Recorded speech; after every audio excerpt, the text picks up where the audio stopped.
When sun rays crown thy pine-clad hills, and summer spreads her hand, when silvern voices tune thy rills, we love thee, smiling land. We love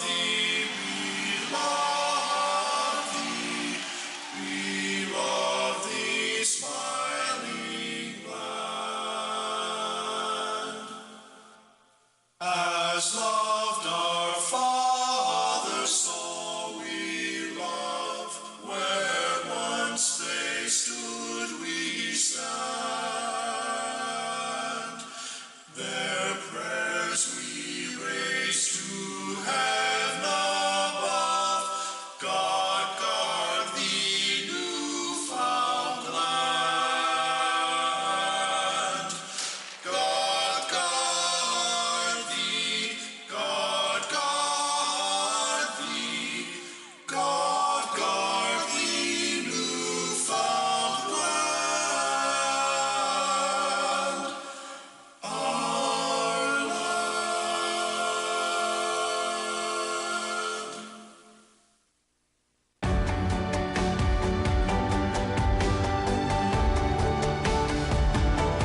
You're watching Rogers TV, Corner Brook.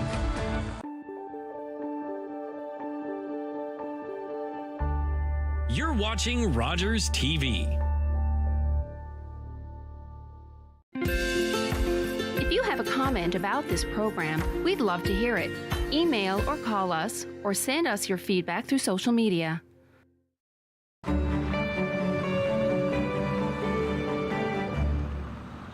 Looking for the best way to get the Major League Baseball games you want to watch? Rogers Super Sports Pack has you covered. With MLB Extra Innings, you'll have a premium ticket to out-of-market regular season games with all games available in HD. Don't miss the action from the games you want from both the American and National Leagues. MLB Extra Innings, part of the Super Sports Pack. For only $35.95 a month, Rogers customers get all this for one all-inclusive price. Order using your remote starting on channel 431 or visit Rogers.com today. Sometimes, for a wish to come true, it takes a kingdom, because together is stronger. Tied tight, united we stand, in honor of one child's wish, to fuel the fire that will grant many more.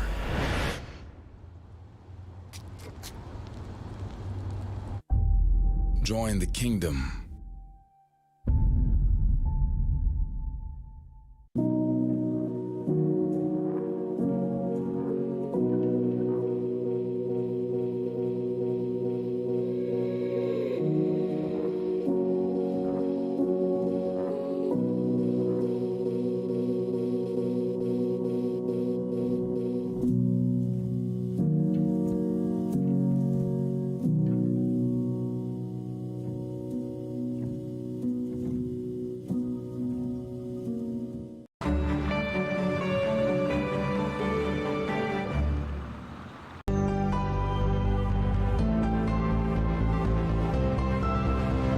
This is Rogers TV.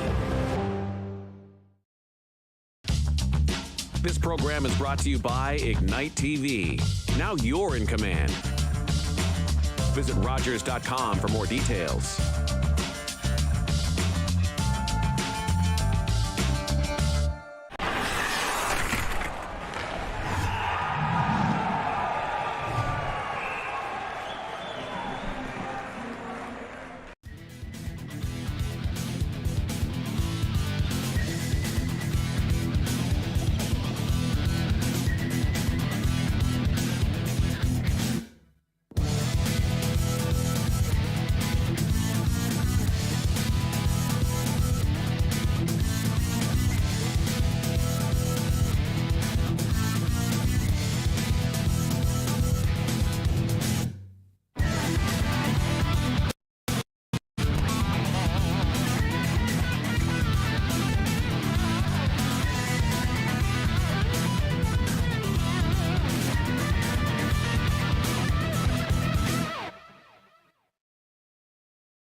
Welcome back to Rogers TV live coverage of the 2022 Beaumont Hamel Centennial Cup, the Royal Newfoundland Regiment Memorial High School Hockey Tournament here.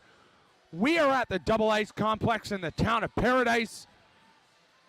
The Holy Heart Highlanders holding a lead 4-1 over the Marystown Clippers.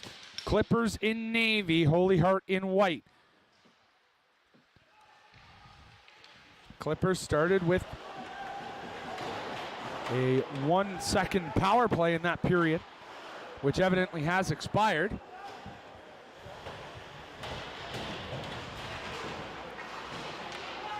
Coming back up ice, Hanrahan joined by Mayo. Hanrahan with a shot, gloved by Kirby. It's Kirby getting in the face of Hanrahan. Hanrahan kind of just putting his hands up, saying, hey man, I just stopped up.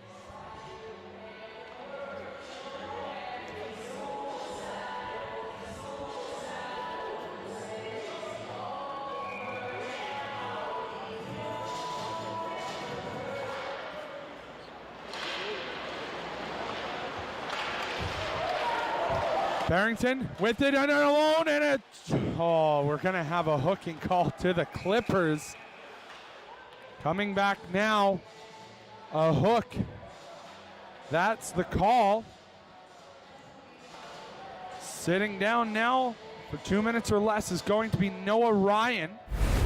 You see the replay here. Barrington was in almost all alone. Ryan gets the stick in there enough to really hurt the play.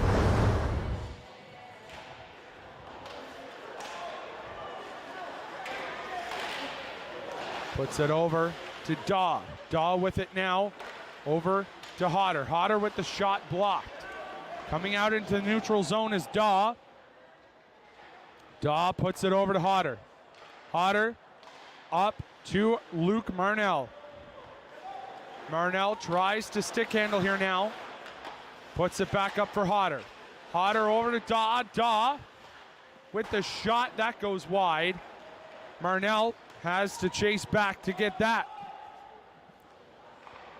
Hodder over to Daw. Daw with it now. Comes down to Hodder. Hodder gets the blue line. Hodder with possession. Spins around. Comes up along the boards. Passes it off. Brown puts it across. Brown again from the high slot. Brown with the shot blocked in front. Never went out of play, and the net's going to be off, and the puck frozen.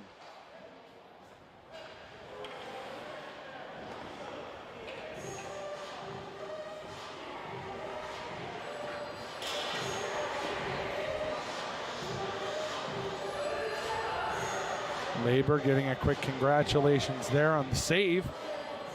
As a face-off deep in Marystown territory. Won by the Highlanders. Back to Patty Gillespie. Gillespie down to Russell. Russell battling for it in the slot. No good. Gillespie turns it over now. But the Highlanders coming back the other way. Brown stick handles, comes up along the wall, puts it up for Gillespie. Gillespie with it, puts it on net. Backhand there, no good. Right with the shot off of Labor and out of play.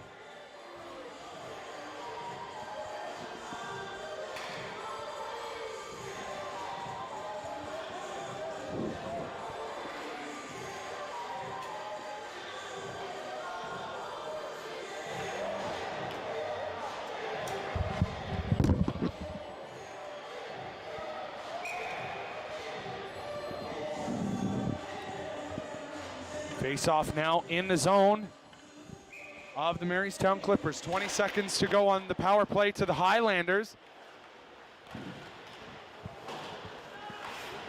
That one comes wide of the net. Right, puts it up ice to Brown. Brown with it. Over to right, centering pass in the slot. That's taken away by Murray. 5-on-5 hockey again as that one's turned over. It's a 3-on-1 the other way, and it's going to be too many men on the ice on a miscommunication by the Marystown Clippers. I think Ryan was supposed to go to the bench, but instead joined the play.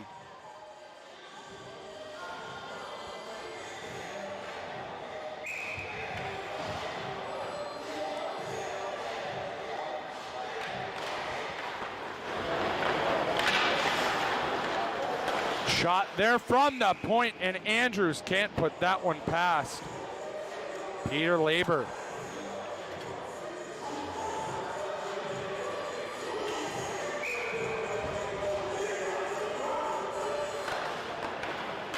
Marystown wins it, and it comes back up ice.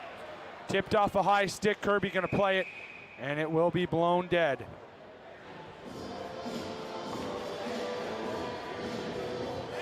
Comes back up into neutral ice now.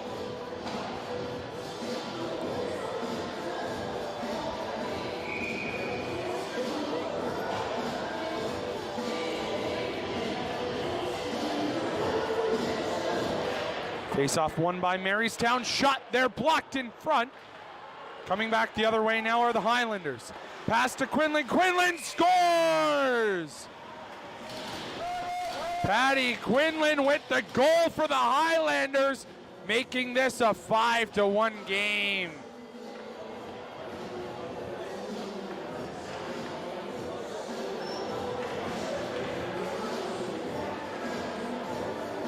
We go to a Rogers TV replay.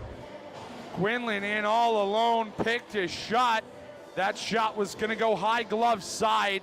Labor couldn't quite get to it. Face-off won by the Highlanders. Andrews with it, comes back in the zone. Passes it off to Marner. Marnell now. Marnell tries to make this a 6-1 game. In deep now in the zone are the Highlanders. Shot from Fisher goes wide. Coming back the other way now are the Clippers. The Clippers coming in along the wall. McCarthy fights for Marner. Coming up ice now is Marnell. Marnell, long stretch pass to Barrington. Owen Barrington staved off there by Nicholas Murray.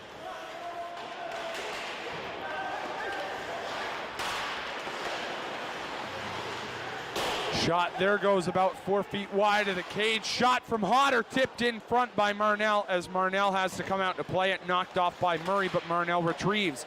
Centering pass for Daw. Shot wide of the cage. Coming up ice now. Daw has to fight for it. Puts it in now along the wall. Barrington with it. And our viewers in Corner Brook, we're going to be throwing it over to Rink A as Discovery and Marystown takes a bad penalty. That was a tough hit.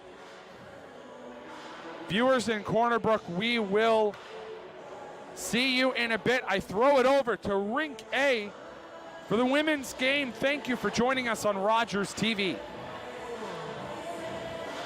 For the viewers on the rest of the island, and on RogersTV.com, we will stay here with this game. If you would like to watch the other game on RogersTV.com, there is another stream that you will be able to avail of there.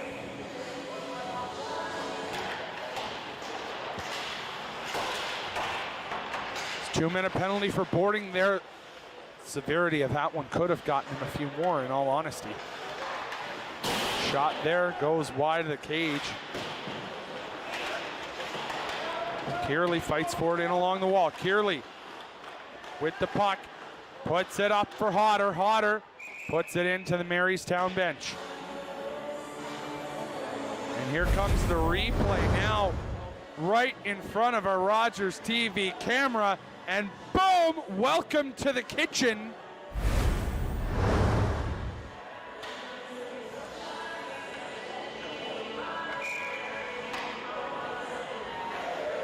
I think we're going to have a look at that replay one more time after the next stoppage in play, in all honesty. That one's kept in by Brown, now put up to Hanrahan. Hanrahan almost had a shorthanded breakaway. Hanrahan puts the body on right.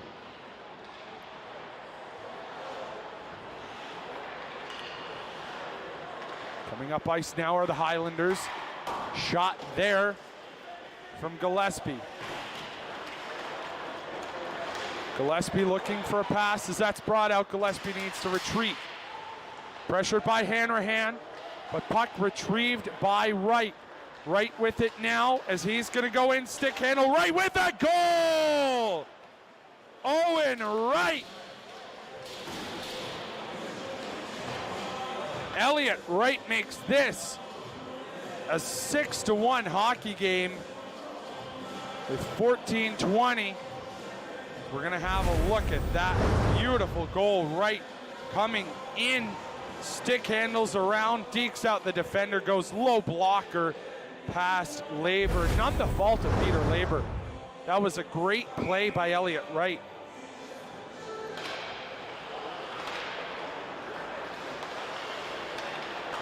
We are now at the point, I believe, in the third period with the 5-goal spread where they will run the clock.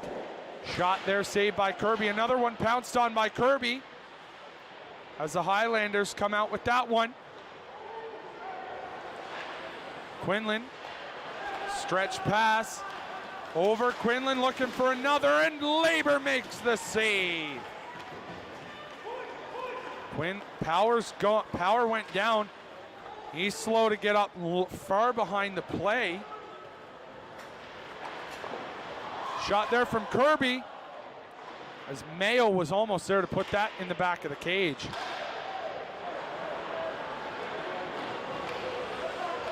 Now Smith in, tries to find a man, and it's going to be intercepted by the Clippers.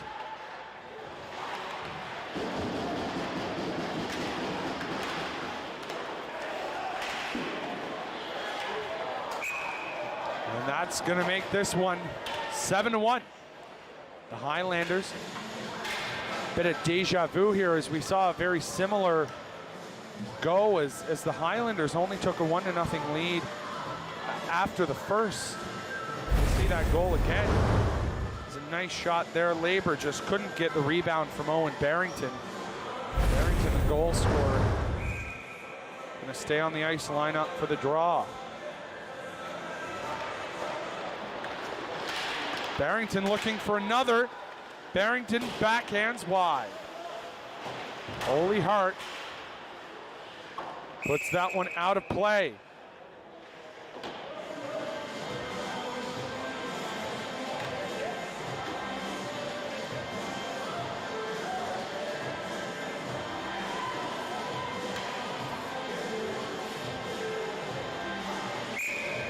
Leah Rideout, the linesperson there, making history earlier this year as the first linesperson, first lineswoman in St. John's Junior Hockey League history, the highest level the woman has officiated, besides Claire Howie and her counterpart Ashley Hammond. So 2 of the 3 highest ranking female officials in the province on this high school game today.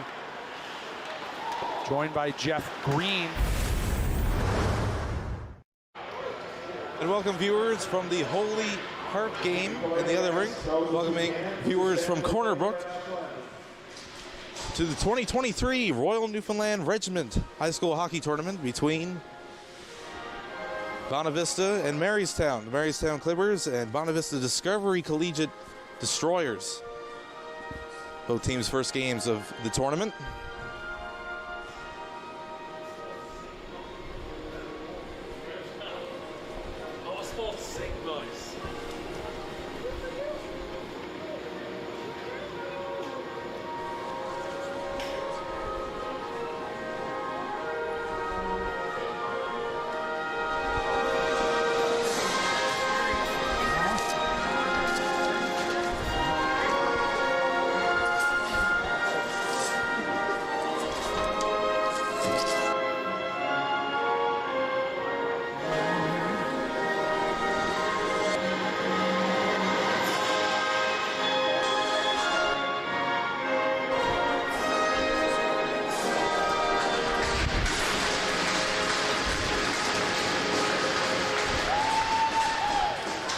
And here we go, folks. The Marystown Clippers and the Discovery Collegiate Destroyers get set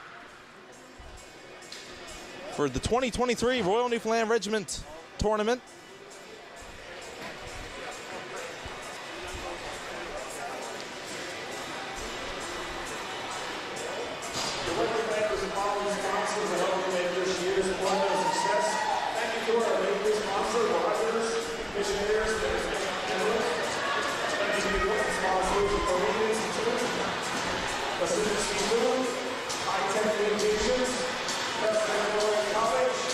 And here we go, folks.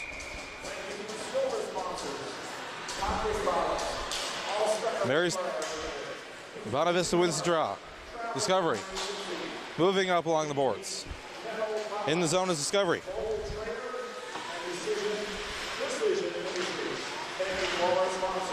Moving over there is Hannah White, moves it down. And Marystown picks it up.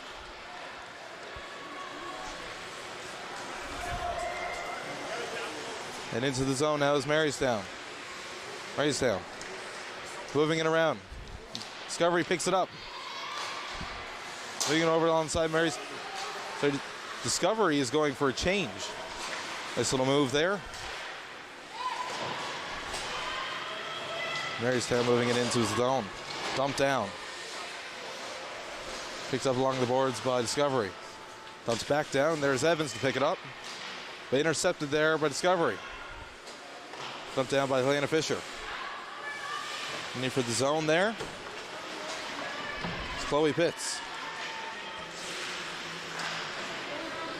Marystown picks it up in their own zone, trying to get it out now.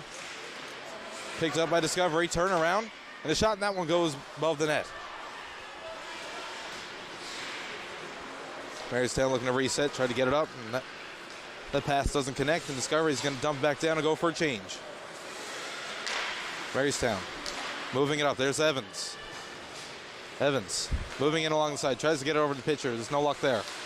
And it's intercepted there. And Discovery has it. Discovery.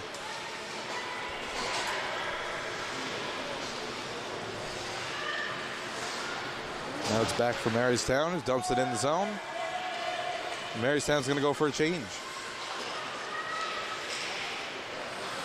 Discovery there. Discovery gets it up out of the zone. And along comes Piercy. Piercy moving it in. Around the back of the net. Centers it, and there's nothing there on that one. Centering it again into the slot. Chances there for Discovery. Nothing can connect there. For Maddie Tilly. And then comes the side now is Marystown. Moving it in along the side. Takes a shot. That one's saved.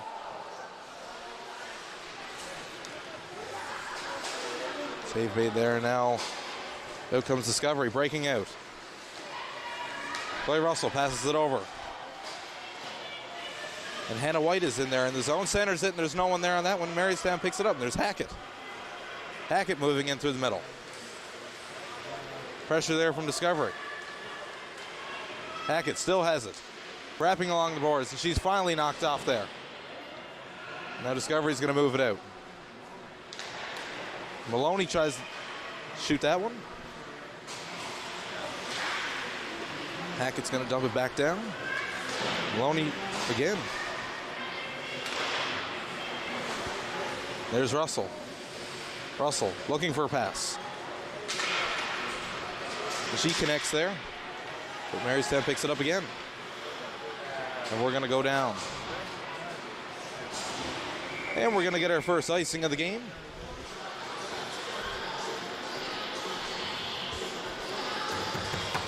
Folks, your starting goalies tonight between the pipes for Discovery. Number 1, Georgia Marsh.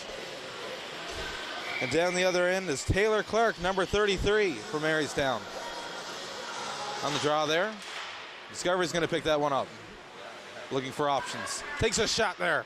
There's nothing on that one. Marystown's going to try and dump it out. There's no luck there, and it's still down in the zone. Kept in there. Picks up there by Walsh. Walsh looping around. Dumps it down the other side there, and that one goes off the net.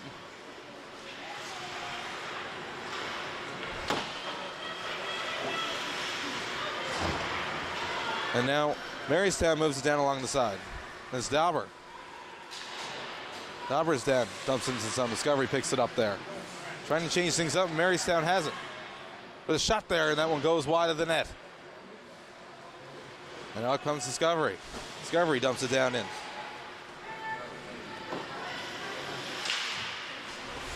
And there for Discovery is Matty Tilley, who takes a shot on the net, and that one's saved by Taylor Clark.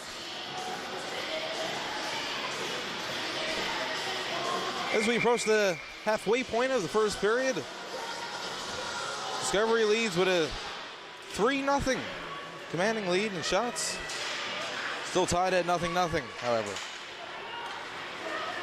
Now the Clippers moving it in the zone. Discovery's going to pick that one up there. Dump it along the side and get it up. Now Discovery has a possible 2-on-1. And can't transition. Moving in now. And there's Moonland to dump it in the zone. Marystown controlling. That one's picked off there. No chance on that one, however. Discovery's going to get called for possible offsides. Now pitcher has it. Moving it up. Over to Jackman. Doesn't connect. Moving in now. Discovery takes a shot, and that one's blocked by the defenseman. Went into the zone is Claire Hayward for Discovery. And moving in along is Jackman. Jackman moving up the side. Looking for a shot. That one goes wide of the net. Marystown still controlling. Discovery's trying to transition. And they do. Looking for options. Moving up. That one's dropped back by Maloney. Picked up there by Russell. Russell with a shot, and that one goes wide.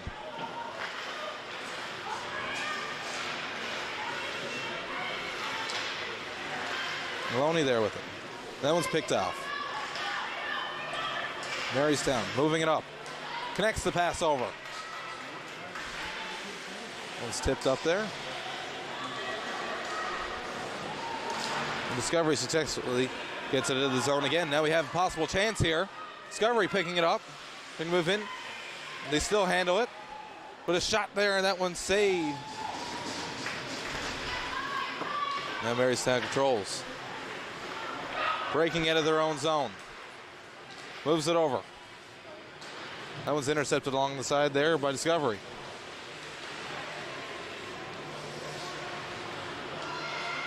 Missed pass there by Marystown, and now Discovery's going to look to pick that one off. Great defensive play there by Marystown. And Evans is in after it. Evans moving in. Looking for that one. And no chance there on that one. And up comes Piercy. Here comes the captain. Piercy moving in. Dances around. Takes a shot there, and that one's saved by Clark. Scrambling down the zone now. That one wraps around the boards.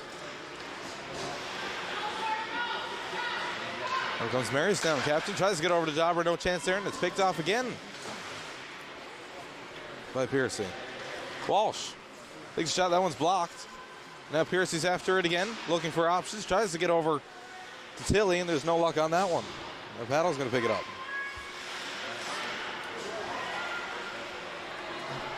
Walsh can get to it first. That one's dumped down into the Discovery zone. And after it is Templeman. Templeman wraps it around the boards. Picked up there by Fudge. And now there's Hannah White. Moves it over to Maloney. Maloney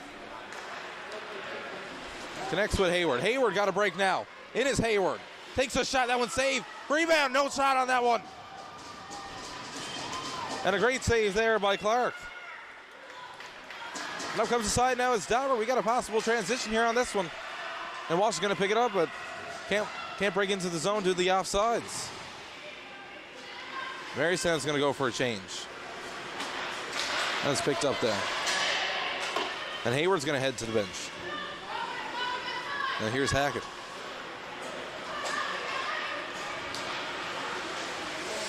It's dumped back in there. That one's picked up there by Russell. Russell takes a shot. That one's blocked. Dumps it into the zone. There to pick it off is Pitts. Pitts still has it. There's Fisher. Out front is Fisher. That was great centering play there, but no luck on that one again. And Russell's going to dump it into the zone. Now Marystown, there's Pitcher. Pitcher moves it in along the boards. And Jackman's calling for it at the front of the net. No luck there on that one. And Tilly's going to pick it up. Tilly, she has Pitts with her. No luck on that pass there. And icing's waved off.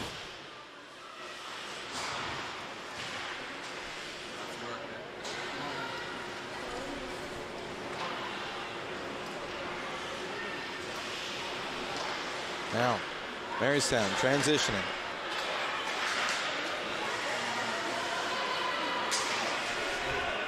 Dumping it in.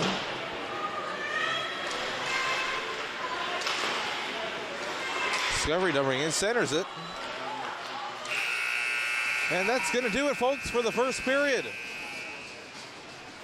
Tied at 0-0. Marystown and Discovery. No luck there to get on the scoreboard. Shots 4-3 in favor of Discovery. Seem to have had a little bit more offensive zone control in that first period. However, they weren't able to get the puck past Clark.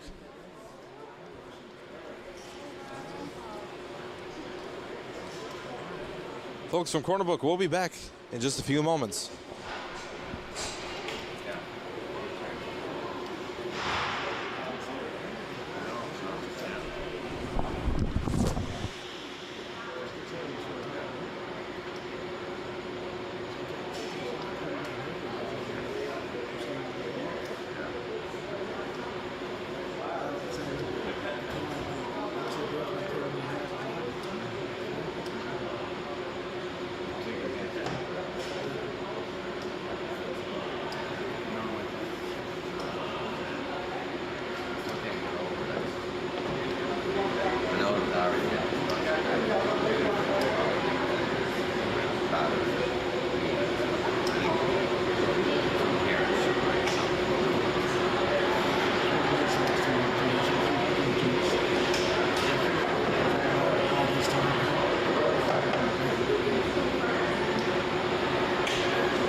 And folks, we're back now for the second period between the Marystown Clippers and the Discovery Collegiate Destroyers. Tied at 0-0. Shots 4-3 in favor of the visiting Destroyers. Marystown's going to win the draw on that one. A more in-depth conversation, it seemed, on the bench there from Marystown. Hopefully looking to change the pace of this game, which was, despite the shots, heavily in favor of Discovery. There's Paddle moving it up. Picked off there by Discovery. Discovery's going to move it in there. They're going to get called for offsides there, and now we're going to have to exit the zone. And now Walsh is in after it. And Haley Cole's going to dump that one away. Paddle moves it back into the zone.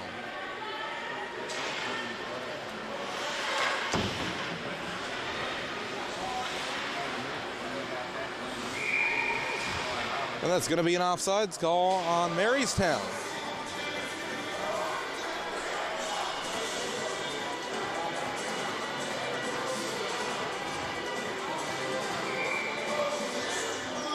And on the draw there for Discovery is Hannah White, assistant captain. And Templeman has it. Templeman moving it up to Hayward. It's picked off there by Marystown. Is going to take a shot, and that one's blocked in front. Intercepted again there by Fudge. Fudge is going to look for someone. And he connects, and that one's going to go in front of the net. And oh my God, no chance there on that one.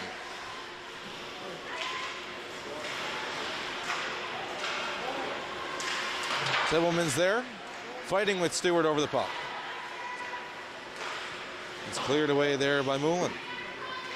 Now Templeman again. Moves it up to Hayward. It was picked off again by Stewart. But Hayward controls. Hayward moving down the side. She has White in front of the net.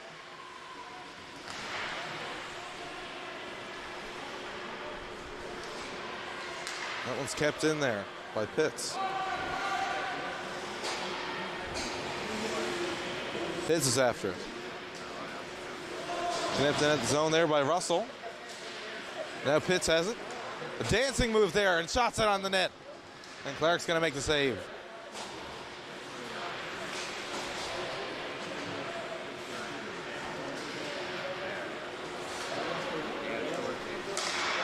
Pitts tries to get it.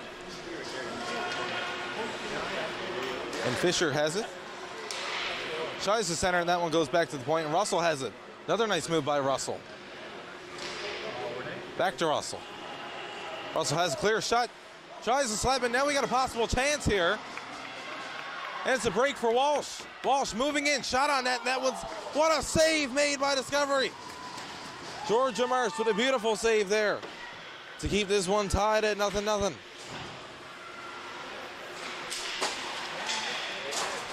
And Walsh is taking along the boards. And Jackman's after it.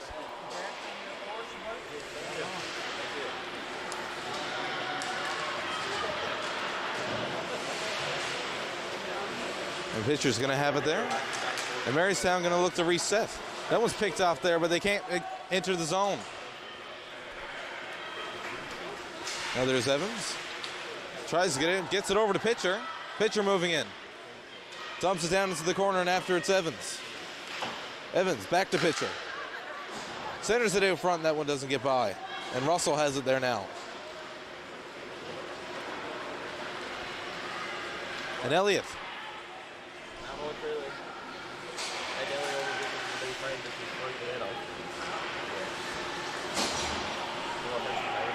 And there's Piercy. Wrapping it around, drops it back to Russell, and that one's shot for the point, and that one doesn't get through. Oh, that one's centered again, nothing. Multiple chances there for Discovery and haven't been able to get the puck past Clark just yet. And moving it in is Jackman for the Clippers. And they're going to get called for offsides on that one.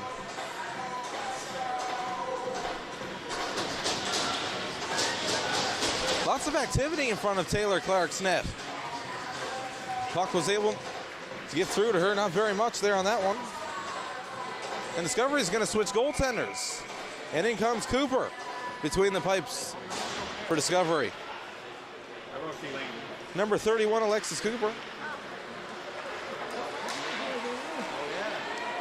Slapped in there by Discovery, and that one's saved made by Clark.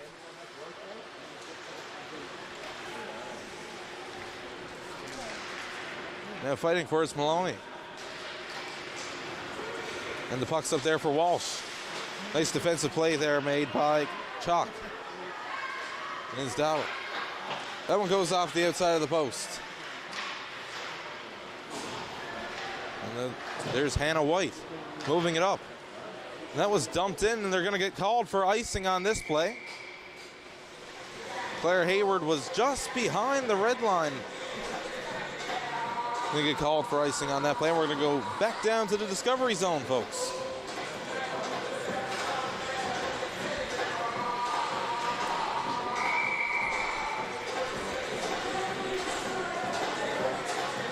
And Fisher's on the draw there. Walsh wins it for the Clippers. And it's dumped back into the zone by the Clippers. And there's Templeman. Templeman wraps it around the boards. Trying to pick it up is Cole. Doesn't get it, gets it now. And there's Cole. Cole moving it up along the side. Looking for options. She's going to try and shoot that one. That one's going to connect with Clark, but an easy stop there nonetheless.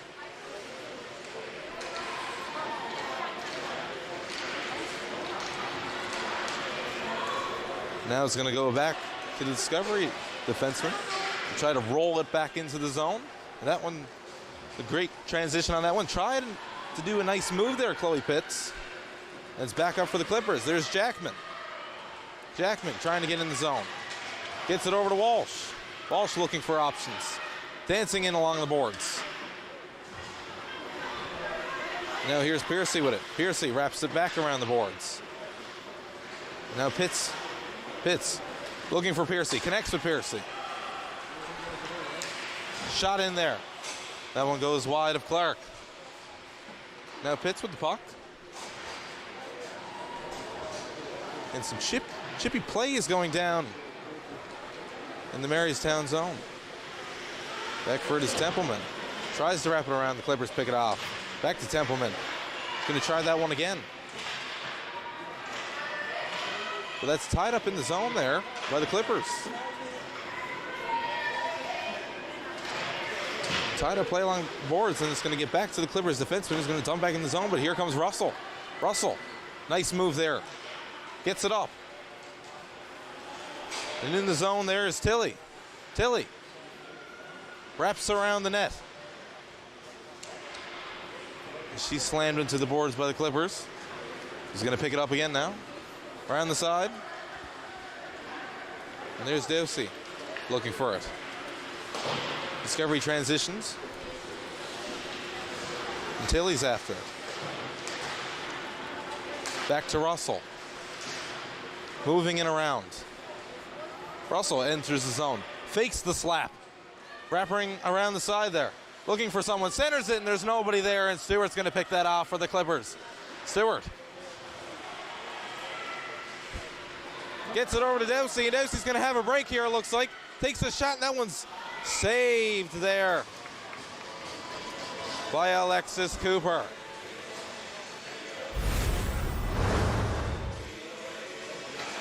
Just a perfect pass there over to Dowsey. We got a clear break and took the shot, went high on that one, and Cooper makes the easy stop.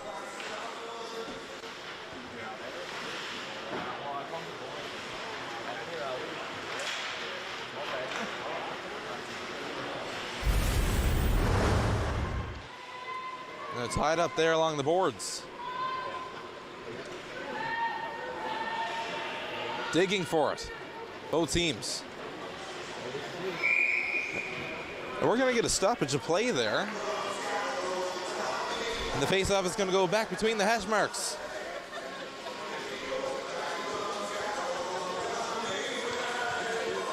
Jackman on the draw there for the Clippers. And Discovery wins that one. It goes back to the point there. Dumped in the zone there by the Clippers. And the Clippers scores, centers it.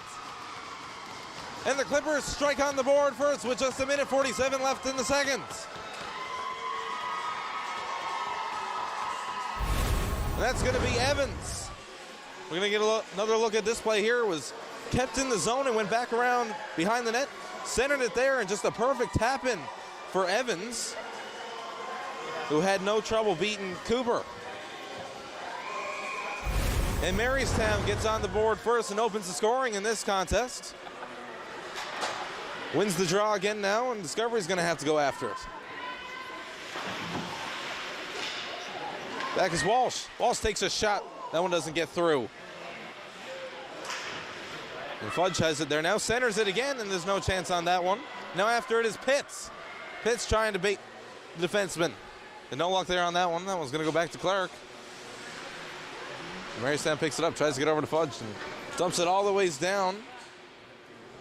And we're going to get an icing call there on that one, folks. We go back down to the Clippers' end. With 1:13 left now, the Discovery Collegiate Destroyers are going to have a chance to get on the board and tie this one up as they have an offensive zone face-off. Tied up there, and Marystown's going to actually win the draw.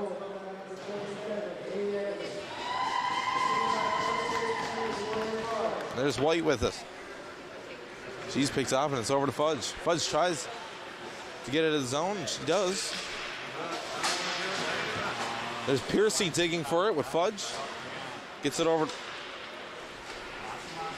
And there's Tilly. And Tilly's going to get called for an offsides on that play there.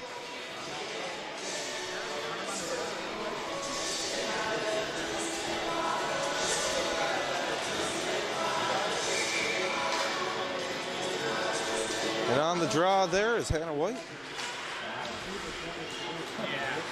Discovery's going to gain control, but Marystown takes it there now. Moving in is Hackett. Hackett with a shot. Save made by Cooper.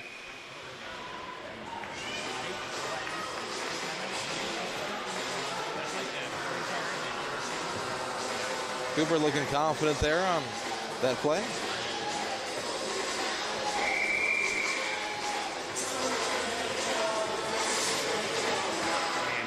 And off the draw there, Marystown has control. Tries to center it, no chance there on that one. Back to the point for Hackett. Hackett dumps it in around. And there's Russell to take it. Reps it around to Hayward, and Hayward's on it. She gets it up to Piercy. Piercy moving in. That shot goes wide. Tried to center it there on that one, and no luck of getting it back to Piercy.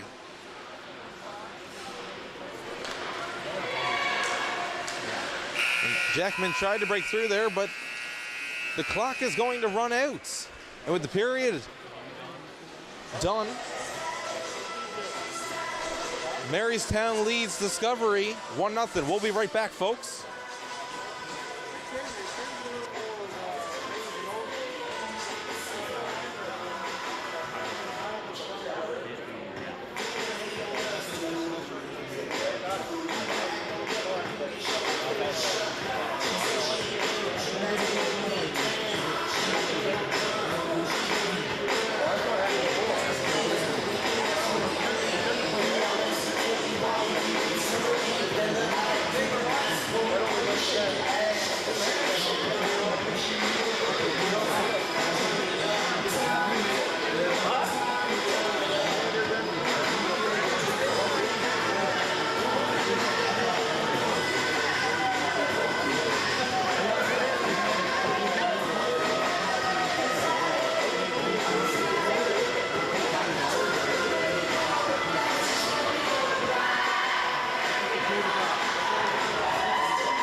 And we are back, folks, for the third period between the Discovery Collegiate Destroyers and the Marystown Clippers. My name is Cameron Gill.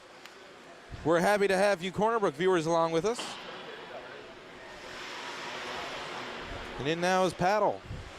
And Discovery tries to keep it in. Walsh with it. Moves it over. And that one gets up to Dauber. Dauber moving it over. And Marystown's in the zone. Shot on that one doesn't get through. There's a stop there by Moulin. Back to the point. And a nice stop play there by Paddle. Trying to get it over to Walsh, and that one's dumped back out, but there's Paddle to pick it off with a slapper out front. And that one doesn't get all the ways in. That one's beaten away there by Moulin. Clear the slot. Picks off there, and now it's Cole. Trying to get it up, she does. And Pitts is going to try and have a break, and it's a great play there by Marystown. Piercy's in after it as Paddle controls. Looking for options. Gets it up to Dauber. And Dauber's still going to control. But there's Piercy to swing it back out the other way. And now here's Jackman. Gets it over. No ice, no offsides on that call. And there's Discovery. Piercy wheeling her way in. Dumps it into the corner. Discovery's going to pick that one off there. It's Tilly. Tilly there for it. Piercy with a little bit of extra pressure there down the corner to keep the puck in the zone. Dumped back in. That one goes out front. Another shot there, and that one goes wide. Marystown moving it up now with Stewart. She has Strang with her. Stewart takes a shot, and that one goes right into the glove of Georgia Marsh.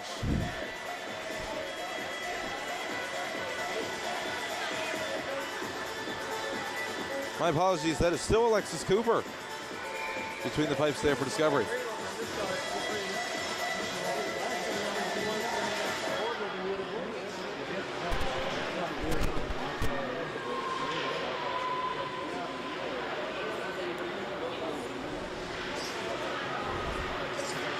For the zone there.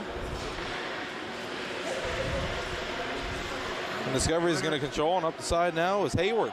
Hayward moving in, looking for options. She gets tied up along the boards, and Marystown's going to control. Gets it over. And that one's up. That one's picked off there by Maloney, who's going to try and gain possession for the Destroyers. It's moved in there by Walsh. Chipped in for Evans. Evans looking for it.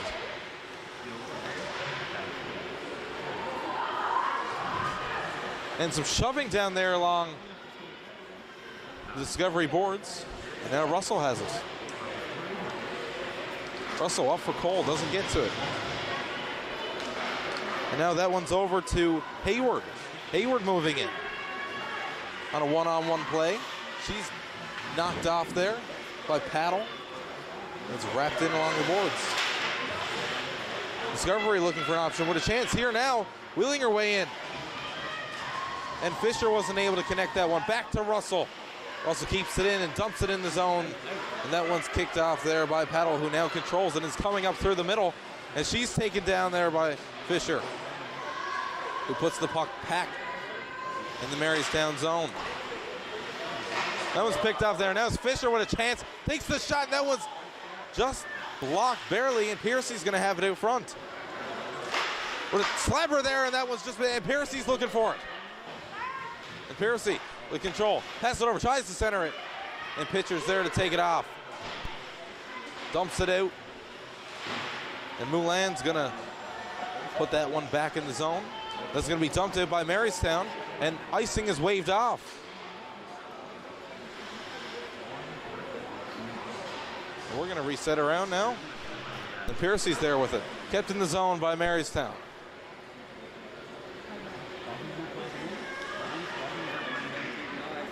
Now Piercy with a chance. Tips it up. Now she has a break. Coming in along the wing. She fans on the shot there. A great defensive play. Oh, and that one's out front. And Moulin with a shot. And that one goes right into the pads of Taylor Clark.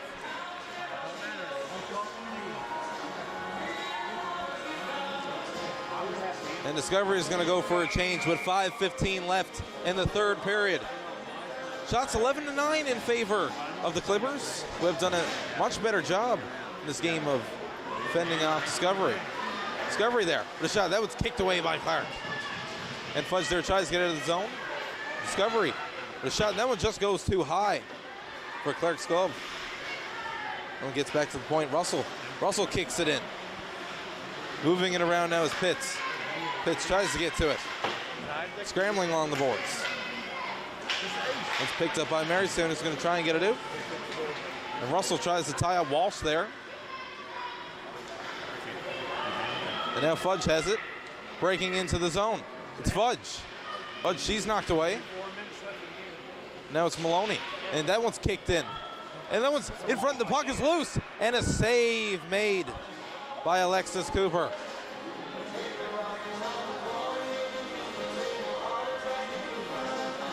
And Marystown with a good chance there to go up 2-0, 3-0, sorry, this game.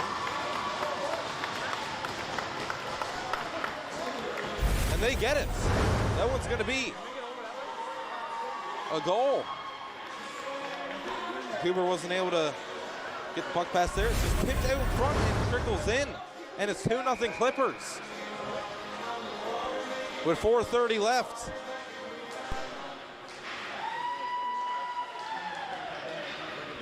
Now there, White is after it. That one's picked off again. Now Jackman's in the zone. Jackman controls. Tries to center in, that one gets over to White.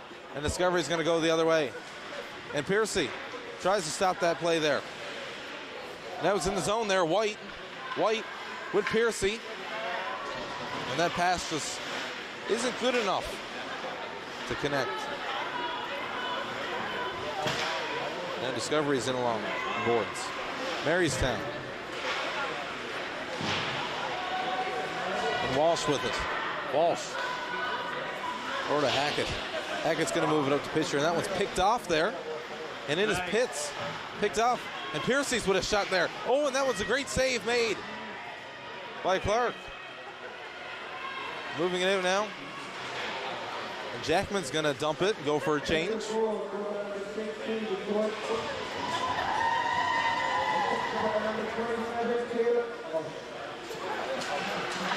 Now here's a chance. Oh, and that was a great defensive play there. And now Paddle gets it over. In the zone is Marystown. Marystown centering it. It's a great defensive play there by Discovery. We're just not able to get the passing under control here. A little bit of miscommunication. Finding it hard to get out of the zone. Marystown moving it around the back. Oh, and that one just goes over, and a save made by Cooper. And Marystown with control. That was picked off by Russell, who's going to break out. Russell looking for options. She dumps it in the zone lightly. After it is Pitts. Back for Russell. Russell with it. Tied up along the boards. Discovery with a chance here now, moving in. Oh my God, and that's a chance there for Hayward, who doesn't connect.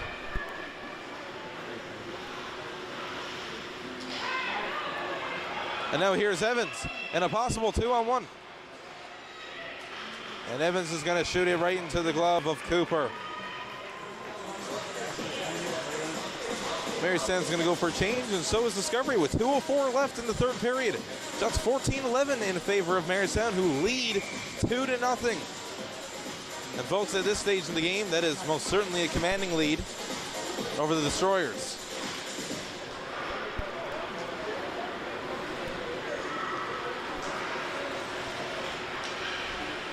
And now Discovery is going to dump it down the zone.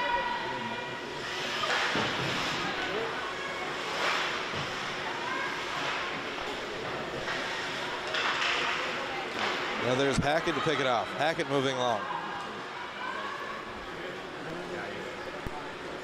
And Hackett has it. Gets into the zone. A great little play there to try and get around the Destroyers' defense. Hackett tied up there along the zone. It's picked up by White. Gets it over to Piercy. Piercy rushing in. Gets around Jackman. Piercy with a chance. And a save made by Clark. Now it's moving it in. It's Hayward. He's going to stop and try and reset. Hayward with her own chance now. That one goes wide of the net. Marystown again is going to transition here. Now there's Dauber racing in after it. The Destroyers in this ball with under a minute to go, folks. And that was out front. Oh my God, what a chance there by Walsh. Now Marystown with a clean chance here, and they just dump it down. Russell's going to pick that one off. Gets it up. Over to Pitts. Pitts with a chance there. Oh my God, it almost went in there, but Clark makes the save again.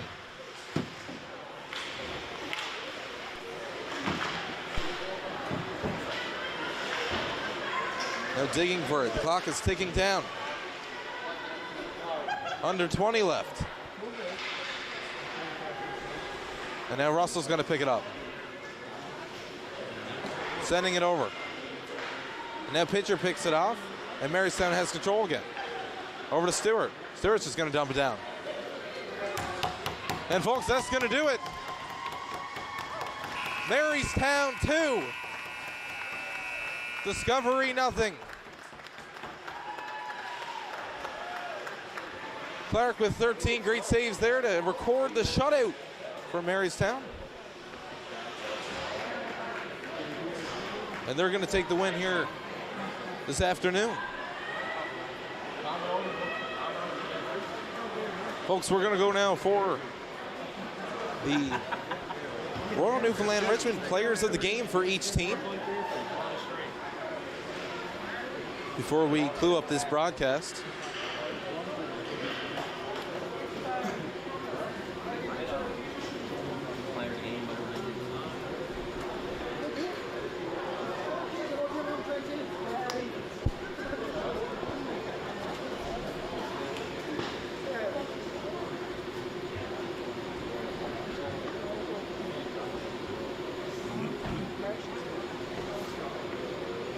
Hey, Darren. Player of the game for Discovery is number 16, Claire Hayward. And number 16, Claire Hayward is going to get the player of the game for Discovery. She had a great performance, a couple good breaks there, but just wasn't able to get past Clark there on that one.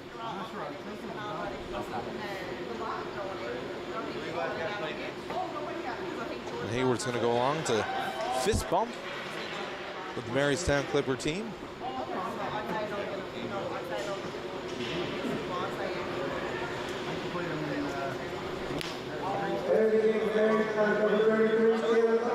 And Taylor Clark, the shutout hero for Marystown. 13 brilliant saves there to give Marystown a commanding win over Discovery, and that's going to do it, folks.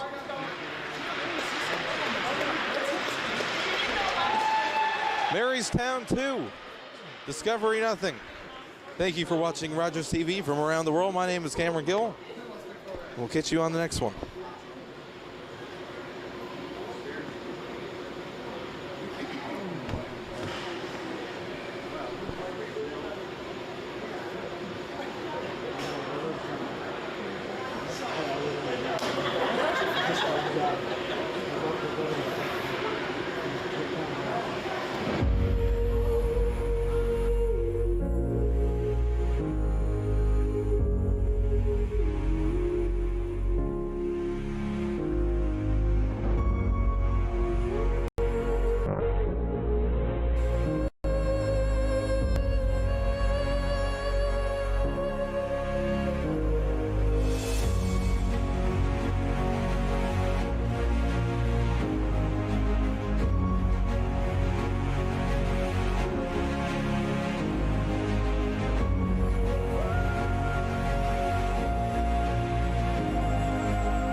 And welcome, folks, to the 2023 Royal Newfoundland Regiment High School Hockey Tournament between the Gander Concords and the Corner Brook Titans.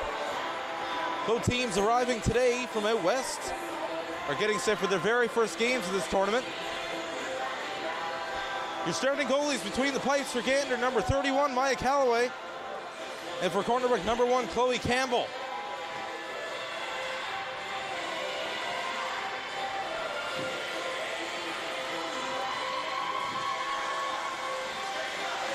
For those wondering, this is 3 10-minute periods with single-minute intermissions. So we get ready for action here. And Corner Brook wins the draw. The Titans dump it in. And there's Gander. Trying to slide it along the boards, and the Titans pick it up, but Gander has it again now. Breaking into the zone. And Hancock breaks that play off.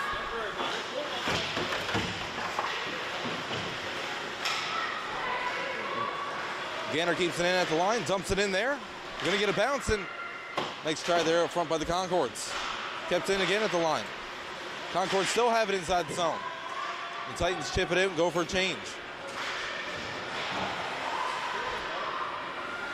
And in there to pick it up is Sarah Canning, who dumps it around. Grace Whalen.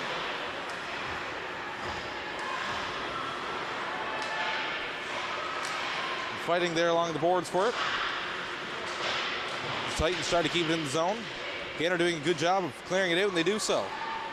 And now Hanford's going to have to go after it. And we're going to get an icing call there on Gander, and it's going to go right back down to the Concord's end. With 8:54 left in the first period.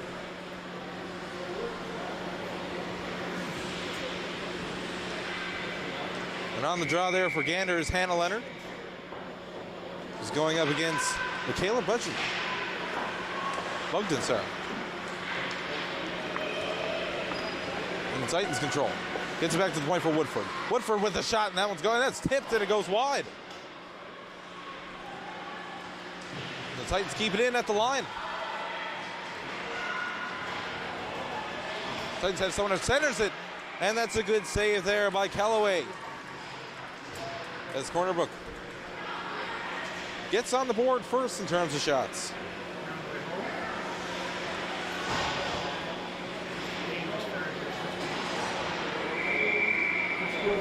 Grace Biffett there on the draw for Gander. Won by the Titans. Titans dump it back down into Gander zone. Gander defense is going to have to go after it. Tied up there along by the Titans. Titans gain control, wrapping around the boards. Skating back and forth. That was tied up along the side of the net there. Callaway stays strong. Back to the point there.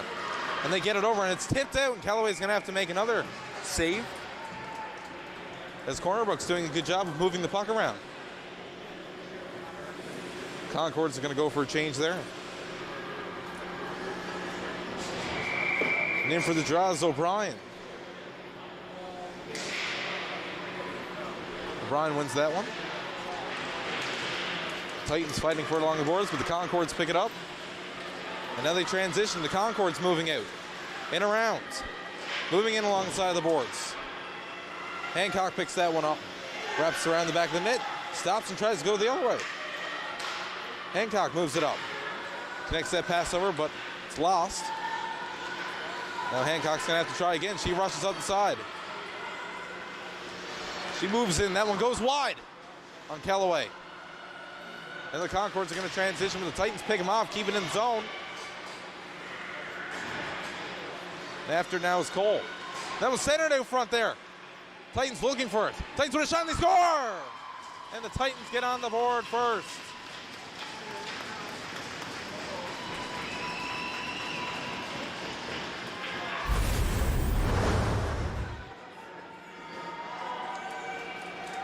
And Bugden, the team captain, gets Corner Brook on the board first. We're going to get a replay.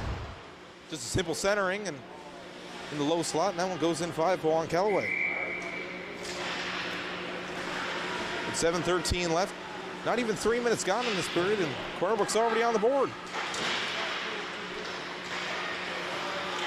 Concord centering it out front. Great defensive play there by the Titans.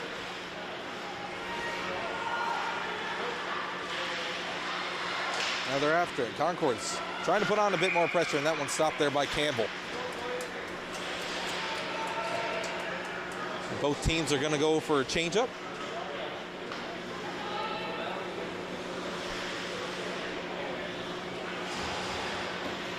And the Concords are going to get an offensive zone face-off, which the Titans win. Titans moving it around back. Concord's trying to pick it off there, but Titans are doing a great job defensively of shutting down the Concords. Now they're looking to break out, and that pass just goes wide. Concord's moving it out. They dump it back in. Tight defense gets it, and there's Woodford moving up along the side. Woodford, nice play there. Looking for a chance. She's on the side. She takes a shot there, and a nice save made by Callaway.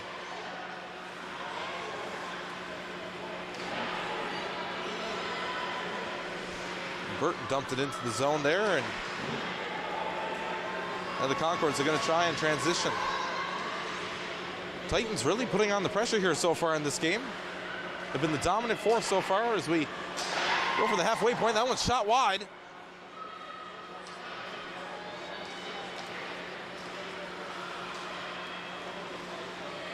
The The Concord's going to try and pick it up there and get something going.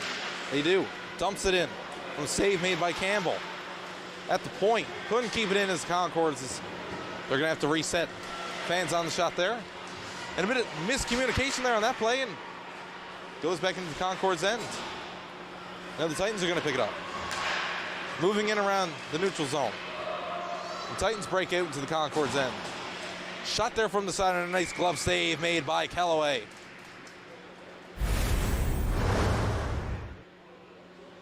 With 5:18 left, the Titans are up 1-0 in this one, folks.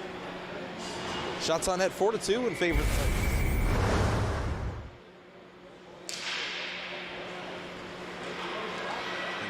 Leach is going to win the draw on that one, and they're going to break out. We have a possible chance here. And a great defensive play made there by the Titans to defuse the Gander breakout. Now here's the Titans looking to transition. Makes it up, and that pass doesn't connect, and it's back to the Concord's defense. They're going to dump it the other way. Now it's back to the Titans' defense.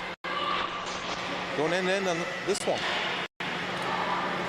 Now, Concord's going to try and strike on that chance, and no luck on that one. It goes back to the point. They're going to keep that one in. Wrapping it around, no chance on that one there. The Titans moving around. And it's picked off there. In through the center. Knocked off. And Hancock's going to slap that one down into the Concord's end. That's picked up there. And a nice play there by the Gander defense to stop the Titans' advance. Icing's waved off there on that call as Hancock controls it. Moving in and around the boards. Concord's are going to pick it up again now and keep it in at the line. And they take a shot and that one goes wide on Campbell. Titans trying to break it now again. Concord's tying up. The Titans control it. Moving it in is Coles. Coles from the side. Wraps around the back of the net. Looking for options. She tries to center it there. No luck on that one. And now James has it for the Titans. They're going to dump it in along the side there. That one's going to come right down on Callaway, who's going to make the stop as Hancock creeped down on him. 3:30 left in this one, folks, as the Titans lead 1-0.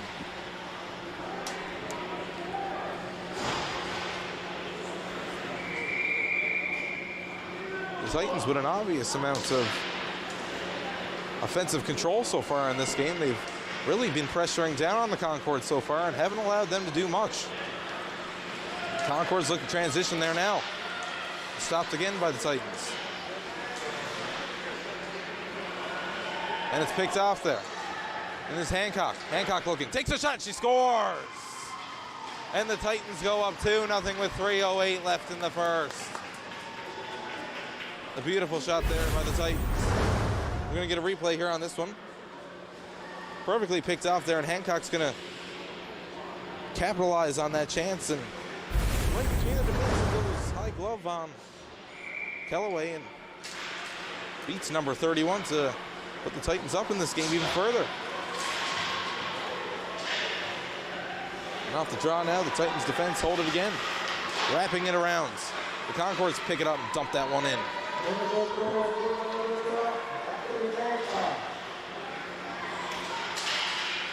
And the Concords now looking for options. Dumped in the zone by Whalen.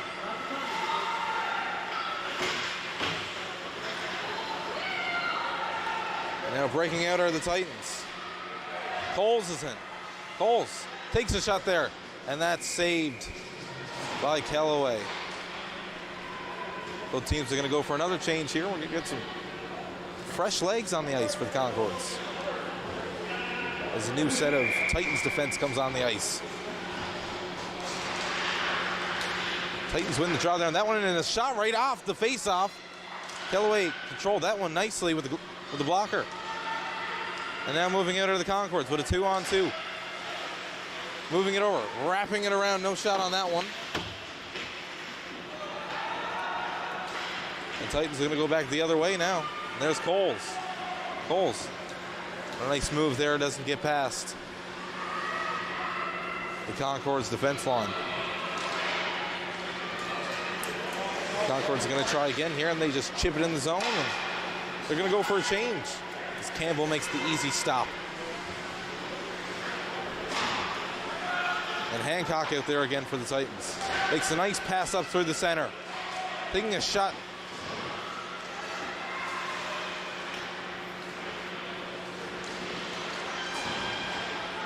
And it's out front there, no chance on that one.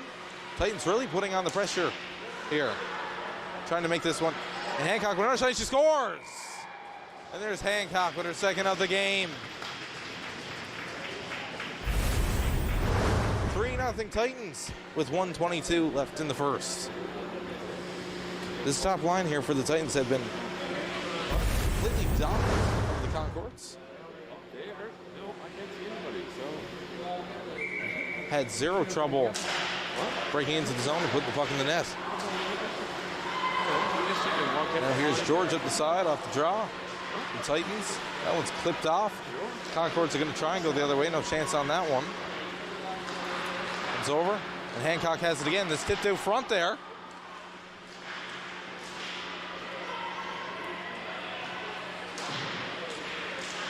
Chance on that one there. Concord's going to control. Looking for options. Dumps it up the side. That one's intercepted. And the Titans have control. It's the captain with a shot. And the Concords are just going to dump it down, and we're going to get an icing call here on this one.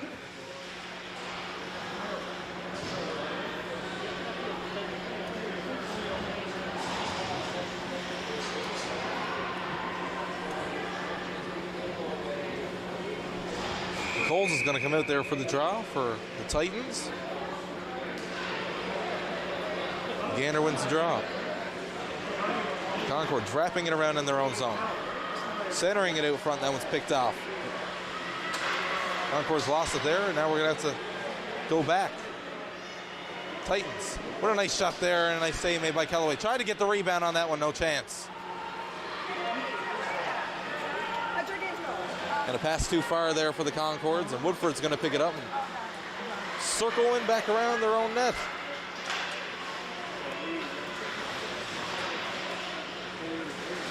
It's tied up there along the boards. And that's going to do it for the first period. Titans 3, Concords nothing. We'll be right back with you on Rogers TV.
And we'd like to welcome our viewers back from Corner Brook and from around the world on Rogers TV as we get set for the second period between the Corner Brook Titans and the Gander Concords. Seems to be a bit of confusion as the Concords have to send out another player for the opening draw. Titans 3, Concords nothing as we get set. And the Titans win. And then there's Coles. Coles moving in with a nice move, and she goes off the side of the net. Kellaway was ready for that one. Now the Concords haven't, they chip it out of the zone. It's back there for the Titans. The shot there. That's tied up into the boards. The Concords look to gain control, and that was centered out front there. And a great defensive play made by Smith. Concord's transition there now. And up comes O'Brien. And she's going to get called for offsides on that play. Is the Gander captain. It's too deep. First time I've ever seen that with the opening is right at ice. You're going to have a blue line face off here. As Hancock comes out for the draw for Titans. Moving it over. That one's chipped into the zone, and after it is Allie Hancock. Keeps possession. She chips along the side there. And the center there front for nobody. And Lombard is going to have to pick that one up. Pass didn't connect, and in come the Concords. Trying to move it in through. And a shot there. And a nice save made by Chloe Campbell to keep the Titans firmly in a 3-0 lead with 8:40 left in the second.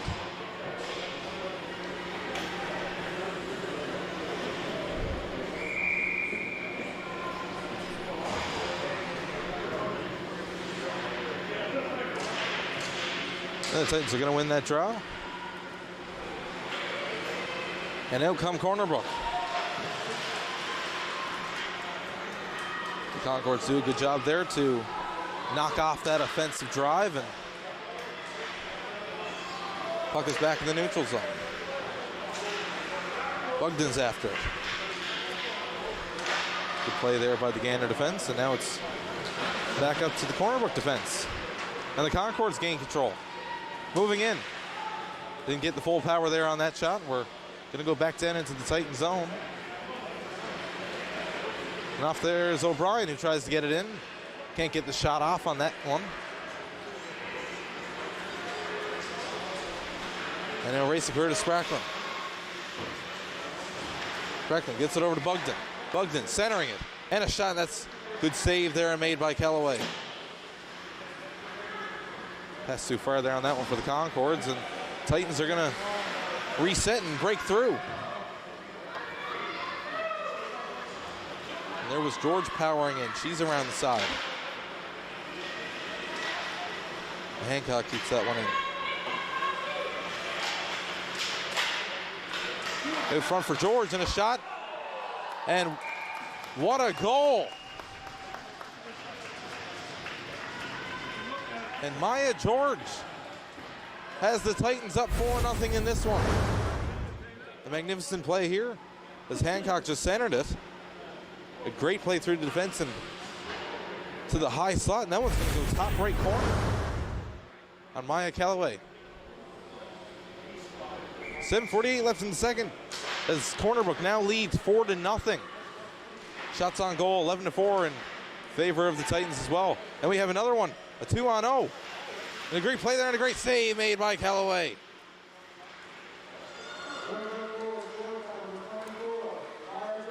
And then we're going to go back the other way. And the Concords, and there's a shot and a nice save made by Campbell. Puck is loose. And another shot there. Oh my God, the puck was not between the crease. They're scrambling in front. And a dire save made by Campbell to preserve the shutout.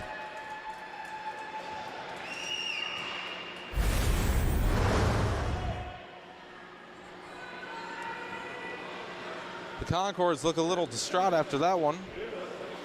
Wondering what they're going to have to do to get the puck past. Very solid Campbell so far between the pipes. And with 7:19 left in the second, the Titans lead 4-0. That's a great play there by Hanford. Moving in. She's got a break. And she goes high and wide on that one. And now here come the Concords back the other way. Wrapping it around. And that one doesn't connect on Campbell.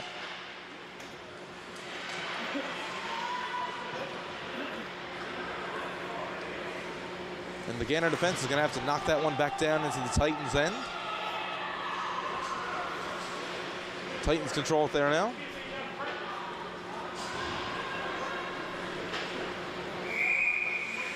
And we're going to get an icing call there on that one as we head back down to the Corner Brook end. Titans are going for a change, however. Get some fresh legs out on the ice. Gander now with an offensive zone face-off with 6:39 left in the second period.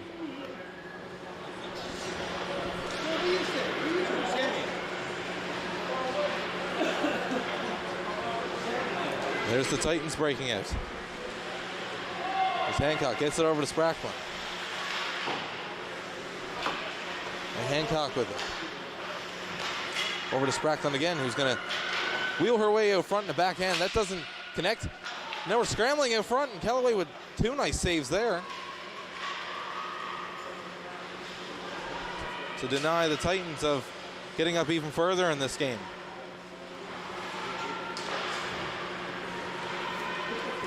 Now transitioning in is Hancock, moving in. It's Allie Hancock with it along the boards. Wraps that one around, trying to get to the other Titans player, and isn't able to, and the Concords are going to transition again.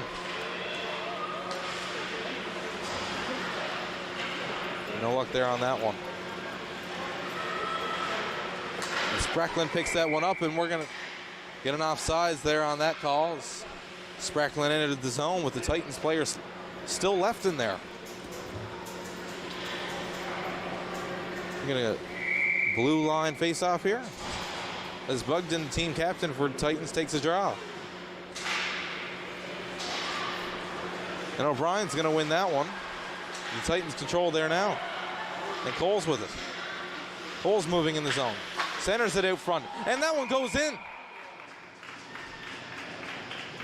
And a shifty little play there by the Titans to beat Kellaway 3-5. Well, we're going to get a replay here on this one.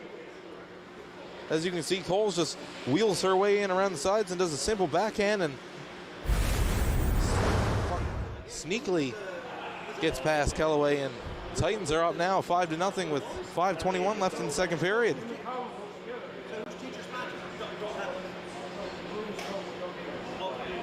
Seems to be a bit of confusion here by the refs.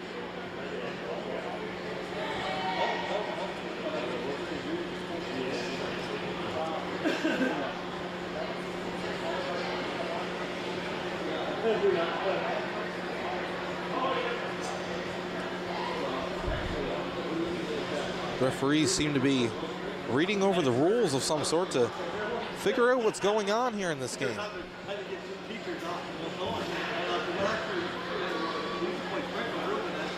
They're chatting back and forth with the Gander and Corner Brook benches.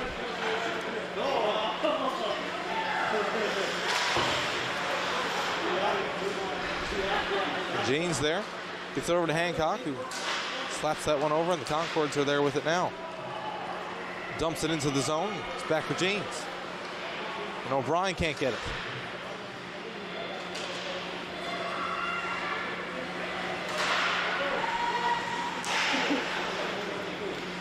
Now the Concords sweep it away from out front of the net. They try to head back the other way, but George is there, pick it off. And she's moving it around. Tries to get past O'Brien, can't do so, and the Concords dump it again. 4:35 left in the second period. The Titans lead 5-0. Now the Concords transition, heading back the other way, up through the middle. Dumps it into the zone.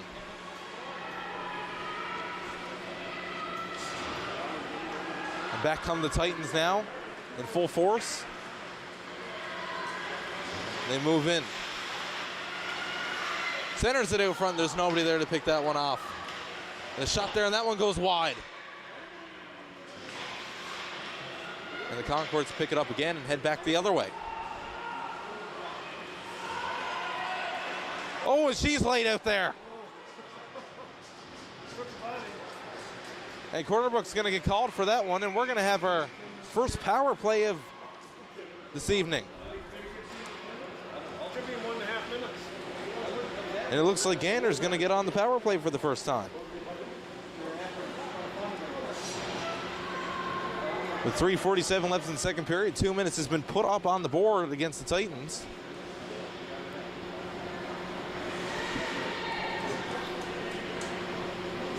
The Titans are going to go for a quick change there.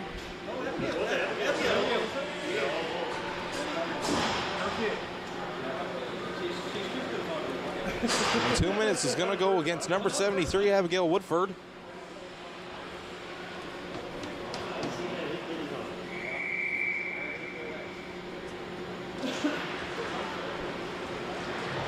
Gander tries to win the job, but the Titans do a great job of clearing it.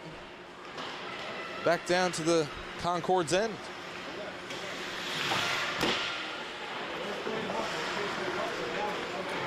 And it's picked up there by the Concords, and they head back the other way. Moved up along the side. They're racing after it. The Corner Brook ends, and it's picked off, and there's O'Brien to pick it up. She wheels it around the back of the net. At the blue line, it's tried to kept in by the Concords. That one's fanned on, and the Titans are just going to dump it. 1:20 left in this power play.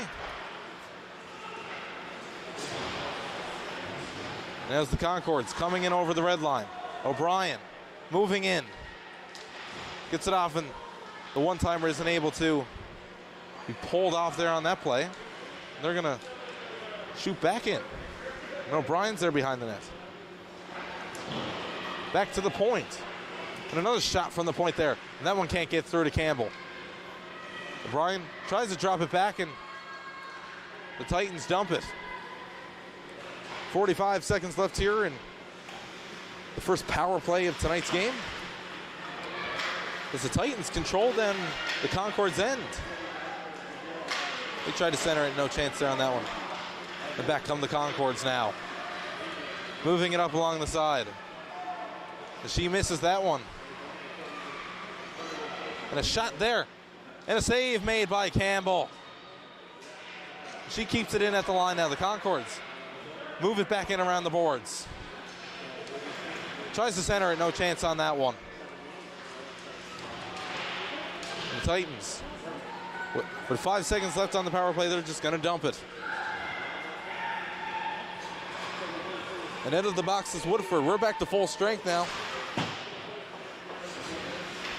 As the Concords unsuccessful in even getting a shot off in that first power play.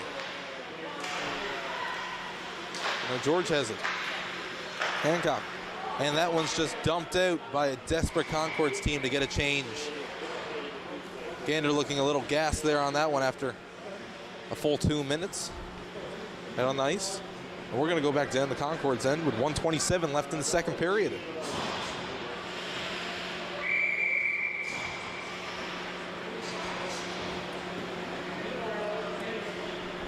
Out on the draw for Corner Brook is Allie Hancock. She's going to go up against Sophia O'Brien of the Concords.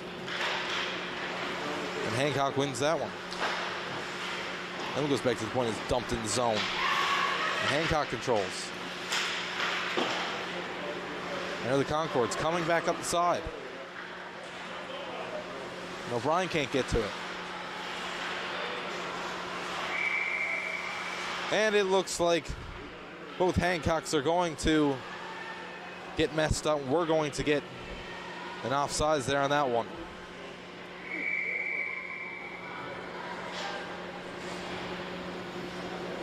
A little bit of laughter there on that play between the Corner Brook players.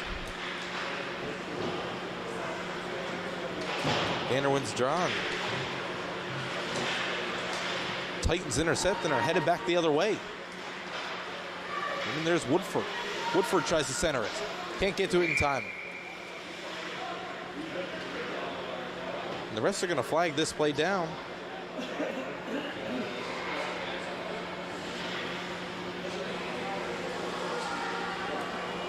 And we've got a 2-minute penalty coming up to the Concords for a hooking call. And that one's going to go against Megan Koish. 50.4 seconds left here in the second period. The Titans lead 5-0. Concord's going to have to act extra aggressive like they're doing right now to not let the Titans lead grow at all as they're on the man advantage for a minute 45. And Woodford has it. She wraps around. And she still controls as she walks into the Gander zone. Drops it back to the point to Hancock. Hancock dumps it down along the side back for Woodford. Woodford can't get that one there, and it's going to be dumped out by Gander, but one of the Concourse players got in the way, and Hancock would have shot there. Oh my God, a rebound chance, and that one can't get through. As Coles is in around the net. Coles still controlling, centers it there, and Callaway makes the save. And that's going to do it for the second period, folks. Titans 5, Concords 0. We'll be right back with you on Rogers TV.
Folks, for the third period between the Corner Brook Titans and the Gander Concourse, the Titans lead 5-0, a very commanding lead, as they're also on the power play with 55 seconds left in this one.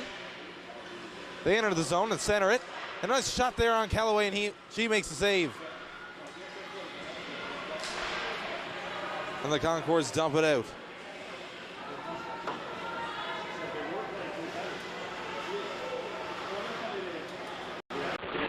Now the Titans control. And that one's intercepted by a Concord player.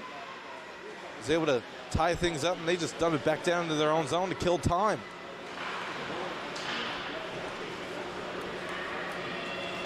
Moving in are the Titans. And the refs get in the way there from that one being dumped out. And the puck is going to stay in the Concord's end with 10 seconds left here in this power play.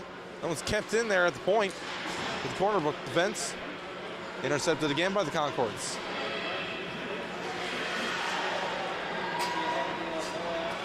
That one's dumped down. And we're back to full strength again here. And we're going to get another penalty just like that on the Concords.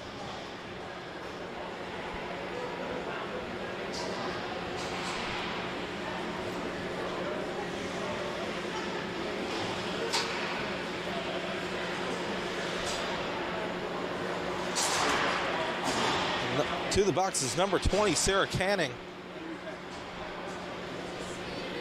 Another 2 minutes up on the board now for the Concords, so we're going to have to kill off again to the Titans.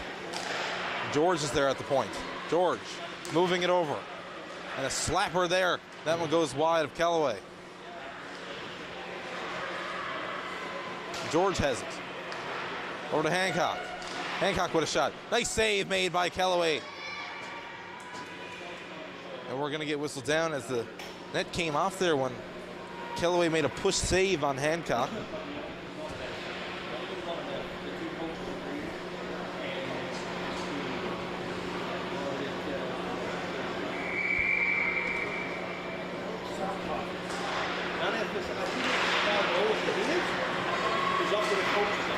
Corner Brook wins the draw there on that one. That one's going to go out. It's an offsides call. 7:35 left here in the final period of the game. Titans leading 5-0. George has it. Off the draw. George walking in. Wrapping around the side. Centers it on front. Oh, and that one goes off the side of Callaway. And Hancock there has it. Nice pass over to George. Gets it back to Hancock. Hancock with a shot right in the slot, and that one goes high. And there's Janes with it now.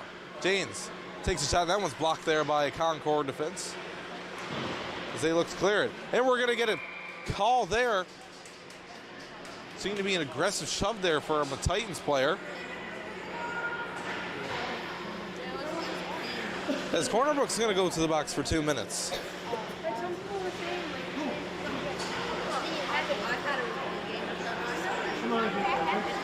That's going to be Taylor Burton, who's going to get 2 minutes there on that one.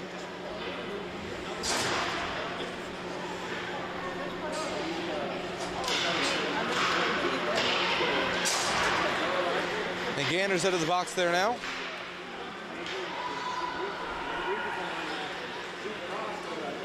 And Corner Brook down into the zone, short-handed, and it's Coles. And that one goes right into the glove of Maya Callaway.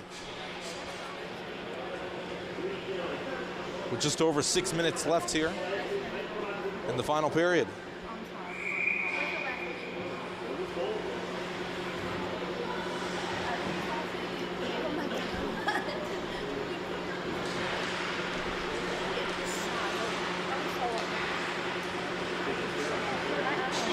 Corner Brook's going to control off the draw. There's Woodford down in the zone. Going back and forth to kill time. Woodford centers it out front, and a nice save made there by Callaway off Coles.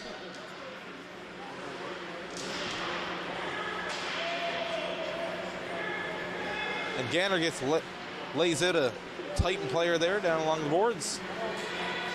And they're going to go back the other way. Moving it in. Tries to center. That one goes out the outside of the left post.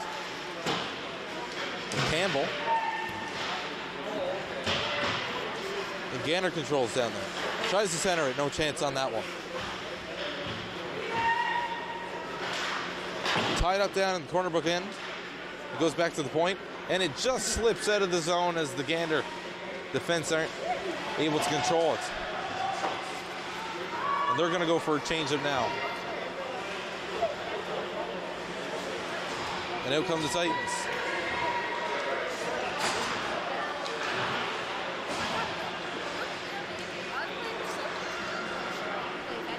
And a shot there. That one's saved by Callaway.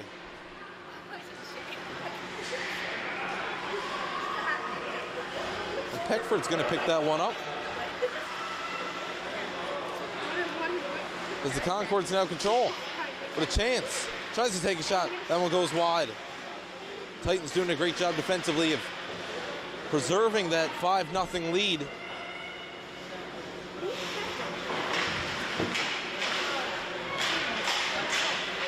Concord's trying to get control there, and that was picked up by the Titans. Now up along the side. It's Corner Brook. Tries to center it. That one connects, and they're going to swing it around. That one goes into the glove of Callaway, but comes right back out. And the Concords aren't able to control that puck as they dump it down. And we're going to get icing on that call and go right back down to the Gander end with 3:30 left in the third period. Shots on goal 17-9 in favor of the Titans.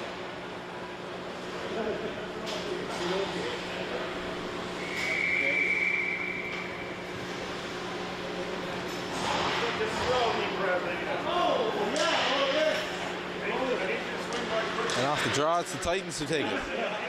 And a shot there, and that one's blocked by the Concords. And that's covered by Maya Callaway again.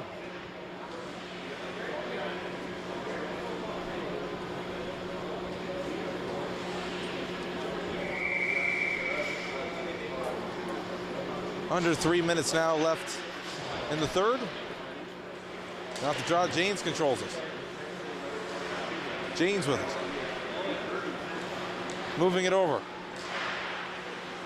The Concords pick it up and try to go the other way there now.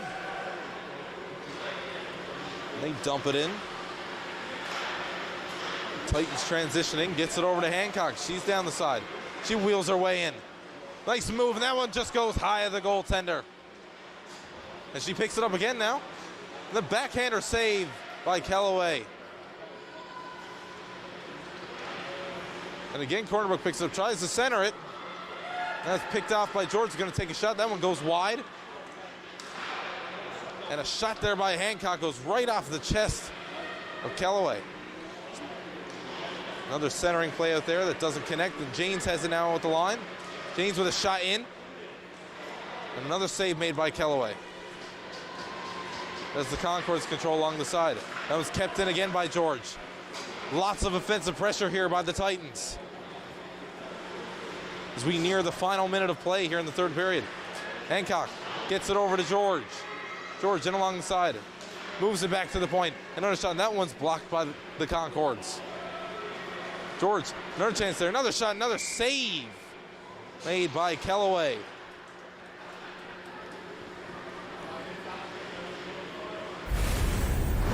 Going for, could very possibly be the last line change of tonight's game.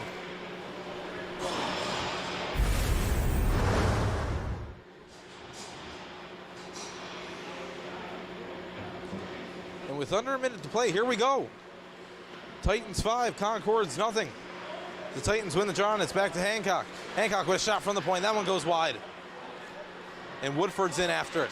Woodford keeps it down low. Out front for Woodford, who's going to take a shot, and a nice save made by Kellaway.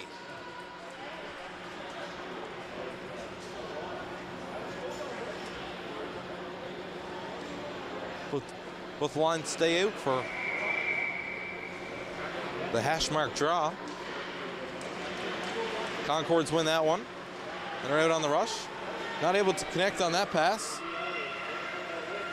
And under 20 seconds left here in this one, folks. As the Titans transition and head back the other way. Titans with strength, tries to get over to Woodford, and that pass can't connect strong enough, but Woodford has it there now. Out front, nothing on that one. And that's gonna do it tonight, folks. Corner Brook 5, Gander nothing. The Titans with a commanding 22-9 shot performance to take this one to open their tournament race. We're gonna hold on here now, folks, for the Royal Newfoundland Regiment players of the game from both sides. Of course, first, a common act of respect as both teams shake hands.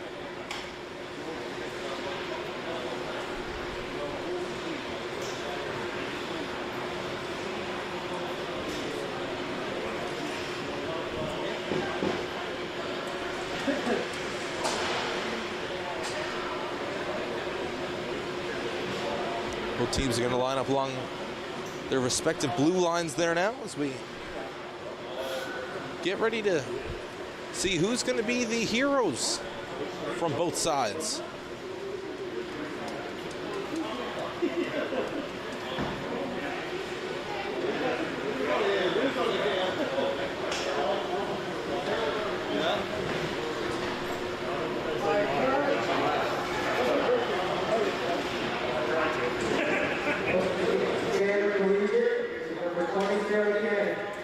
Sarah Canning is going to get it for Gander Collegiate, who had a solid performance throughout the game, and she's going to get a nice little souvenir here from the Royal Newfoundland Regiment.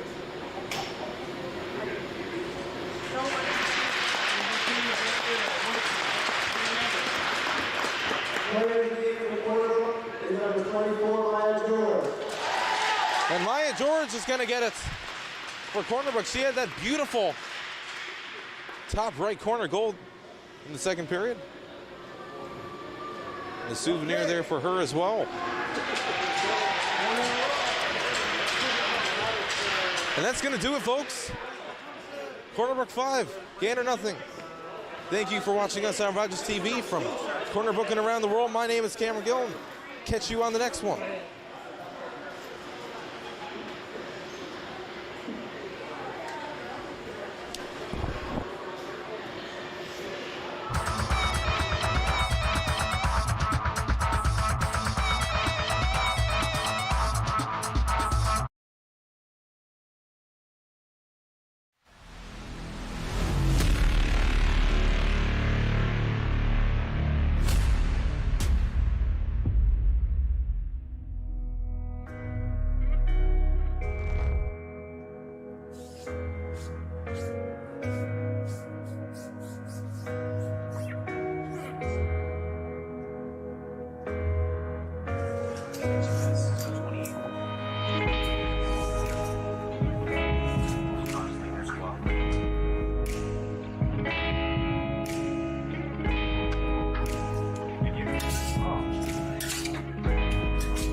Exploits Valley trying to get some offense going.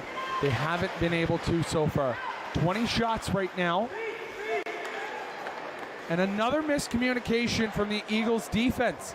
4 defenders stood there looking at the puck like they didn't know what it was. Shot there from Sargent. It's going to be retrieved in the corner by Fudge.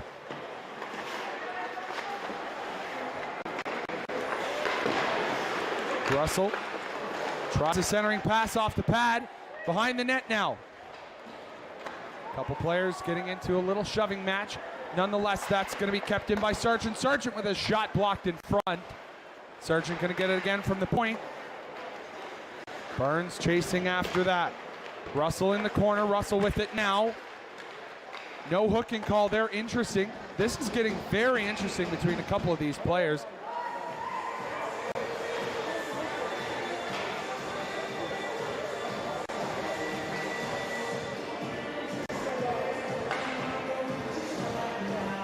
Gander going to change their defense. Exploits Valley going for a full line change.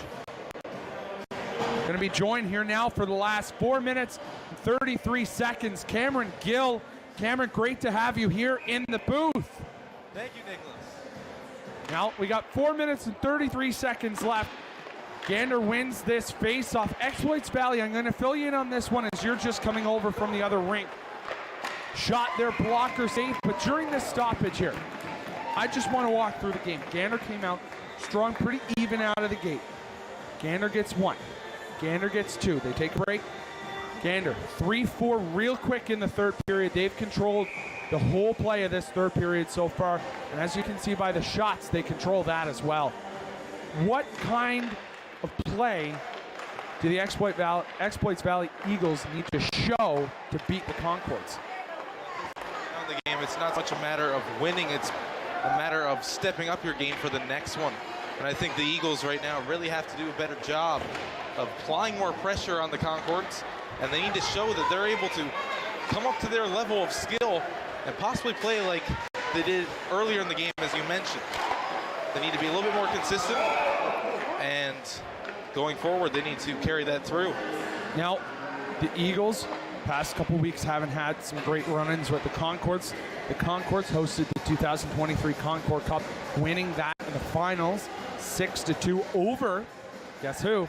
The Exploits Valley Eagles. So now there's a bit of bad blood out there from that. The Eagles were looking for redemption today, but with 4 minutes, it's doable. We've seen it done in other games, but it's not easy. Puck comes up ice here now.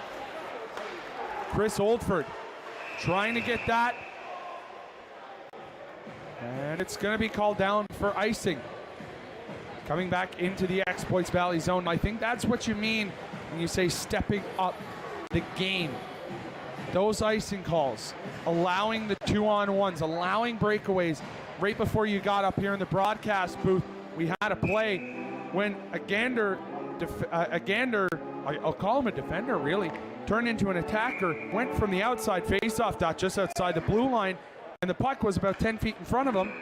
But within that puck was 4 Exploits Valley Eagles, all of whom looked at the puck like they've never seen it. Well, Nick, stuff like that just is completely unacceptable at this level of skill. This is a very talented Concord team who seem to have had a very great season so far, coming out a lot better than they did last season, for sure.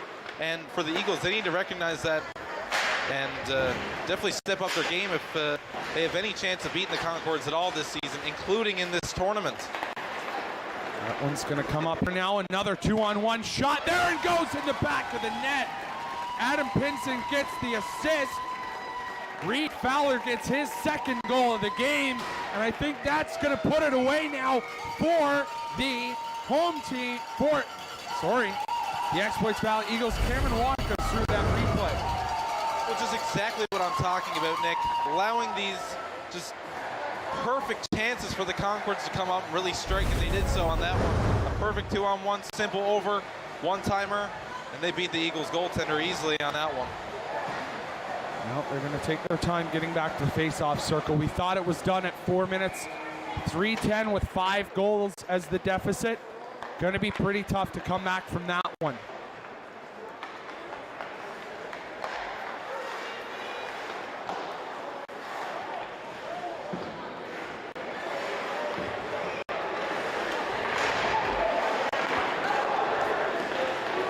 Gander trying to get it out of the zone now.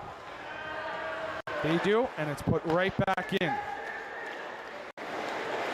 Sargent tries the pass up. Chasing after that now is Russell. Russell is joined on the wing by Layden. Russell on the backhand, saved by Hedges. Again, another great opportunity for the Concords as we resort to run time for the remainder of this game. Nick, as I mentioned earlier, I mean, Gander seems to be just playing so smartly. They have such smooth control of the puck back and forth, very simple passing plays, but really, with the style that the Eagles are playing at right now, they don't really need to do much more, and it's paying off for them. Under 2 minutes to go here now as the Eagles look to put one on the board. Net is off its moorings as that play is going to be blown down, but it's not going to stop the clock. Face off going to come glove side of the goaltender, Adam Hedges. Hedges, a valiant effort facing 37 shots from Gander Concords. Face off won by the Concord. Shot gonna come here from Brandon Blackwood. It's gonna go over to the point there. And it's gonna cover up. Is Hedges. Little pushing and shoving here. You know, at this point in the game, you know, Gander needs to remember, you know, hey, it's in the bag. Take a step back. Let the clock run out. Don't take any penalties, because don't forget, if they take a game misconduct, any kind of game misconduct here, whether it be a bad hit or an unsportsmanlike play, that means that they're actually going to be suspended for the next game as well. So coming in here now, Exploits Valley trying to get one on the board. That one goes wide of the net. Now, Gander playing in a division with 3 out-of-town teams. Holy Trinity, the only, per se, town team on Company D. And what's going to be happening here now? The helmet comes off. They are going to stop the play because of that.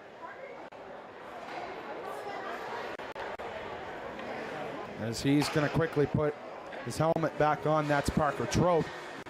So it's the Tigers, the Eagles, the Concords, and Stephenville all in this division here now. What should we expect from the Concords in the rest of this tournament? Because the clock's going to run out now. Well, Nick, I think the thing is, Concords were walking into the tournament.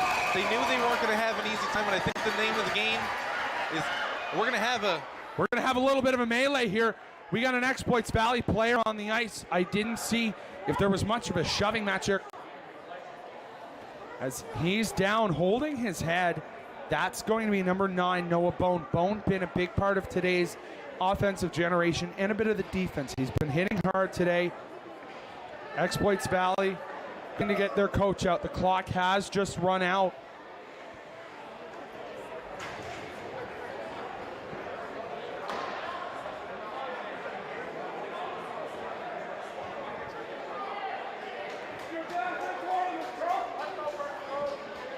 And it looks like as I said, a Gander Concord player going to be thrown out of the game. As you see here, there's a hit there from number 22.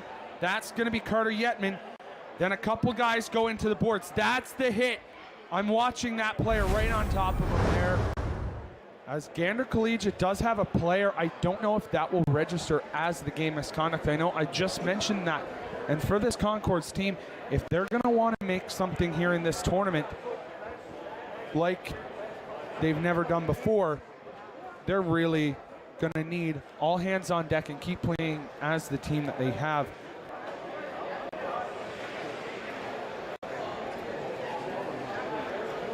Well, Nick, as we just talked about before, Gander already has this one in the bag. They didn't need to. The player seems to be getting up there. And it's Noah Bone, someone who has been a great generator for the Eagles today. He's getting up. The way it looked like he went hard into the boards, got a tough bounce. You know, that's scary, but they're going into the boards, getting a high hit in there. They will go to the handshake line as both players are escorted off the ice. One for medical attention, the other going to be possibly for a game misconduct there on that. We'll try and get the word to our viewers as to what the penalty is. Nonetheless, Exploits Valley shut out of this one as Gander Collegiate gets the win 5-0. Give us about 10 seconds. We'll be back with your Rogers TV 3 stars.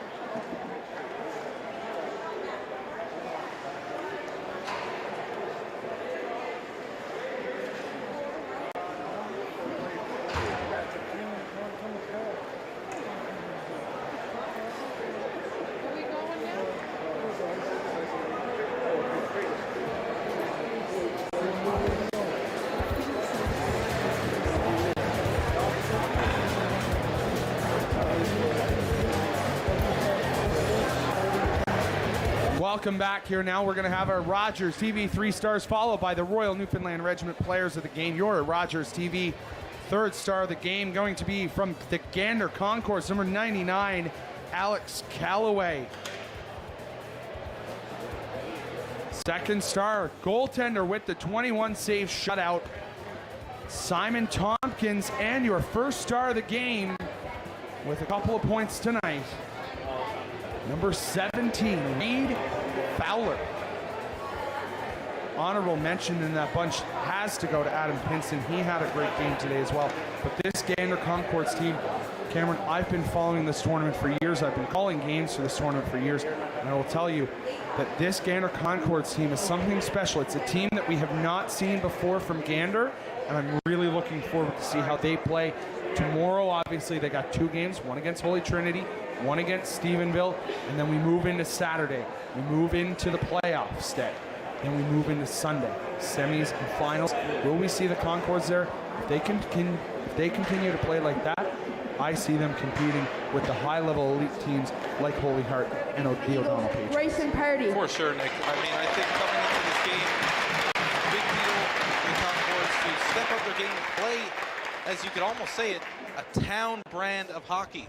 Most town teams here have been playing very competitive, especially in this tournament. They play a lot more games during the regular season, and I think for the Concords right now, their goal Gander, number to step 17, up Reed and compete Fowler. on a level that they know they can beat them. Grayson Carty named player of the game for the Exploits Valley Eagles, and the first star of the game, no shocker of course there, Reed Fowler, the Gander Collegiate player of the game. That's going to do it for this one, folks. Stay tuned. 6 o'clock, we will be covering the opening ceremonies. 7th, and later on at 7:30, we will be having this. Sorry, my apologies, my producer correcting me there. We have the skills competition coming up at 6 p.m., followed by the opening ceremonies at 7:30. And then after that game, we have the Holy Spirit Falcons, the host team, getting another prime time game. Benefit of being a host team, they're going to be taking on the Corner Brook Titans. That's going to be a great East versus West matchup. Corner Brook, always a treat to watch in this tournament. So, the final here, Gander 5, Exploits Valley 0. For the skills competition, you will be joined in the broadcast booth by none other than Newfoundland and Labrador sportscasting legend, Sportside Seth Hyde. On behalf of Cameron Gill and the entire Rogers TV team, I'm Nicholas Hillier. We will be right back after this break. I will be back tomorrow. Take care. Stay tuned. Skills competition, 6 p.m.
All right, good evening, everybody, and welcome to the Paradise Double Ice Complex for the skills competition of this tournament. I'm joined here today by Cameron Gill of Holy Trinity High in Torbay. Cameron, glad to have you joining us. Thank you, Seth. It should be a very exciting skills competition for sure. A lot of skill between all these teams involved in this event. It's definitely one for the record books. And so far this weekend, I mean, how has the skill and the play look compared to last year's tournament? Well, I think that a lot of teams have grown over the last season, and really since this whole tournament started 4 years ago, it seems like every year the tournament, each team comes with more skill and more skill and more skill, wanting to do better in this tournament, and it's pushing every player, and particularly every team's star players, and I'm sure we're going to see that tonight. It's definitely going to be exciting. Last year was a pretty fun skills competition. I'm sure this one will not disappoint. So it looks like we're going to be starting with the females first. This is their debut season in this tournament, which is pretty cool to see and a great way to grow the female game here in Canada, especially in Newfoundland and Labrador. Well, as we've seen, there's been a female league on the go out here, specifically in the city, between a number of different high school clubs, and it's great to see them be able to take part in this tournament. Very historical event, of course, having them be in this tournament. We have two sections now, the men and the females, and it's, well, I guess you could say there's nothing wrong with a little bit more hockey.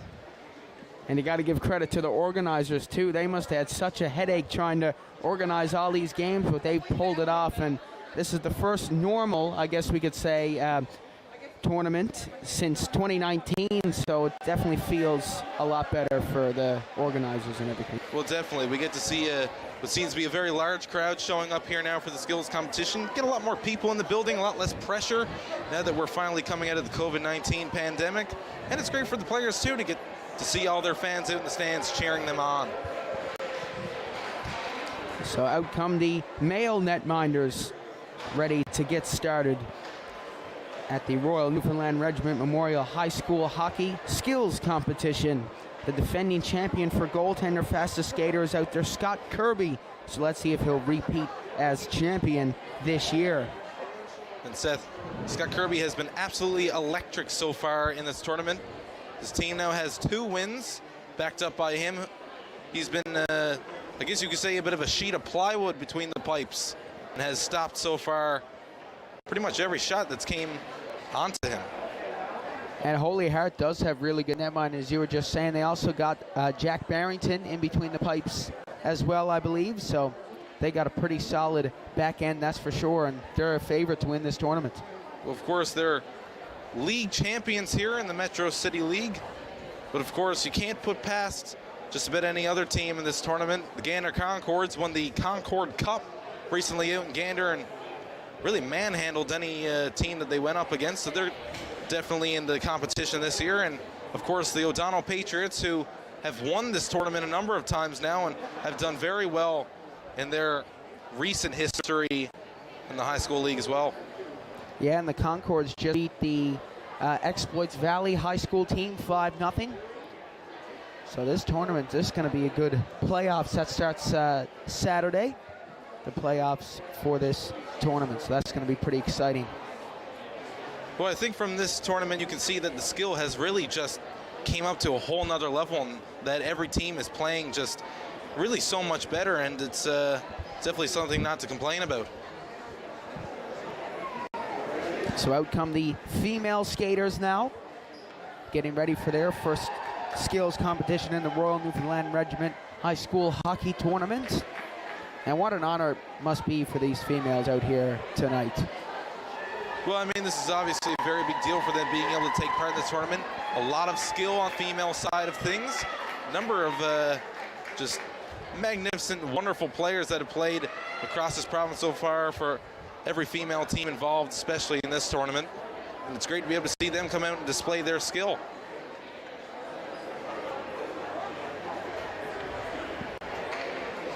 So pretty much a packed house here for the skills competition, which is so great to see. All the support for these young athletes. A lot of them I recognize from calling the Pinnacle Growlers AAA games, so there's a lot of familiar faces from the Central Impact, the Western Kings, Tri-Pen Osprey, Growlers, East Coast Blizzard, so it's great to see those guys out here participating in this tournament.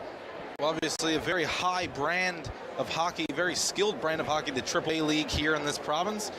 But what most people don't realize is that a lot of these players still have to go to high school and are part of very skilled high school teams, and they now have the chance with the AAA season done and over with to come out and represent their high school brands.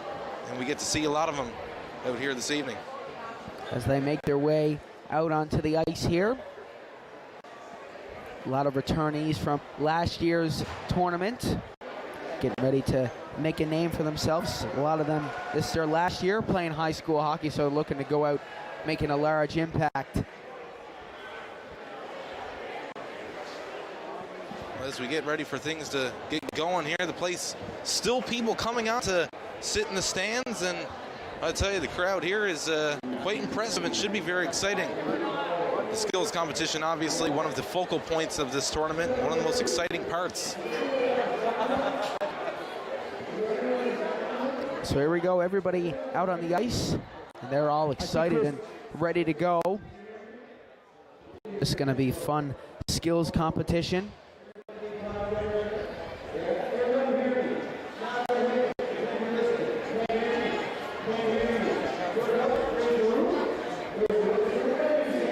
So the first competition that will be up is the accuracy shooting. Starting behind the hash marks, players will wait for the coach's whistle to begin competition. 8 pucks will be placed. The shooter must not cross the hash marks. Each participant will try to score as many points as possible using 8 pucks. The 2 top corners are worth 3 points. The bottom 2 are worth 2 points, and the 5-hole is worth 1 point. The player with the most points will be deemed the winner, and in the case of a tie, the players will compete again from the blue line. So defensemen will love that if they manage to make it to the finals.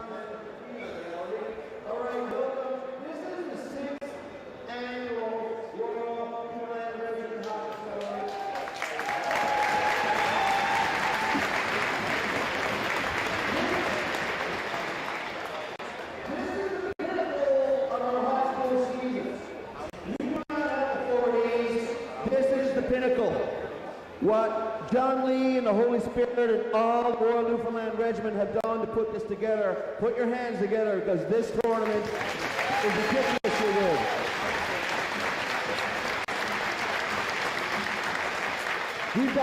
We've got 16 boys teams, 12 girls teams.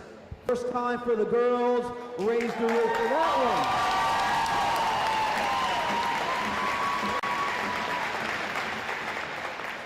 So we're going to do 3 skills tonight. We're going to do accuracy shooting for the boys, and then for the girls, we're going to do a fastest goalie for the boys, and then the girls, and then we're going to do a fastest skater for the boys, and then the girls. Some of the accuracy shooters we're going to put a soccer net in there for, because I've seen them play before. They can hit the net at the best of times. So we got schools from all over the province. Oh, look at the boys, look. Good afternoon. No, welcome, yes. No worries. We started 10 minutes ago. Oh, look at the boys. Oh, I saw. This must be a little bit like showing up late to class for these high school players. Well, it seems like they're getting a little bit of a kick from the crowd and from the announcer there for showing up a little bit late. He's in grade 10, 11, and 12. Don't do what the ladies do. They just don't. But anyway, I'll make fun of them. So every now and then I'll poke fun of the kid. If I really poke fun of him, it's because I've known him a little while, and I'm not trying to be saucy. It's just because I've known him a little while. Some kids I make fun of them, but it's all in jest. So here's what we're going to do. We're going to do an accuracy shooting, fastest skater, fastest goalie. So to get this evening going, we'll start with the boys. So introducing for accuracy shooters, I'm going to list your names.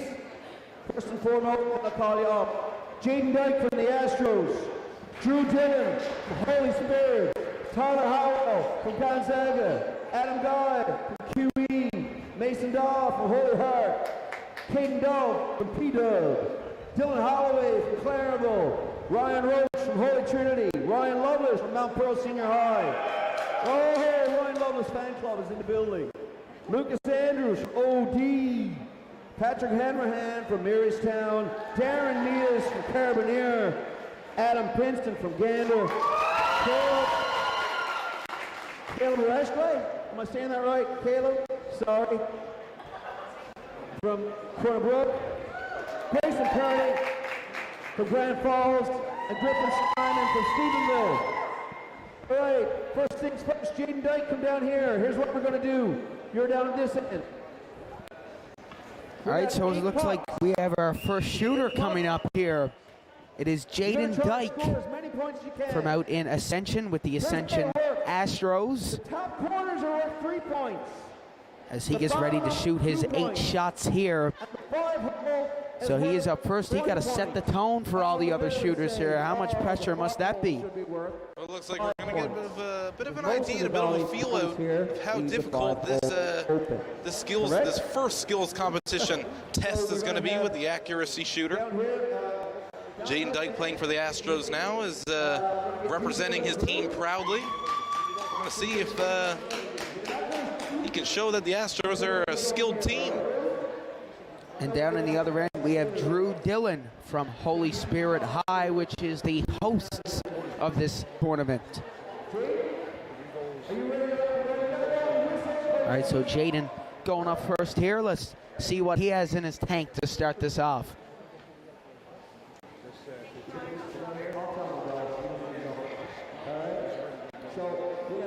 A lot of great players have come out of the Ascension Astros team. I believe the CBN Stars are the current Newfoundland champions in the under-21 league, and half their team played for the Ascension Stars to get it kicked off. So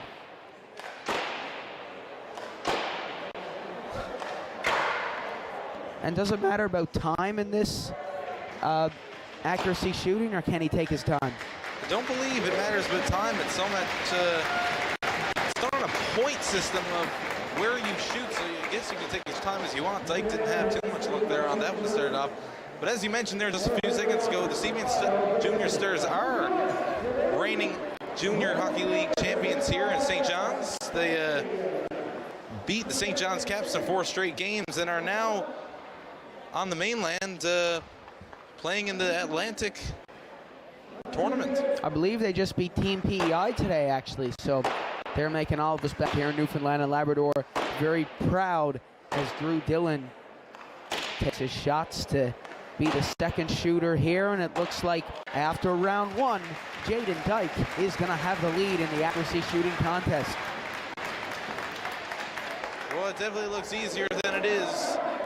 Very skilled players here all across the ice here, but not having a whole lot of luck putting the puck those small holes there.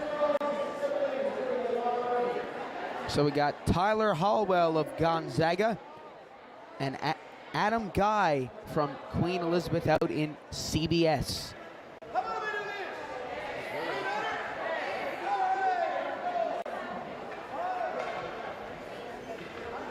So let's see what Tyler Hallwell can do here.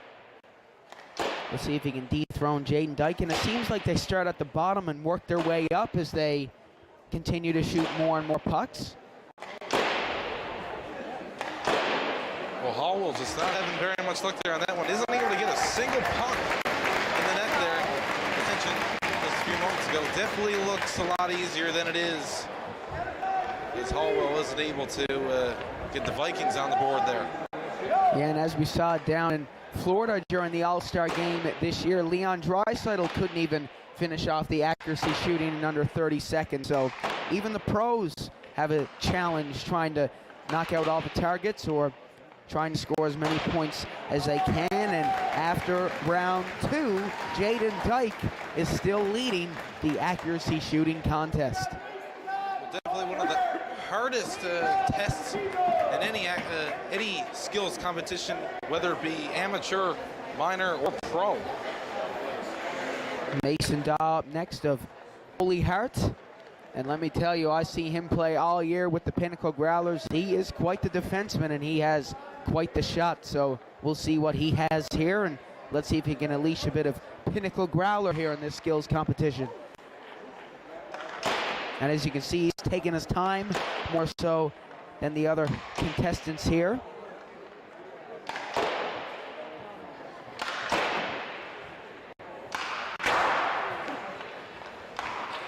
So Mason Daw is going to take the lead away from Jaden Dyke.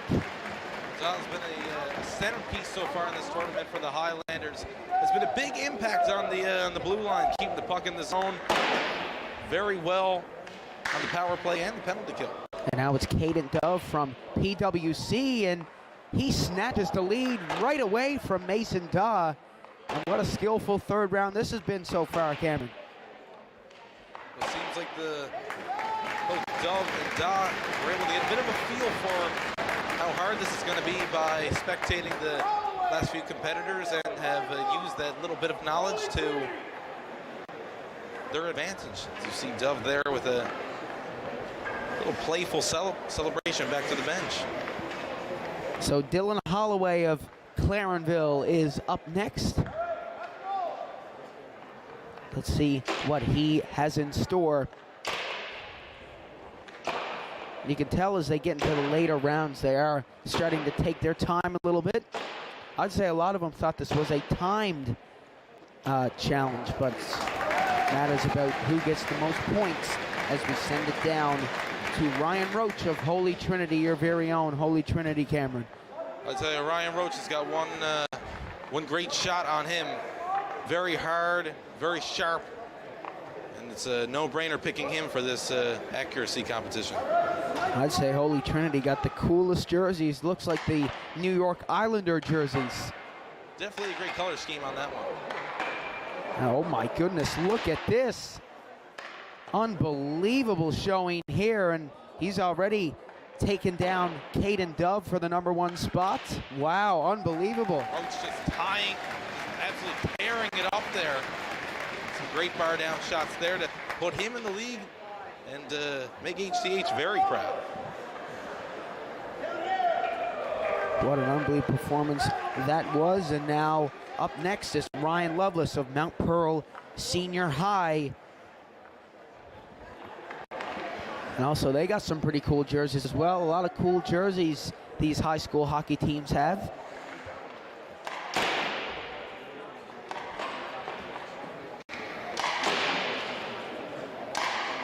Looks like Lovelace is giving Roach a bit of a run for his money. Look at that, he's catching steam here. Oh, unbelievable finish from Ryan Lovelace, and that could put him in front of Ryan Roach. I think he might have just went in the lead on that one there, Seth. That was just a little bit more impressive than Roach's performance. It's the battle of the Ryans for sure, and now it's the battle of Mount Pearl. It's Lucas Andrews of O'Donnell. Two schools right across from each other, and it's safe to say that those two schools don't like each other, and they battle here in the accuracy shooting. And a great showing from Lucas Andrews.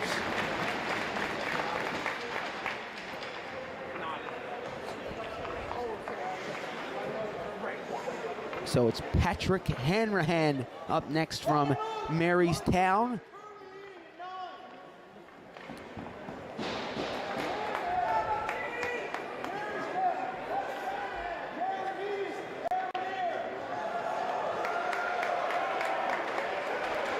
All right, so here we go. Patrick Hanrahan of Marystown. He is up next, the captain of that team. Let's see what he has in store. A lot of Marystown Clipper fans actually make the drive out to St. John's, to Paradise, to check out this tournament. I see a lot of Clippers jerseys going around in the concourse. Looks like they have a very dedicated fan base. It's obviously a very exciting and great experience for the Clippers and their fans. One of the biggest tournaments of each season here in the province. Definitely worth making the trip out as we turn our attention now to Darian Meadis of Carbonear. So Darian Meadis of Carbonear up next. Let's see what he has for these fans here. Meadis with a snipe top corner, looking to be settled in here. Oh, he lost that puck. Seems to be going for that top right corner. And Meadis for his last shot. He gets that puck back once again. Let's see what he can do here. And he snipes the last one. Great job by those two guys.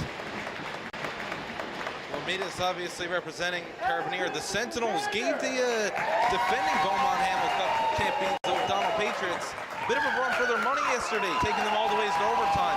Unfortunately, falling to them 6-5. So Adam Pinson up next. Also got the pleasure of watching him in action with the Central Impact, and he is also an unbelievable player. Scored a hat trick on his birthday to propel the Impact over the Growlers in one of the regular season games. They were also runners-up in the NL U18 Major Hockey League. So he has quite the experience under his belt, and a great showing from him. A lot of Gander fans in attendance for this one as well. Well, Pinson being part of the Concords who were able to, just a few moments ago, take down the Eagles. Great showing from him. And Caleb Brashley jumping right into it here with a hot start. Brashley going for the Connor Bedard toe drag release on every shot here, and he does a great job. So the last two players, Grayson Party and Griffin Simon of Exploits Valley High and Stephenville, seeing if they can dethrone the current leader, Ryan Lovelace.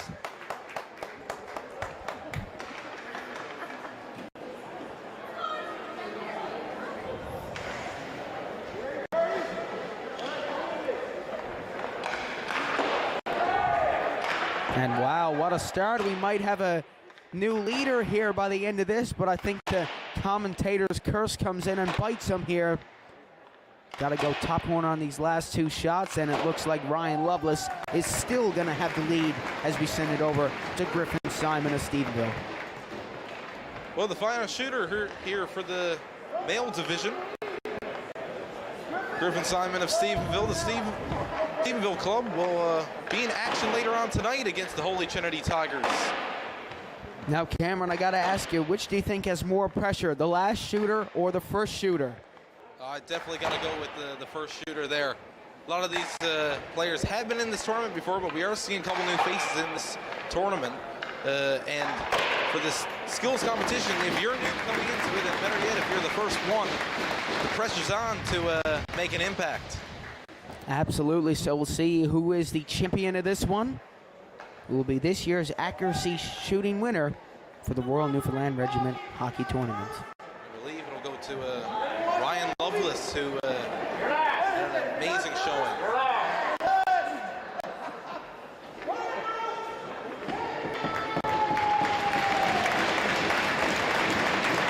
So it's Ryan Roach who won. Ryan Roach is the winner of the accuracy shooting and is Holy Trinity's own. You must be pretty excited, Cameron. Well, it's definitely great to see Ryan succeed here in the opening test of this skills competition. But in a lot of ways, if you're following high school hockey, it's no surprise. Ryan, a great shooter, great skater, very skilled athlete. And it's great to see him take home the first test here at the 2023 Royal Newfoundland Regiment skills competition. So next up, it's the accuracy shooting for the female category, who will be the first ever champion of the Royal Newfoundland Regiment Memorial High School Hockey Skills Competition for the female division. And up first, it's Maya Hickey from Roncalli High School. Just a very historical moment happening right here. The first female division here playing in the skills competition. Get to see exactly what they can do here. A lot of skilled athletes over there on that side of the bench.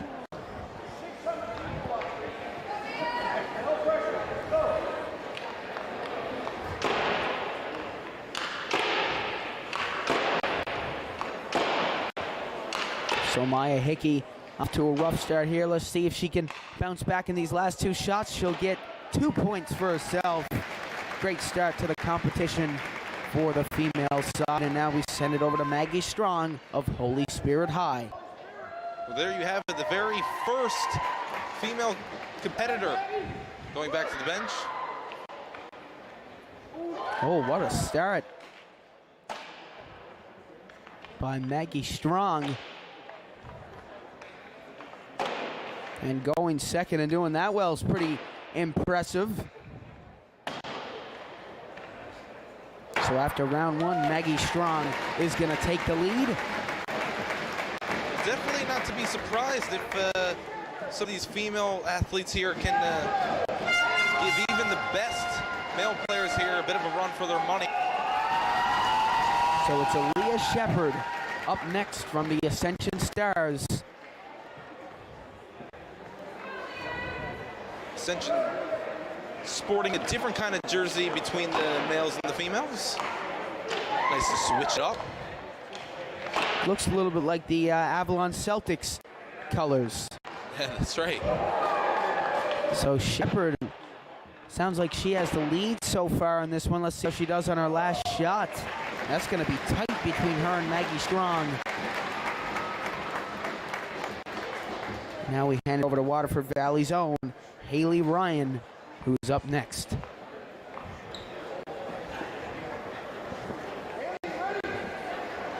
Well, Waterford so far quite successful in the tournament. I believe they were City League champions in the Women's League, and they were able to knock off Holy Trinity in their opening game of the tournament.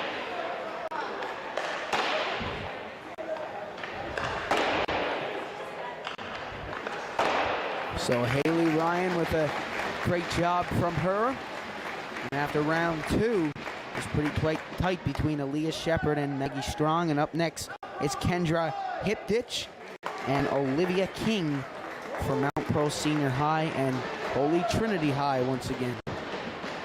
Well, similar story here with Mount Pearl Senior High, sporting different jerseys between the male and female divisions.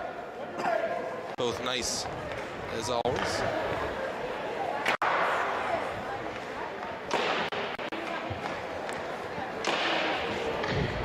Nice shot there from Kendra Hipditch, and she's taking her time a little bit more than some of the other contestants with the posting in. I think Bardown should count just 4 points in my personal opinion. What do you think, Cameron? Well, I mean, it definitely looks nicer, and in a lot of ways it's a little bit more impressive, so I got to side with you on that one. Maybe that'll be an addition for next year's skills competition. Whatever gets the crowd into it more. So it's Olivia King from Holy Trinity looking to give Holy Trinity back-to-back accuracy shooting champions in the male and female division. Olivia King, a bit of a family bloodline. Her brother, Evan King, is currently participating on the men's team for Holy Trinity, so a bit of a great family representation on there, and she's doing a great job so far. Oh my goodness, I don't know what they're giving them in the cafeteria at Holy Trinity, but it's definitely working out for them. She's going to take the lead, and Holy Trinity are taking over the accuracy shooting contest. So it's Maggie Bussey from Queen Elizabeth.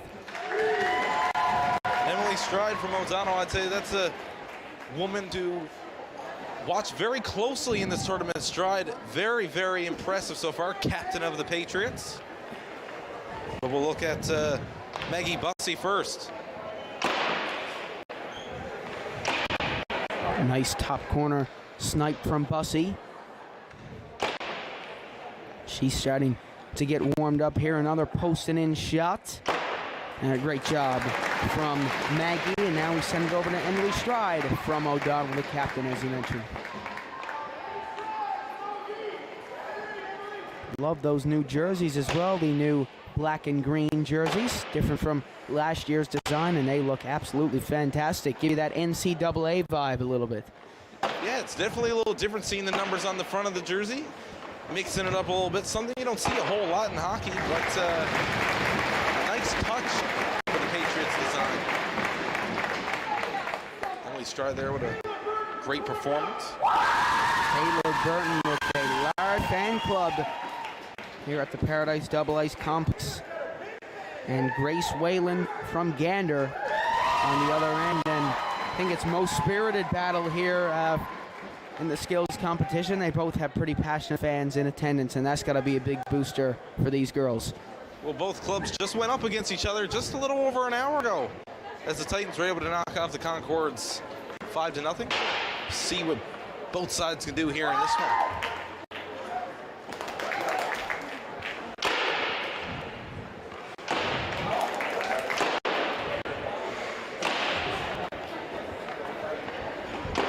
So a great performance here by Taylor Burton. And now we send it over to Grace Whalen of Gander. Let's see what she has in store. And those players got to be tired from just playing games before this. Or maybe you could use it as an advantage as a warm-up. Another nice top corner snipe from Grace.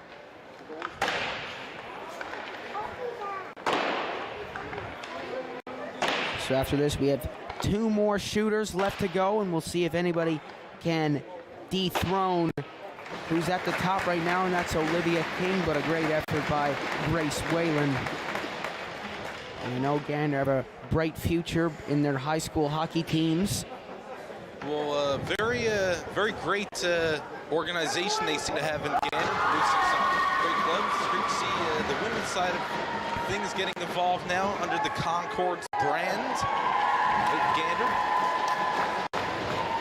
Men's side putting on a show earlier today, as mentioned before, 5-0 against the Eagles. So Hannah White of Discovery is up next, sporting Wayne Gretzky's number 99.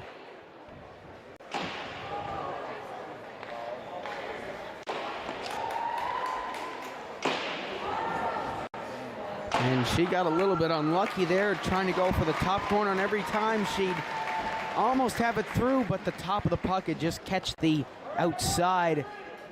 And now it's Morgan Hackett of the Marystown Clippers up next. Well, you know, Seth, these holes aren't exactly that big, and you got to be right on the money in order to get it in any of them, or else it's going to bang off the side, and that's not going to get you anything.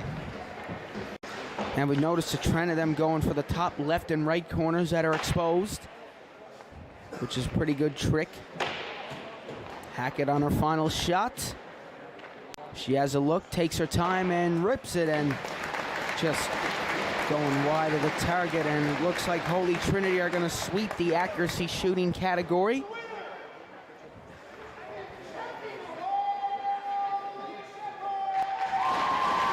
No, the Astros are going to get it. So it's Aaliyah Shepard who is the winner. And she is the first ever accuracy shooter winner in the Royal Newfoundland Regiment Memorial High School Hockey Skills Competition, and what an honor that must be for her. Well, definitely, I mean, it's a big deal, as we mentioned before, the females getting involved here on this one, and she definitely represented all of them from all clubs across the province here well by winning the very first women's side of things for this accuracy competition. That's going to do it for our first half of this competition. Great job by both parties here in this one, and now we move on to the fastest skater, which is going to be a pretty fun competition. Looks like both clubs have picked out a number of players there to take part in this. And also the netminders are going to be involved in this one too, and that's always pretty fun to see. Definitely something different. You don't see a whole lot. The goaltenders competing for speed instead of saves, and love to see who comes out on top later on for that one.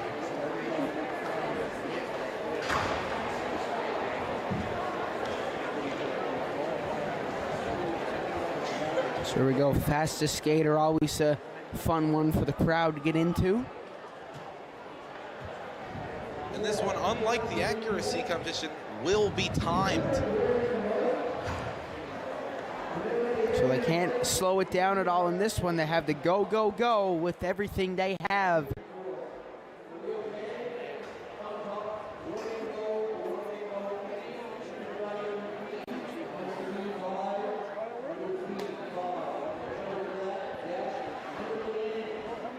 So as I mentioned earlier, I mean, this tournament is so great to see it going back to a bit of normalcy as it was before COVID. It's just great to see just another side of things. I mean, we get to see, as you know, we get to see the AAAs play provincially. We get to see a lot of junior hockey on the go. We also get to see a lot of exciting senior hockey. The Hurd Memorial Trophy playoffs just cluing up there with the Southern Shore Breakers winning that one. But of course, with the Beaumont Hamel Cup now, we get to see the high school side of things. Very important part of local hockey here in this province. There's been a lot of hockey in the last few weeks, whether it's under 13, under 15. The provincials just concluded there 2 weeks ago during Easter. We had the Novice Selects tournament there last week. But us Newfoundlanders and Labradorians, we never get sick of hockey, and we still got our two Newfoundlanders in the playoffs, Dawson Mercer and Alex Newhook, and we're hoping they'll have a deep run this year. Well, Newhook, who's a defending Stanley Cup champion, coming just the third in Newfoundland born to win the Stanley Cup. Actually, fun fact about Dawson Mercer and Alex Newhook, they never got a chance to play high school hockey, as they were scouted when they were in grade 8 and 9. Well, a lot of the time, that seems to be the name of the game. If you're that good, you end up leaving here before anybody gets to see you in high school.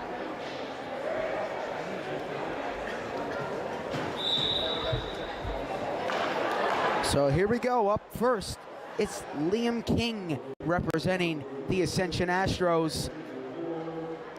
That's got to be hard skating in all that gear. I mean, you're probably at home saying, oh, that looks easy, but I can guarantee if I tried to do that, I wouldn't be able to stand up. Definitely a very impressive feat to loop all the ways around in a quick period of time. Whichever goaltender comes out on top, it's going to be a very, very impressive feat for them and for everyone in the men's division for that matter. So the rules for the fastest skater, the participants will start on the red line closest to the penalty box and wait for the staff's whistle. On the whistle, the stopwatch will begin. Participants must skate around all pylons and nets to qualify, so no shortcuts for any of these players or netminders. In the event a player wipes out during their competition, they have the choice of starting again. This participant will receive a 10-second penalty added to their time, so Cale McCarr, don't come try this out. You wiped out down in Florida, so I wouldn't recommend you coming here to Newfoundland and Labrador to try it out. That's right, Seth. So the player with the fastest time, of course, will be the winner, and the chance of a tie, those players will compete in the same course for the fastest time. And I'm kind of hoping to see what a tie would look like. So it's Jack Turpin of Holy Spirit High, the host, as he cut that corner, and it looks like he might beat Liam King here.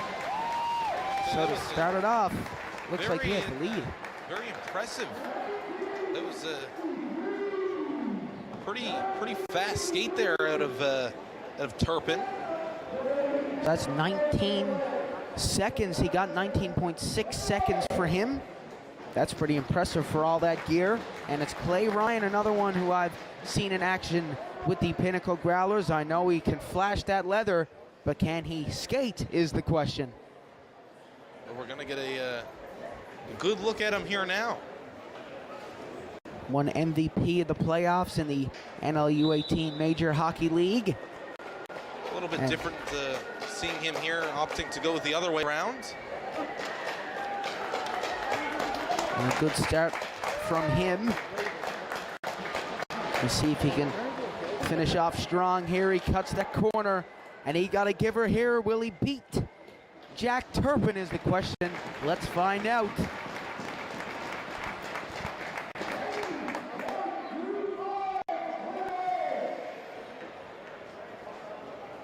So 22 seconds for him, and Jack Turpin still has the lead as Josh Hillier comes out next of Queen Elizabeth. Well, Ryan just not able to really get much speed there on those turns, it seemed. Turpin was really whipping it around and picking up speed every turn.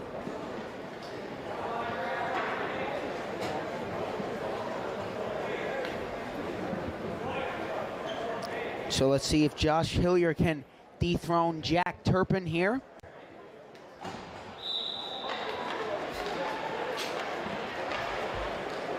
The corners are always the most important for these goaltenders.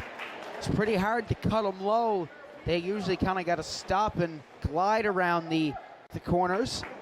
And now here he goes, and looks like he had a great finish there, Josh Hillier. That might be enough to take the lead there, I think. The great last half of his skate. 19 seconds, so he beats Jack Turpin by 0.6 of a second. And now here's the defending champion, Scott Kirby. As this suspenseful music plays here on the rink, let's see if he'll go back to back.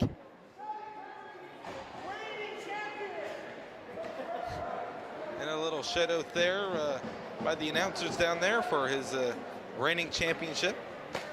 Get to see him go here now.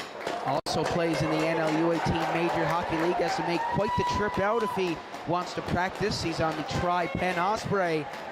And now look at this guy go. Oh, he might just go back to back here. Scott Kirby. Let's see how he can finish.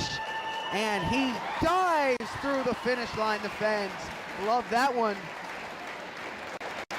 An impressive scare by him. 18 seconds for Scott Kirby. It's going to be enough to take the lead there. A playful little celebration there by him, diving across the line there at the end. Nothing wrong with having a bit of fun here.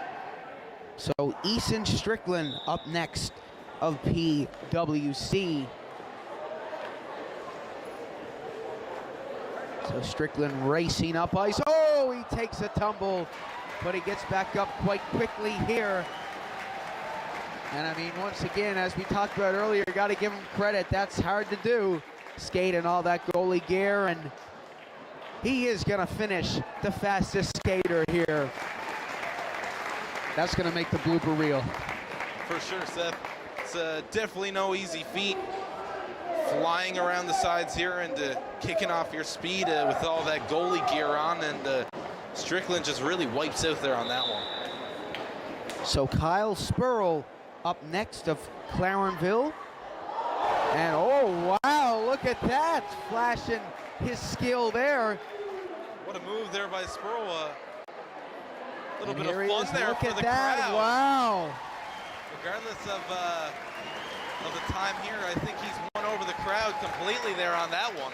They should shave off 3 seconds for the extra bit of skill.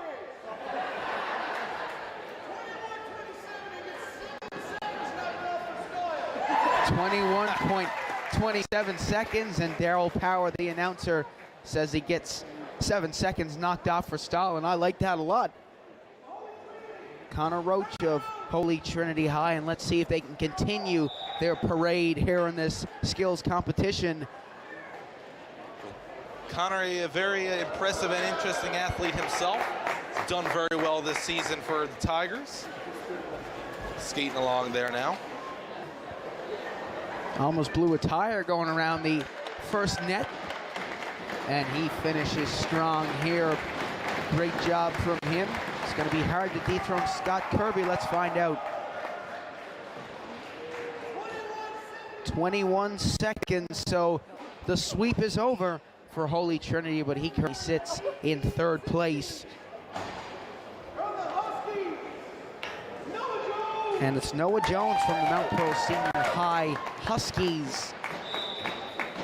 Let's see what he has in store. A great start from him with the all black pads, gloves, stick, everything. Well, I think we got to give a shout out right now to his entire uniform here. I mean, along with the gear, such a beautiful jersey for MPSH, and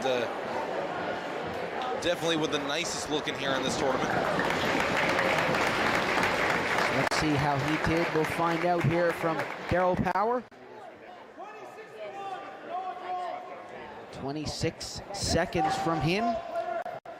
And up next is the other Mount Pearl High School. It's Joe Duke from O'Donnell. Oh, wow, look at this. He's really trying hard here. Coming out of that corner with speed. Look at that.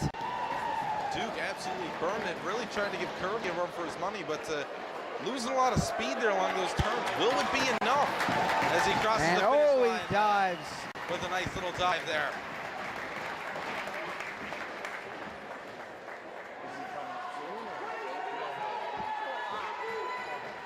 So 20 seconds for him. Still not enough to beat Scott Kirby. Peter Labor from Marystown Clippers. Let's see what he can do here.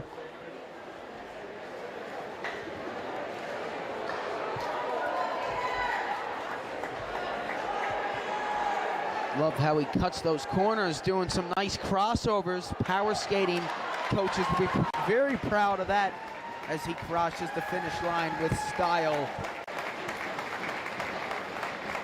I must say, a very impressive run so far for all these goaltenders. Aside from the speed, having a bit of fun with it too, it seems. Lots of playful stops there and get the crowd going. So 21-32 from Peter Labor. And now this has got to be the coolest hockey name you'll ever hear. Storm Toth from Gander. That's an incredible name. Yeah, definitely. He must have quite the nickname in the dressing room for sure from the Concords on that one.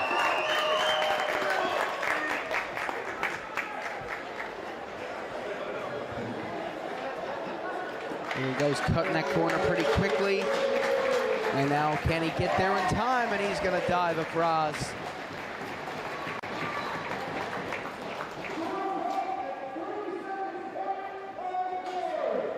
.20 seconds, .14. So great job from him.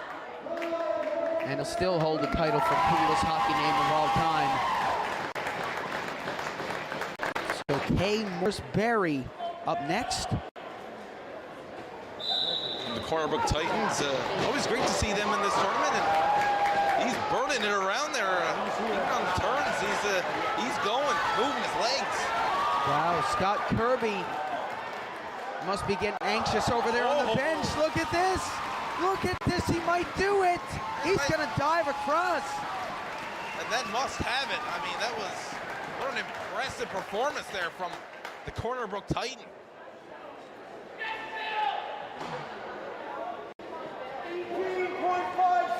18.56. We will have a new champion. Scott Kirby has been dethroned.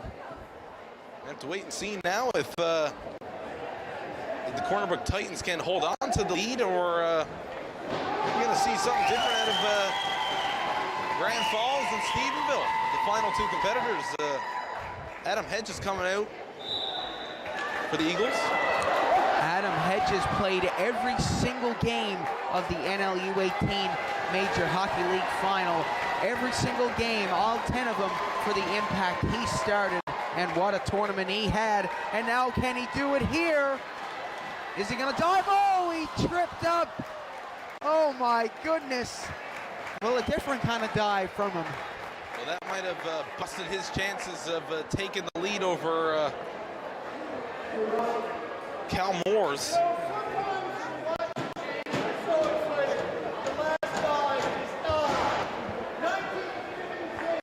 1956, so he's gonna move into second place. Great effort from Adam Hedges, and now it's Noah Beliveau from Stephenville to close out the goalie category.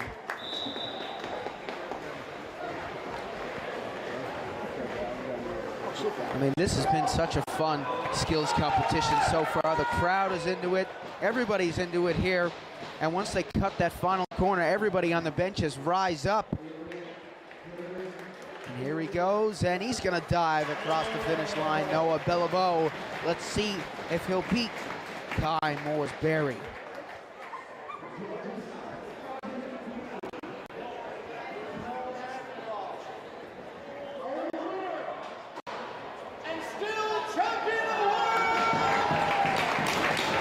Scott Kirby is the winner. Scott Kirby's going to get it. I believe, actually, I believe he had about 18 seconds there.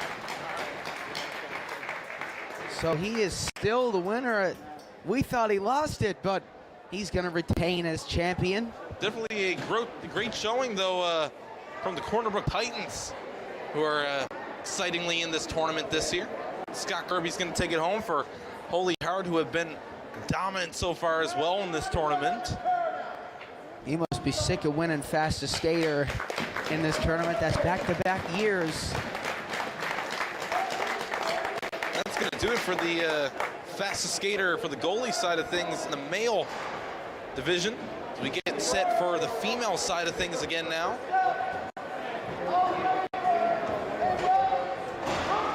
So it's Brooklyn Drover from the Ascension Astros to get us kicked off.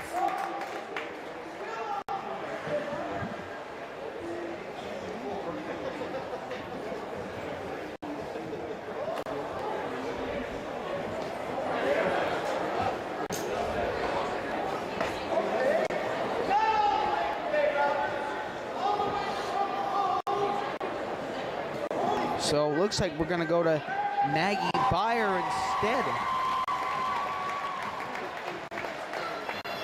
No, we're skipping over her as well, so it's Avery Cluett Avery Clouet from the host Holy Spirit High.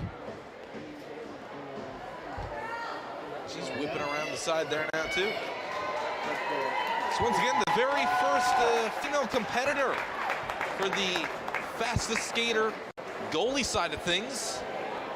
Very historical moment again for the female division here in the province. And now she clews it off with style. Let's see what her score is.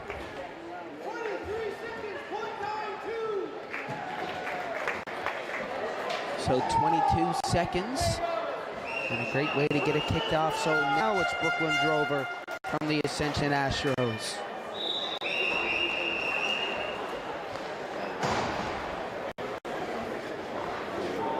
She cuts the corner, almost blew a tire, but she managed to catch her balance. Close call for sure there on that one, but pulls through. And now here she is once again. Will she dive to finish it off? Yes, she will. And let's see what her score is.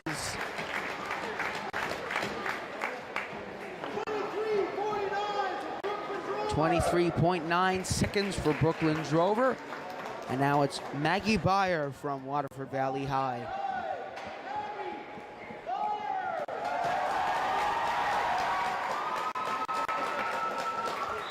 And actually, Abby Newhook's dad is the gym teacher of Waterford Valley High, so I'm sure he's reporting back to Abby and Boston College and telling her about the great talent at Waterford Valley in the women's division. Well, as I mentioned earlier, said the women's side of things in terms of hockey with Waterford Valley have been very strong so far. A very skilled team. We're able to win the city championship.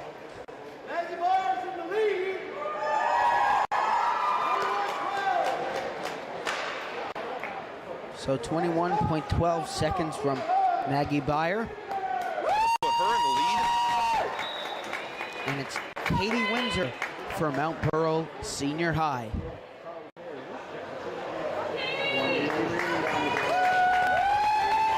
she goes, strong start from her. A couple shout outs there from the crowd cheering her on. Seems like just about every team has their little section in the stands here with their fan base.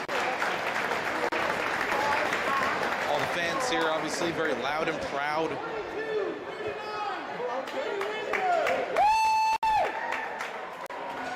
So 22:39 for Katie Windsor, and it's Avery Clouet who's up next from your very own Holy Trinity High.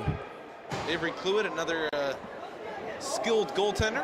See if she can continue the trend here of the success for Holy Trinity, aside from Connor Roach, who wasn't able to exactly play super well.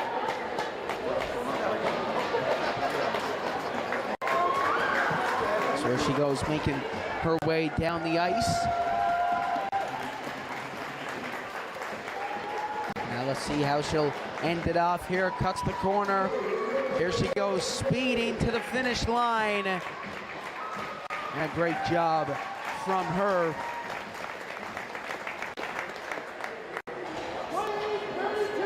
.28:32 from Avery Clouet.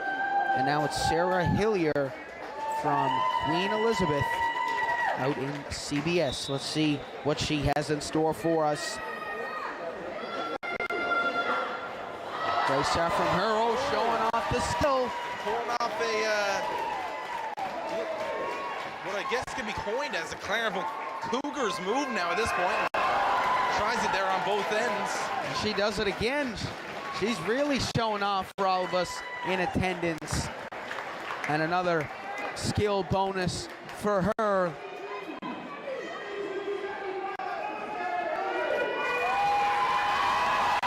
So great job from her. And now we go to Jenny Murphy from O'Donnell. And she is an unbelievable goalie, let me tell you. She's being scouted already to go away to a few prep schools. Plays with the under 15 AAA Icebreakers, and her father's Trevor Murphy, who's big with the Growlers, and he's the vice president of Hockey NL, and she might just win it here. And she dives across the finish line. Well, a very skilled team this year out of O'Donnell on the women's side of things. Just like that, Murphy has the lead and does the beautiful little celebration there in the dab. Little ode to her fellow teammates there.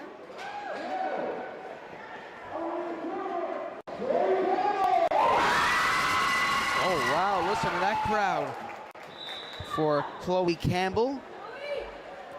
I wonder if there's any relation to Jack Campbell, the former Leafs netminder. It's definitely running the blood for sure.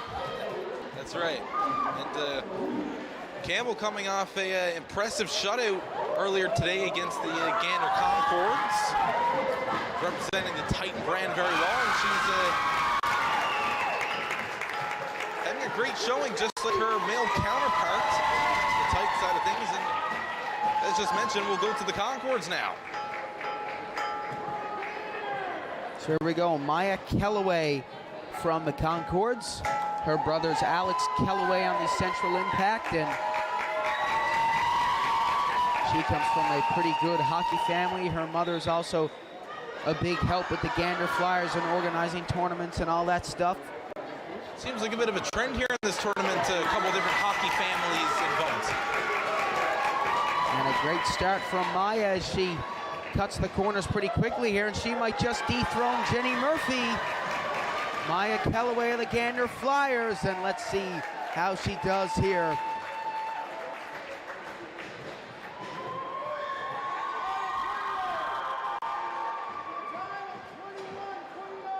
(21-29) from Maya Kellaway. Just not enough to take down the current leader. And actually the people in first and second place, Jenny Murphy and Maya Kellaway, are both in grade 9, as a matter of fact. So the future of high school hockey is very bright, and the future of netminding is very bright for this high school hockey league. Oh, for sure. And women's hockey has come such a long way than 10, 15 years ago, which is so great to see. Well, especially in this province, Seth. I mean, at one point it just wasn't very existent. At this point now we're able to see them in this tournament, and some interesting finishes. Another one there that we haven't seen, a nice little spinny move across the red line. Georgia Marsh with a great little finish there.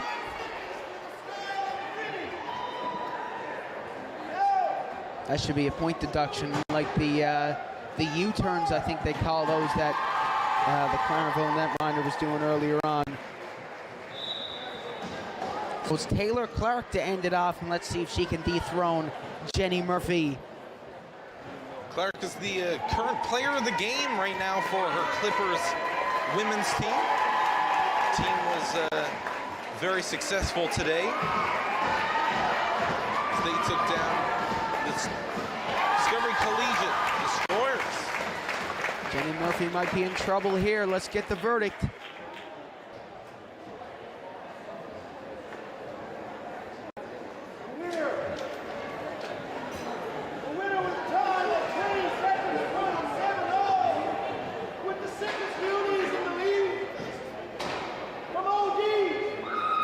And by 0.3 of a second, Jenny Murphy is the winner of the first ever fastest goalie in the Royal Newfoundland Regiment Memorial High School Hockey Tournament.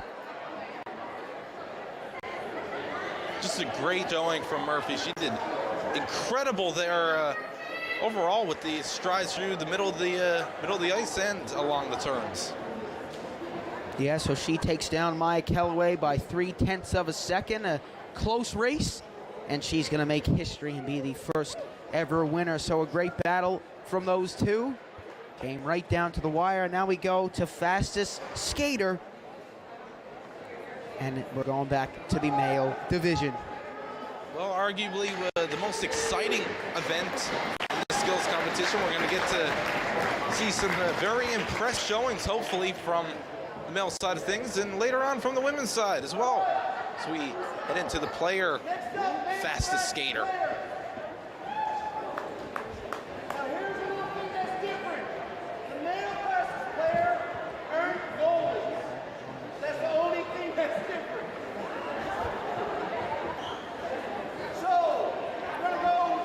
So up first is going to be Evan Russell of the Astros. And remember, on the whistle, the stopwatch will begin, and the participants will start on the red line closest to the penalty box and wait for the whistle. So no false starts. Evan Russell up first of Ascension. He's clipping along there. And I just looked up and I thought we were still in the goalie fastest skater there for a second, but I realized we're back to the players. Evan Russell, and what a job from him. Wow. Now, he might seem really fast after just watching the netminders, but a great job from him. And a great job from the goalies, too. We never praised them yet, but that's got to be hard skating with all that gear on. So a huge shout out to the netminders who had the courage to test this out. So Michael Connolly, a Holy Spirit High, the hosts of this tournament. A big advantage for the players being able to really put more power into their turns and do some tighter stuff along those nets there to cut down on time. A bit clean stop there from Connolly. 15:45 for Michael Connolly. And up next is Nevin Whitty, who just played for the under-15 St. John's Hitmen last year. Still impressively, the players haven't exactly been able to get much on Kirby, as he's only trailing Connolly by about 3 seconds. Nevin Whitty also went to McDonald Drive Junior High. Played with the Grizzlies hockey team last year as well, so he's quite familiar with school sports, that's for sure.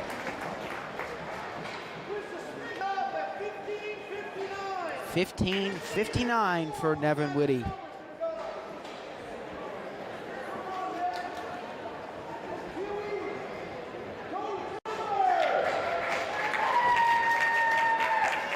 So up next is Cody Soper from Queen Elizabeth. Ripping it along down too. Look at this, he's really cutting those corners really well, and that's huge in this fastest skater as he crosses the finish line. Let's see how he did. He might be in first place. Big little loop around from him there at the end of it.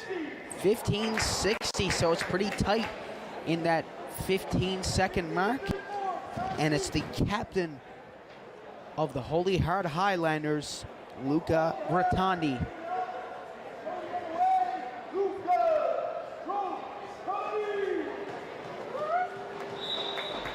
He opts to go the other way, something we've seen just once, I believe, so far in this fastest skater thing with one of the goaltenders. Yeah, Clay Ryan, I believe it was. So let's see how Rotondi does here.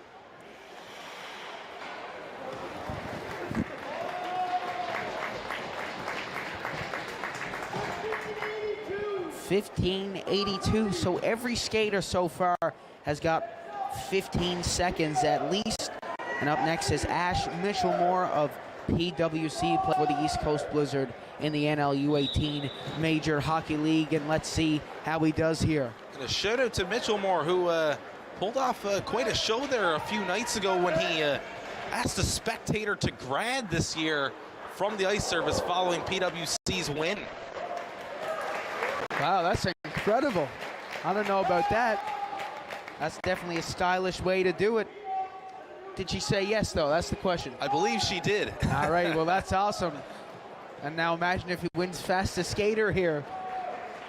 Definitely a good way to impress the crowd and whoever the lucky individual is he's taking. Here's Jaden Peddle up next of Clarenville.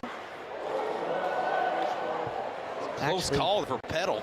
Fun fact about Clarenville Collegiate, my mom went to that school when she was younger, so she's definitely pretty excited to see Clarenville in this tournament. I believe the Cougars are walking into their first appearance in the tournament, and they've had a great showing so far. Yeah, they gave the O'Donnell Patriots a bit of a scare yesterday in the first period. They scored the first goal against them, I do believe.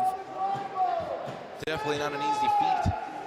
So I'm sure my mom will be pretty pleased to hear that Clarenville is making a name for themselves in their first tournament, and I know they got a great senior hockey team in the Clarenville Caribous. Caribous just coming off a very impressive Allen Cup run, which we'll touch on now in a moment. Sam Goss finishes off his run. 16-13 from him, and yeah, they made it to the Allen Cup finals, didn't they? Well, the Caribous, despite not coming off so great in the Herder playoffs, losing in the first round to the Conception Bay Blues in 5 games, went to the Allen Cup finals off invitation, winning all 3 round-robin games and advancing straight to the finals, but weren't able to get past the host Dundas Real McCoys, who scored 5 goals on them in the third period to take home the national championship. Yeah, an unlucky finish for them, but what a fairy tale run, just being invited in and then going all the way to the final. A shed out there to Evan Brenton, who had a great little stride there. 16-36 for Evan Brenton of Mount Pearl Senior High. And now it's Brady Lawler of the O'Donnell Patriots.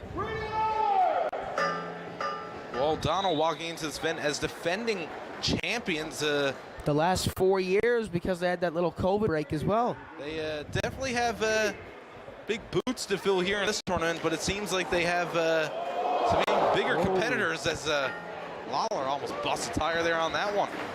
Close call for him, but he manages to finish off strong.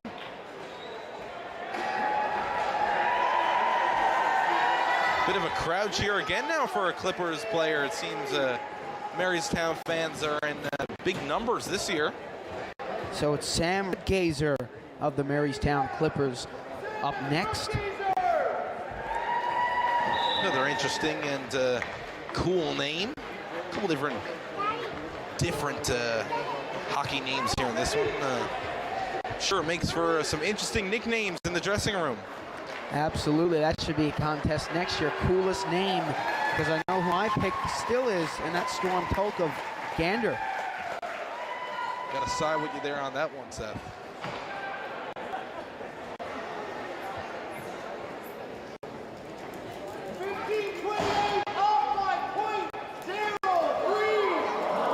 .030. 15-28 and off by .03.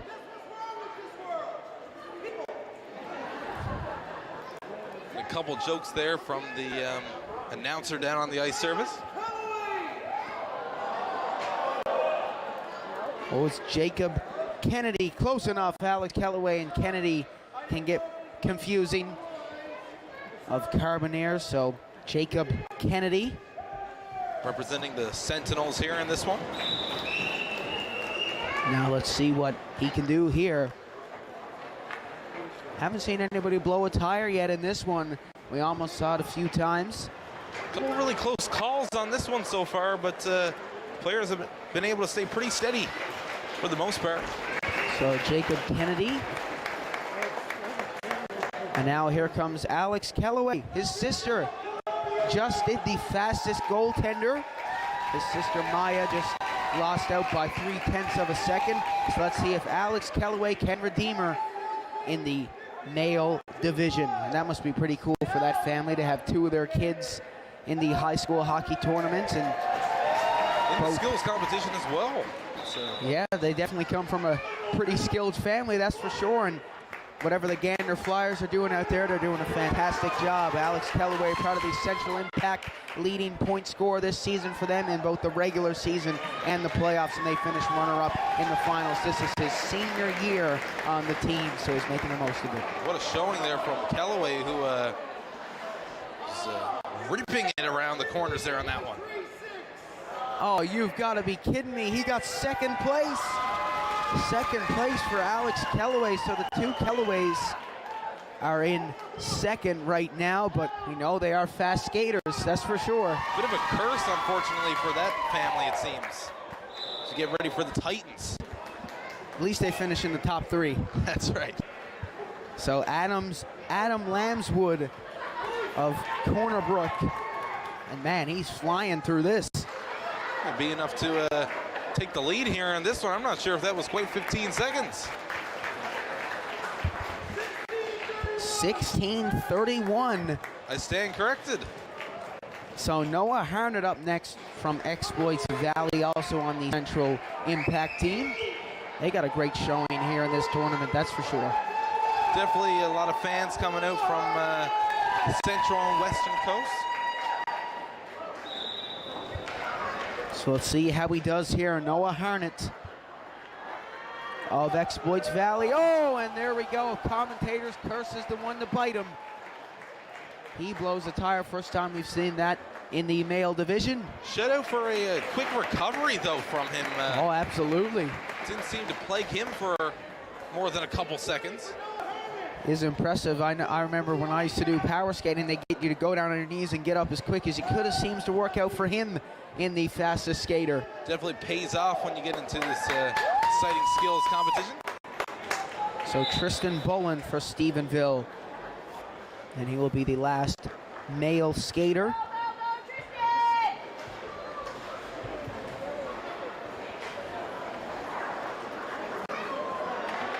So Tristan Bullen finishing off strong here. Let's see what his time is.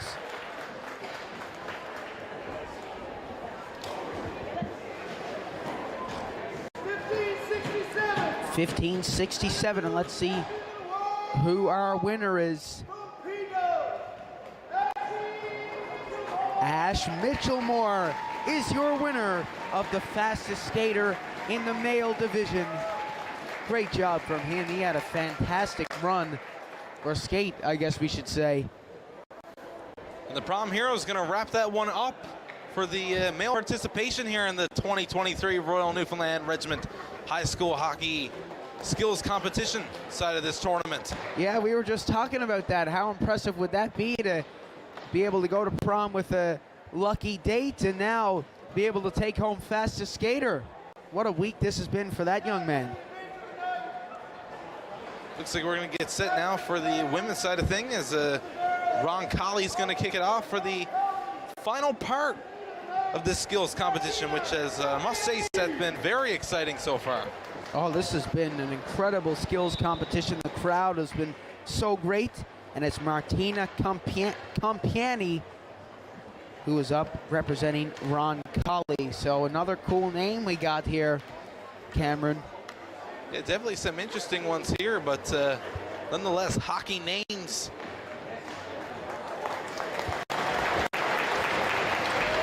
So Martina Compiani, let's figure out what her time is here. 19:33. And now it's Megan Newman of Holy Spirit High, the host team, looking to see what she can do here.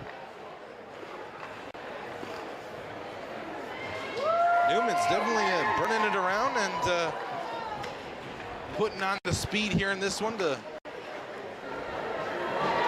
try and get Holy Spirit.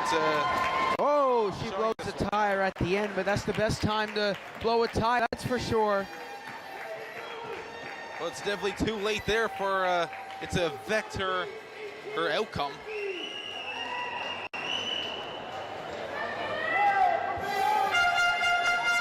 So from the Ascension Astros, it's Jenna Snow. And now they got noisemakers for Ascension here. She's the assistant captain of the team. Snow seems to be clipping it along there. Putting on the wheels for that one. Oh, she has to be the leader.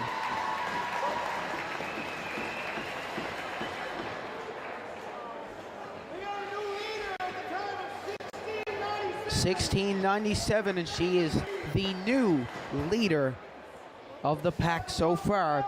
But it's Waterford Valley High's Caitlin Lushman who looks to take that honor away.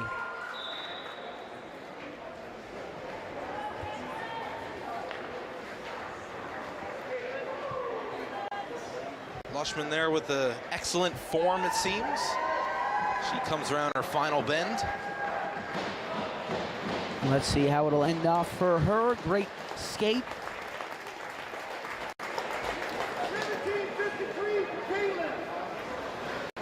I believe that was 16:53 for Caitlin Lushman. And now it's Ava Wilcott, also of the under 15 AAA Icebreakers. Plays alongside Jenny Murphy, but they're going to be arch rivals with that Mount Pearl Senior High O'Donnell rivalry. Definitely one of the most heated rivalries that are going to be showcased here in this tournament. Another fun one, the Gander Concords and the Grand Falls, well, I should say Exploits Valley Eagles. It's a bit of a battle there between those two towns. And look, we just got a quick shot of the two teammates having a conversation there on the bench. Ava was the captain of that U15 AAA Icebreakers team, as Heidi Newberry of Holy Trinity High. Holy Trinity still have the most titles won so far in this one. They won both accuracy shooting, and they're the only school with 2 championships in this skills competition so far. Great showing there from Newberry as well, who is pretty quick. So Claire Crocker is up next. Oh no, it's Molly Gill first up here for Queen Elizabeth. The captain of the Pioneers. And let's see what she can do here.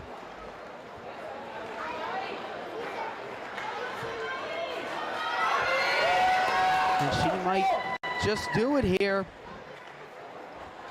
Cut in the corner very well. Let's see how she can finish off here. Gill definitely burned it around there on that one and put off a great showing. And we got a new leader. It is Molly Gill who will take the lead, as Claire Crocker is up next for the O'Donnell Patriots.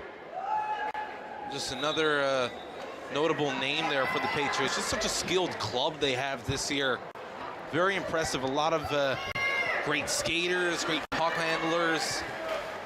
Overall, great talent for this Patriots team.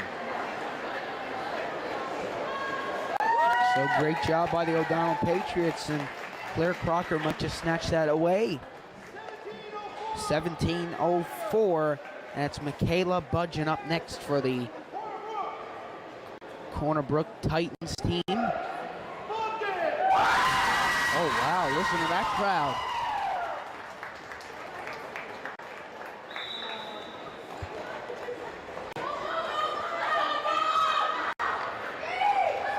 So great start from her.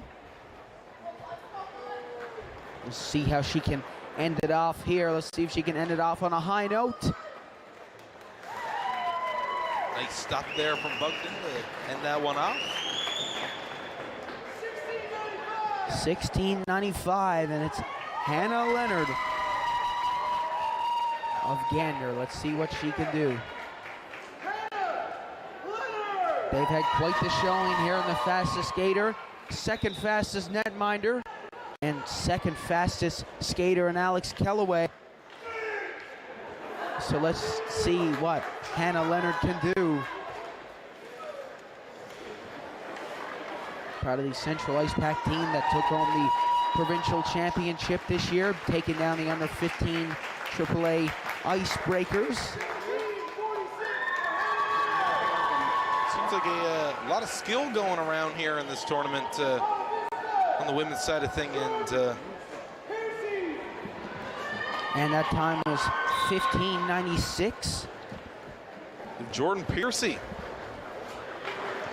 of Discovery up next.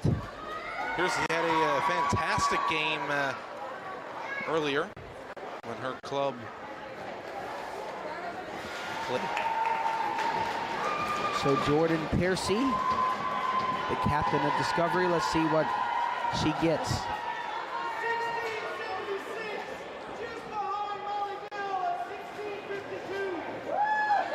Molly Gill's going to maintain the lead here on this one so far. So Lauren Paddle of Marystown is our last skater of this skills competition, and we really hate to see it end. What a competition it was. Now let's see if she can end it off and snatch the title away from Molly Gill here. Can she do it? She's really going there, I must say. It's going to be a close call.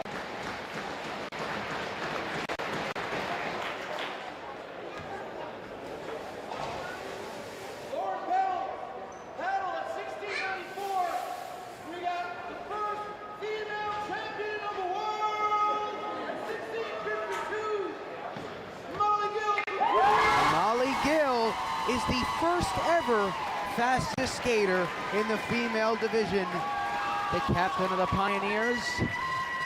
Just an impressive showing from her. Said really, really a great job to end off this skills competition, which has been so exciting. We really hate to see it end, but what a great turnout, I must say. The crowd was really into it. The skill was definitely packed full. So what an incredible skills competition it was, folks. I mean, the year wait was definitely worth it for this one. So thank you so much, everybody, for tuning into this one. Cameron, it was a pleasure to have you on board. Don't know what I'd do without you for this one, and you must be pretty proud of Holy Trinity taking home 2 winners in this evening's skills competition. Oh, of course, it was great to see some notable faces there that I know quite well. I was happy to see them do very well. I was happy to see everyone do so well. It's great to see the women involved here in this one. It's been a very exciting event for sure, but for all the viewers watching, I mean, it's not a time to turn off the television, because coming up in just 6 minutes, we have the opening ceremonies for this year's 2023 Royal Newfoundland Regiment High School Hockey Tournament. So an incredible job by these young men and women, and the future is bright for hockey in Canada. Thank you all very much for tuning in, everybody, and we'll be right back for the opening ceremonies of the Royal Newfoundland Regiment Memorial High School Hockey Tournament.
Australia.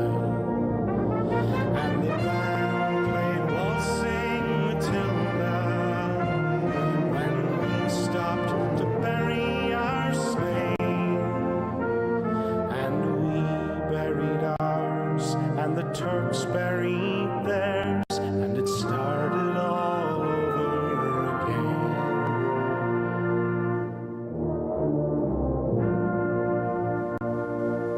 Those who were living just tried to survive in that mad world of blood, death, and fire. And for 10 weary weeks I kept myself alive, while around me the corpses piled higher. Then a big Turkish shell knocked me arse overhead, and when I awoke in a hospital bed and saw what it had done, then I wished I was dead. Never knew there were worse things than dying. No more I'll go waltzing Matilda all around the green bush far and near. For a hump tent and pegs, a man needs both legs. No more waltzing Matilda for me. They collected the wounded, the crippled, the maimed, and they shipped us back home to Australia. The armless, the legless, the blind and insane, those proud wounded heroes of Suvla. And when the ship pulled into Circular Quay, I looked at the place where my legs used to be. Thank Christ there was no one there waiting for me to grieve and to mourn and to pity.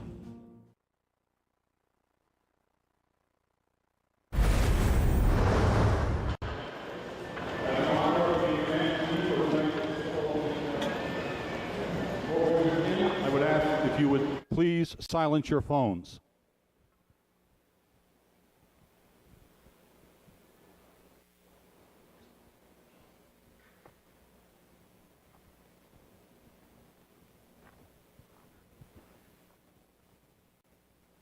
Come out there. Come out there with me. Come over there by me. Come over there by me.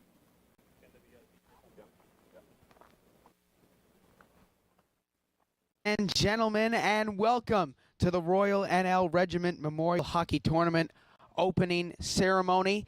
We're going to send it down to Ken Gatehouse, the Deputy Director of the tournament, and this is going to be an unbelievable opening ceremony. Every year, they just do better and better every time, and the festivities here are unbelievable, folks. So this is going to be such a fun opening ceremony.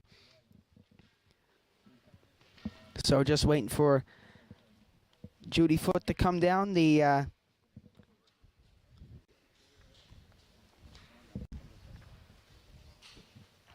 So, folks, the band have been playing some great tunes so far. On this one, they just had a Great Big Sea's Ordinary Day on the go before we sent the camera up to me. So, great festivities here. It's going to show no signs of slowing down throughout this tournament. So sit back, relax, and enjoy the opening ceremony live from the Paradise Double Ice Complex.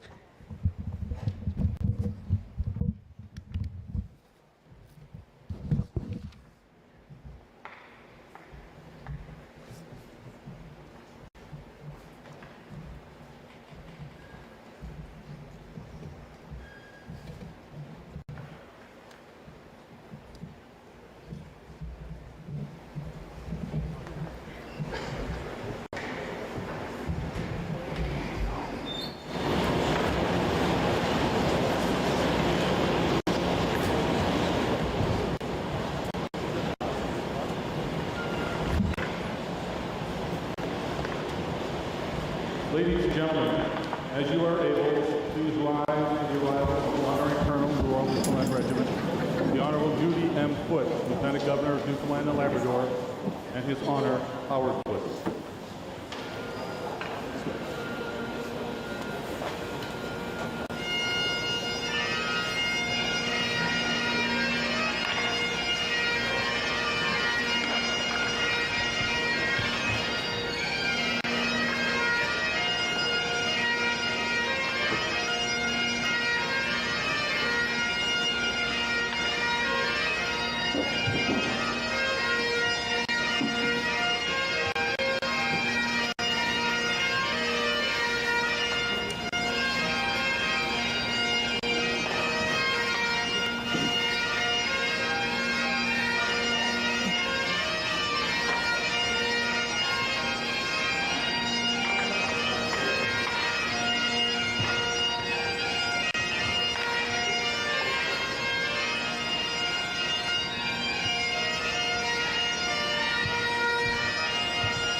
Please be seated.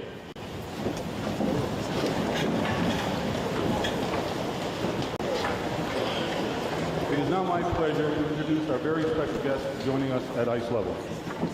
The Honorary Colonel of the Royal Newfoundland Regiment, the Honorable Judy M. Foote, Lieutenant Governor of Newfoundland and Labrador, and His Honor Howard Foote. Lieutenant Colonel Lawrence Hatfield, Commanding Officer, 1st and 2nd Battalions of the Royal Newfoundland Regiment. Chief Warrant Officer Keith Wade, Regimental Sergeant Major, 1st Battalion, the Royal Newfoundland Regiment. Mayor Dan Bobbitt, Town of Paradise. Gerard Brennan, our Tournament Director. Andrew Hickey, the Assistant Director Education, Newfoundland and Labrador English School District. Trevor Murphy, Vice President of Hockey NL. And our 3 major tournament sponsors, Glenda Jones, who's the Chief Executive Officer of St. John Ambulance. Julia Perry, Rogers Television Volunteer Coordinator. Regrettably, the Corps of Commissioners representatives couldn't be here this evening. On behalf of Colonel Hatfield, Commanding Officer of the 1st and 2nd Battalion of the Royal Newfoundland Regiment, the Tournament Director Gerard Brennan, I sincerely welcome you to the official opening ceremony for this annual community event, the 2023 Royal Newfoundland Regiment Memorial High School Hockey Tournament. This is the largest high school tournament in the province, with 28 teams representing 19 different schools from across Newfoundland. We're pleased to have girls teams competing for the first time at the tournament. We are also proud of hockey players Jaden Peddle and Connor Roach, who are serving in the regiment while completing their high school education. Through this memorial tournament, we cherish the memories of all those who have served. Teams from across the island come together in true team spirit to compete as proud Newfoundlanders, driven by boundless youthful energy and by pride of people and of place. It now gives me great pleasure to invite Colonel of the Royal Newfoundland Regiment, the Honorable Judy M. Foote, Lieutenant Governor of Newfoundland and Labrador, to the podium.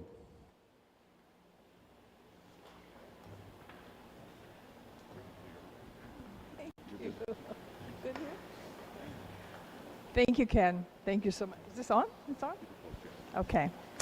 Good evening, everyone. It's such a pleasure to be here at this Royal Newfoundland Regiment Memorial Tournament.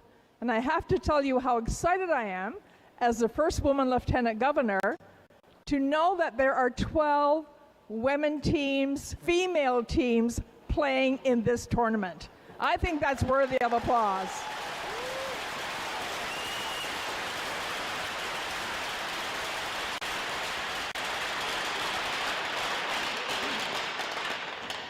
That's not to say that I'm not proud of the 16 boy teams. Round of applause for them too, I think.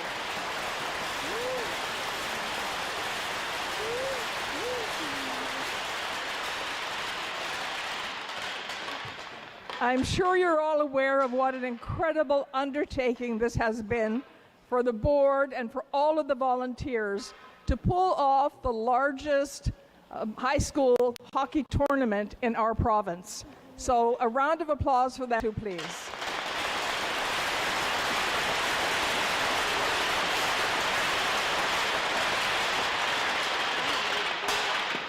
So as the honorary colonel, I get to spend a lot of time around the regiment.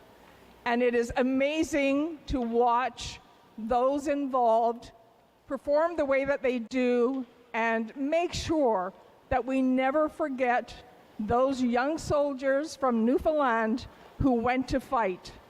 And when I look at our hockey players here tonight, many of you are probably the same age as a lot of those young men who went off to fight in the Battle of the Somme. And they tell me that they played hockey. So I would say it was probably a relief for them to have something to occupy their time and their minds while they were preparing to fight.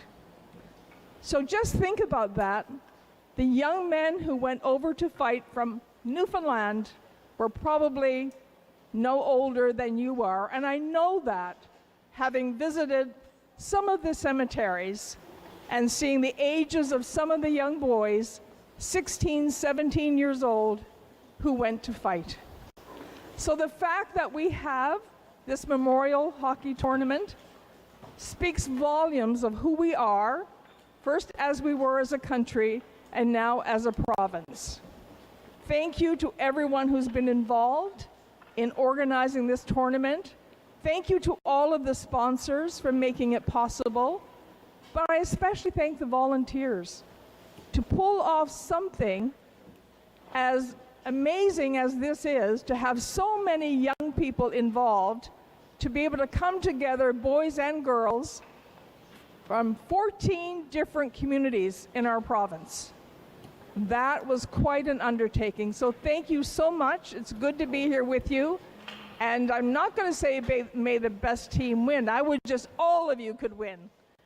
But good luck in the tournament. And I know that you're going to have fun. And that's what it's all about. It really doesn't matter who wins. Thank you for the invitation to be here. And congratulations to all of you who are participating.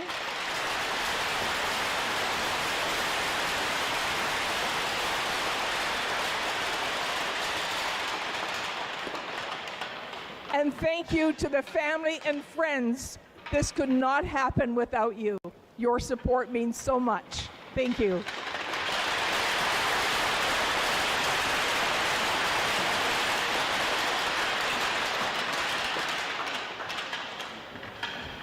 Thank you, Your Honor. I now invite Lieutenant Colonel Lawrence Hatfield, Commanding Officer, the Royal Newfoundland Regiment, to provide remarks. Good evening, everyone. Hockey and the military. It's two of my biggest passions, and I really want to welcome everybody here tonight. It's, I know for some teams, a long drive to get here, for family, coaches, and players. Making that time to come here and play in this tournament. That tournament honors the soldiers of the regiment and honors our past. And that's our past is Newfoundland's past. We're Newfoundland's regiment. And I can tell you, hockey and military service, it goes deep. When I served in Afghanistan, the first thing Canadians did was set up a hockey rink in the 40-degree heat of Kandahar. So I can tell you the reason why it bonds people. It's soldiers in the First War, soldiers in the Second War, even in Korea, fought, but they also established their bonds on the rinks. And really, here's the thing. You know, you can't win by skill alone. You can't succeed by skill alone. It doesn't matter if you're on operations in uniform or if you're on the rink. You need determination, you need discipline, and most important, you need teamwork. And those are things that run true. Doesn't matter if you're a hockey player, if you're a soldier. Very happy that we can see, for the first time, girls teams. That's fantastic.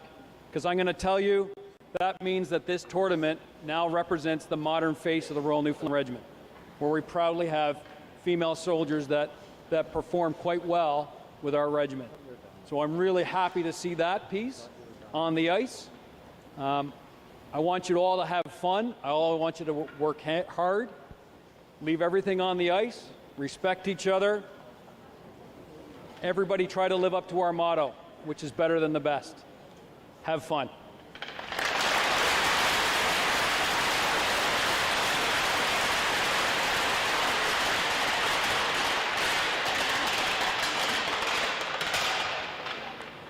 Thank you, sir. Finally, I would like to invite Mayor Dan Bobbitt to the podium. Thank you, Ken, and good evening, everyone. On behalf of the town of Paradise, it is my pleasure to welcome you to the Royal Newfoundland Regiment Memorial High School Hockey Tournament. And thank you to the invited guests, including my fellow councillors, Deputy Mayor Street, Councillors Laurie and Vaders, for being here as well to show their support for this distinguished event. I'd like to send sincere and special greetings to Her Honour, the Honourable Judy Foote, Lieutenant Governor of Newfoundland Labrador, and His Honour, Howard Foote. The town of Paradise is truly honoured to be partnered with the Royal Newfoundland Regiment to commemorate its rich history and Newfoundland and Labrador dating back to World War I. The Regiment Memorial High School Hockey Tournament includes players from hockey teams from 28 schools right across the province. This year is exciting to note that there's 12 girls teams to commemorate the first time. We have quite a lineup of teams with us from St. John's, Grand Falls, Windsor, and right across to Corner Brook. And I want to extend a warm welcome for all those traveling here to visit Paradise for the first time. And thank you to the Royal Newfoundland Regiment and Organizing Committee for your partnership, vision, and dedication. Your commitment to keeping the legacy of past regiment hockey players is alive and fully supported by the town. And we look forward to hosting many more competitions at our Paradise Double Ice Complex over the next 5 years. And I was upstairs in the warming room, and there's some very impressive hardware up there, I'll tell you now. Good luck for all of you biting for those trophies. And to all the parents, guardians, and coaches, a big thank you for encouraging these very talented and dedicated young athletes. The tournament is running all week long, and there's been some great hockey already and more to come. And lastly, but certainly not least, a big thanks to the corporate sponsors for this event. Without your support, tournaments like this one would not be possible. So good luck to all the teams. Enjoy, have fun.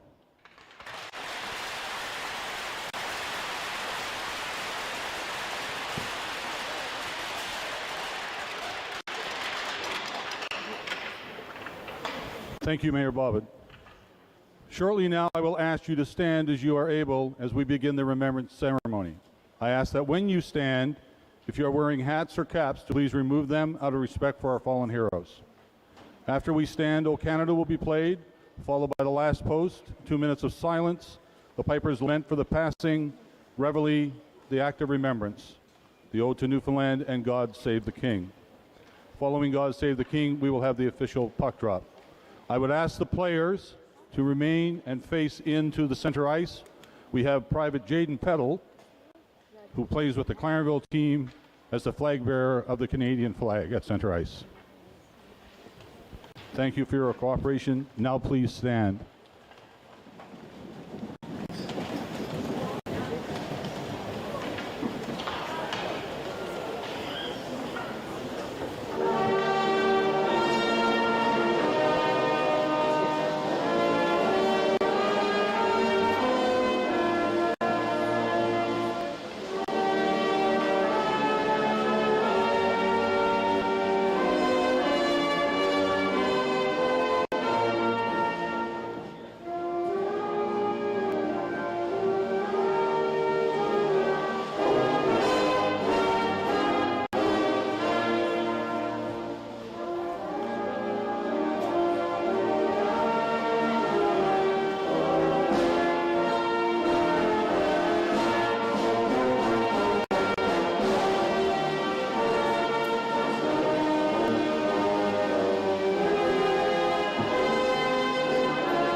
They shall grow not old, as we that are left grow old. Age should not weary them, nor the years condemn. At the going down of the sun and in the morning, we will remember them.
I now call upon Honorary Colonel Foote, Lieutenant Colonel Hatfield, RSM Wade, and the Tournament Director Gerard Brennan to come to the center ice to drop the puck.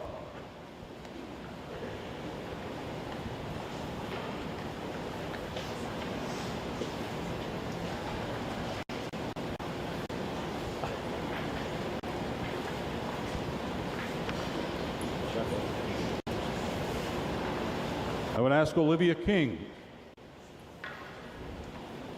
from Holy Trinity Tigers to come to the center ice, and Carter Park from the Corner Brook Titans. Both of these players have family connections to the regiment.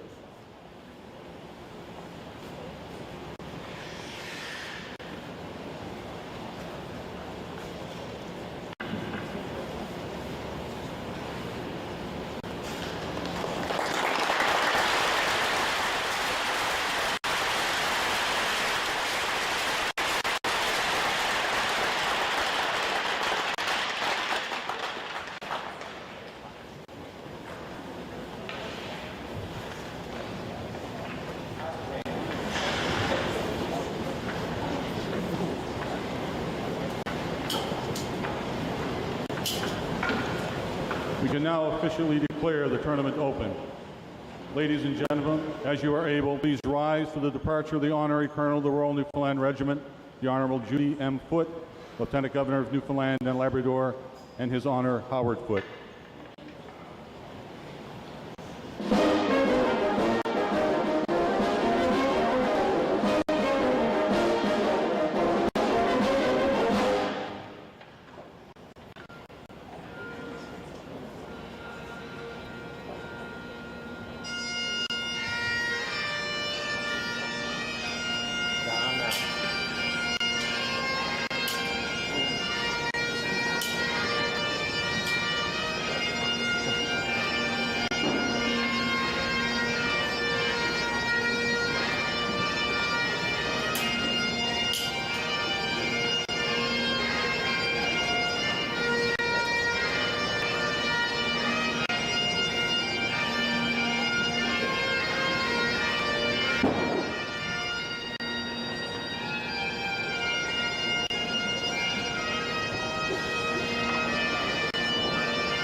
Thank you, everyone. Enjoy the remainder of the tournament.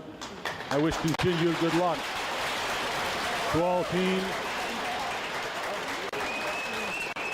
We hope to see you back here on Sunday for the individual awards ceremony and the presentation of the Beaumont Hamel Centennial Cup to the boys and the Beaumont Hamel Cup to the girls. Good evening.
Now when I was a young man, I carried my pack, and I lived the free life of a rover.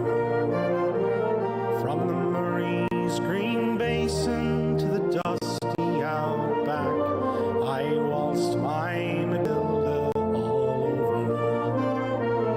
Then in 1915, my country said, son, it's time to stop rambling, there's work to be done. So they gave me a tin hat and gave me a gun, and they sent me away to the war. And the band played waltzing Matilda as the ship pulled away from the quay. And amidst all the tears, flag waving and cheers, we sailed off for Gallipoli. Now well I remember that terrible day when our blood stained the sand and the water, and how in that hell that they called Suvla Bay, we were butchered like lambs at the slaughter. Johnny Turk, he was ready, he primed himself well. He rained us with bullets and he showered us with shells. And in 5 minutes flat, we were all blown to hell. Nearly blew us back home to Australia. And the band played waltzing Matilda when we stopped to bury our slain.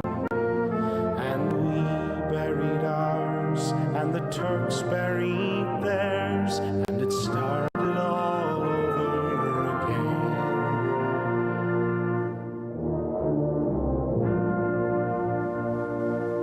Those who were living just tried to survive in that mad world of blood, death, and fire. And for 10 weary weeks I kept myself alive, while around me the corpses piled higher. Then a big Turkish shell knocked me arse overhead, and when I awoke in a hospital bed and saw what it had done, then I wished I was dead. Never knew there were worse things than dying. No more I'll go waltzing Matilda all around the green bush far and near. For to hump tent and pegs, a man needs both legs. No more waltzing Matilda for me. They collected the wounded, the crippled, the maimed, and they shipped us back home to Australia. The armless, the legless, the blind and insane, those proud wounded heroes of Suvla. And when the ship pulled into Circular Quay, I looked at the place where my legs used to be. Thank Christ there was no one there waiting for me to grieve and to mourn and to pity.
Yes, how many times did the doctor did you run for them on a year?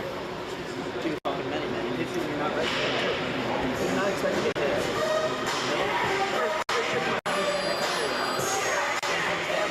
Of your career? Yeah, actually, first shift you're talking about you take me out and stand on your feet. Welcome, ladies and gentlemen, to the 2023 Royal Newfoundland Regiment High School Hockey Tournament. The first game between the Holy Trinity Tigers and the Stephenville Spartans gets underway right now. We're live in Corner Brook. My name is Cameron Gill, and I'm happy to have you along tonight. We just clued up the opening ceremonies now. It's a packed place, tons of fans here ready to go, and Stephenville's going to win the draw on this one. And the Spartans started off now. There's Call. Moving it over. And Carter Parsons is going to pick it up there for Holy Trinity and try and send it back the other way. And here comes Ryan Roach upside. He has Jack Hopkins with him. Roach moving a nice shot there, and that one's gloved down by Noah Castillo.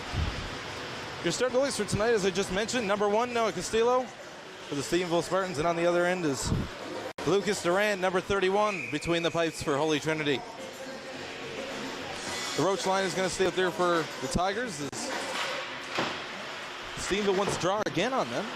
Goes back to the point there for Carter Parsons. He's over to Ryan Roach, takes a shot, and that one goes right on Castillo, makes the save. Chipped back in there by Sam Goss, and that one goes on Castillo.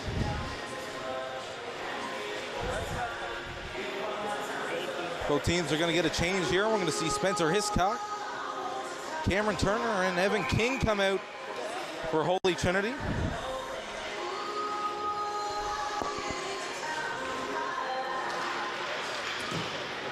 Holy Trinity wins their first draw of the game. There's Evan King with it.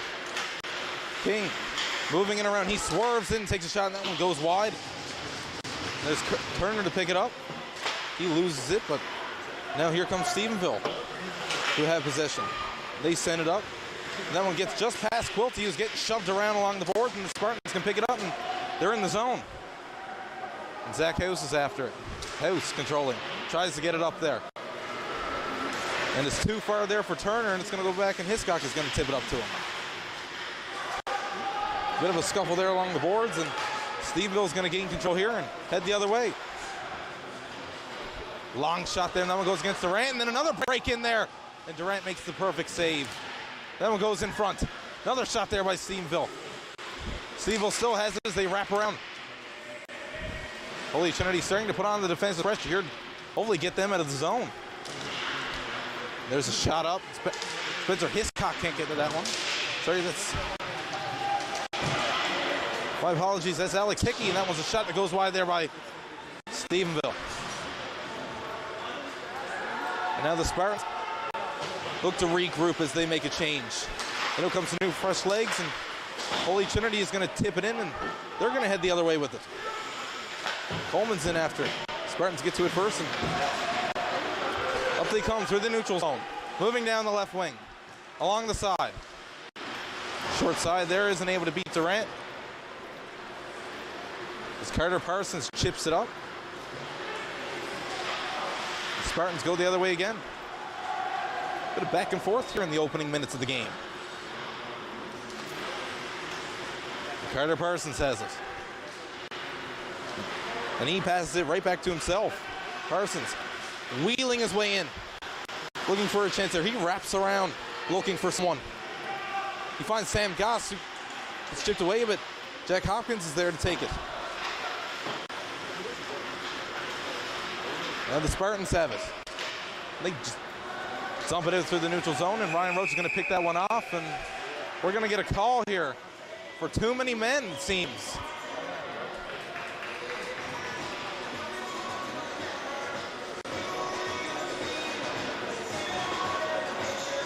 And Holy Trinity is going to go to the box. And it's Zach House. And we're going to get our first power play tonight, folks. Logan Coleman's gone in the box now for 2 minutes. Holy Trinity drawn. Parsons is just going to slap that one out, and up comes Hopkins, short-handed. Hopkins tries to dance his way in there, and Stephenville defender picks that one off perfectly.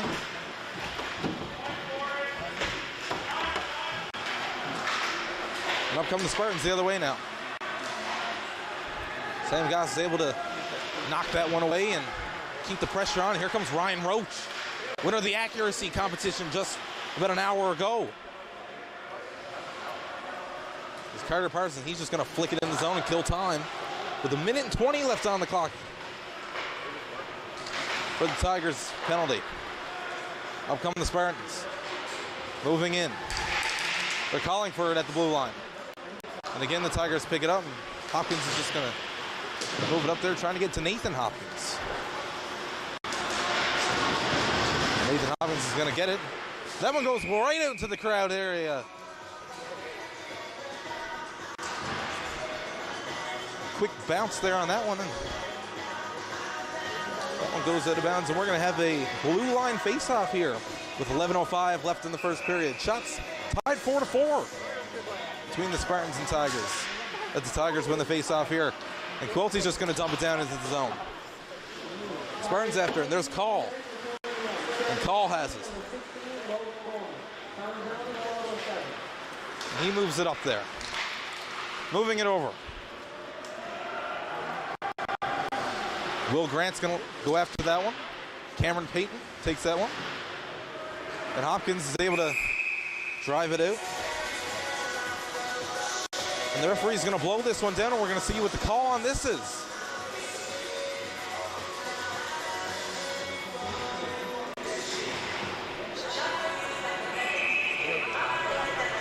.32 seconds left in the Spartans' power play as they win the draw. Back to McIsaac. McIsaac there. And a rebound, they scored! And the Stephenville Spartans open up the scoring here with 10:33 left as Coleman exits the box.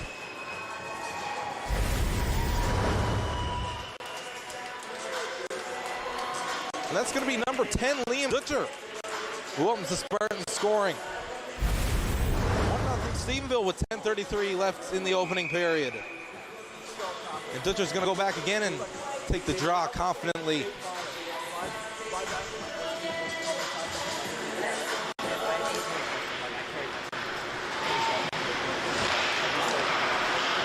The Spartans control. Successful power play opportunity there for the Spartans. They cash in. Now here's Hiscock up with it. Over to Coleman. Coleman's going to find his way in the zone. He's going to be shoved and loses control of the puck. Now there's Griffin at the point. Griffin tries to backhand that one, and he gets it over to Hiscock. Spencer Hiscock's going to keep control, and it's out front there, and no shot able to get in. They get a shot off there. There's no luck on that one for Logan Coleman. Now a race for the puck. And Kyle Target was going to go after it, but Zach House is able to fend that one off. There's Coleman trying to get over to Hopkins. Isn't able to do so. And we're going to go right back down to the other end as the refs call icing on the play.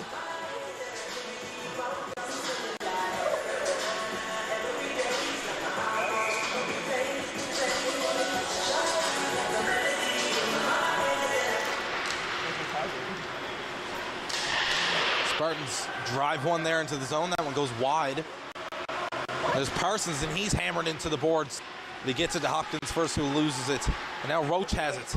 Roach trying to get into the zone, and he's checked as well. And the Spartans throw it into the zone. Nice move there by Parsons to keep control of it. He gets it over to Sam Goss. That one flips up, and now Jack Hopkins has it. Bit of miscommunication there, and the Spartans are going to take it and head down through the middle. And shoved there by Jack Hopkins, who gets the Tigers control of the puck it in. And Hopkins has it there now as he enters the Spartan zone. He looks for a shot, and that one gets blocked by Call. Despite that, the Tigers have control now. It's Parsons looking to stick, gets it over to Sam Goss.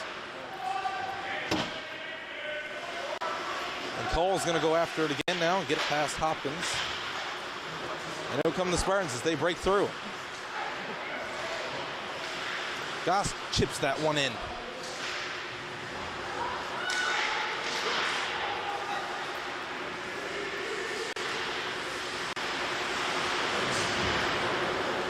A bit of hammering there. Parsons is going to take it again, and he's going to go for a skate. He moves in. Great move by Parsons, and he scores! What a goal by Carter Parsons. To get Holy Trinity on the board here with 8:02 left in the first period. We're going to get a replay on this one. You can see Parsons just picking up a nice little move there, wheeling and dealing his way through most of the Spartans players and just pockets that one right above Castillo's right pad. 8:02 left, shots 6-5 in favor of the Tigers as the game is tied at 1-1.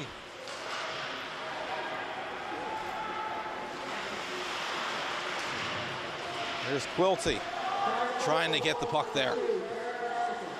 Spartans control. They send that one over. And in with it. Spartans, and digging at it there is Liam Tutcher. Spartans' sole scorer so far in this contest.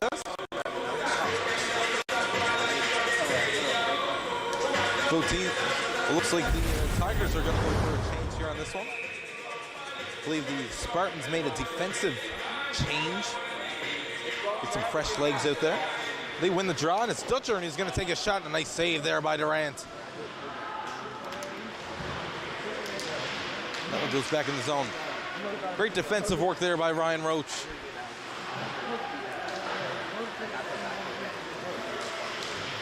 And Roach there with it. He sends that up to Hopkins, who moves in. Drop pass to Nathan Hopkins, and that one just goes off the stick of Castillo. Now at the line, Penton tries to keep it in. And Hopkins has it there, and now the Spartans are breaking out, and it's Dutcher. Dutcher moving his way in, he passes that one over. And a toe drag there, and that one goes wide. That was Kyle Target on that one.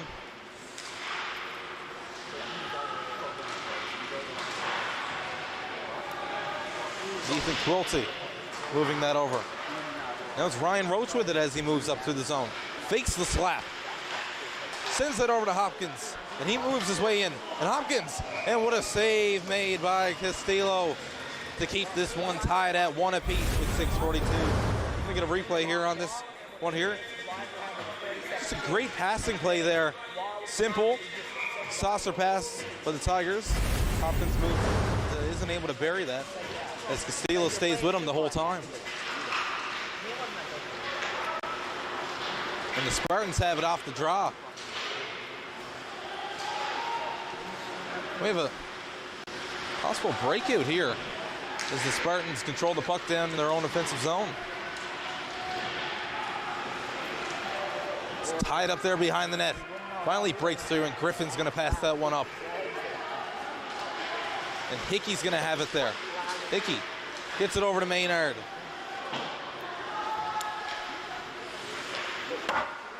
Called the rookie line here with Maynard and Hickey. Two new additions to the Tigers this season, coming into Holy Trinity this year.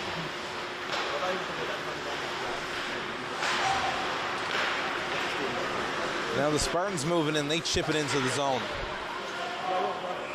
We're going to get an icing play call on that one as the Spartans appear to have chipped it over from just behind the red line.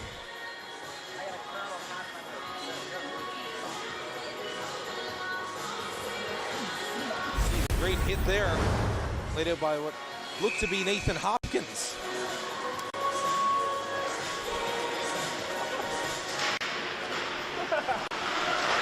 A shot there off the draw. Turner has it. The Spartans gain control now and are looking to head the other way. Chips it over.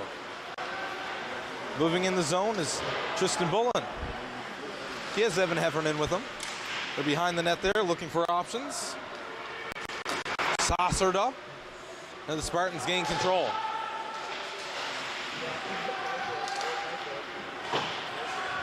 Pass doesn't work there, and the Spartans are going to have to dump it and reset as Parsons has it now.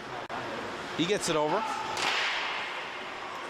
And Quilt, looks like Zach House is going to dump that one in and Solid save there by Noah Castillo. Folks, for those watching, you should be sure to look out for the hard hitting that's definitely to come in this game. Bit of pushing and shoving so far, and a couple penalties called, but overall this is anticipated to be a very hard-hitting game. Holy Trinity specifically plays in a bit of a physical way there, as Turner's going to cash in on the rebounds and send that one on Castillo.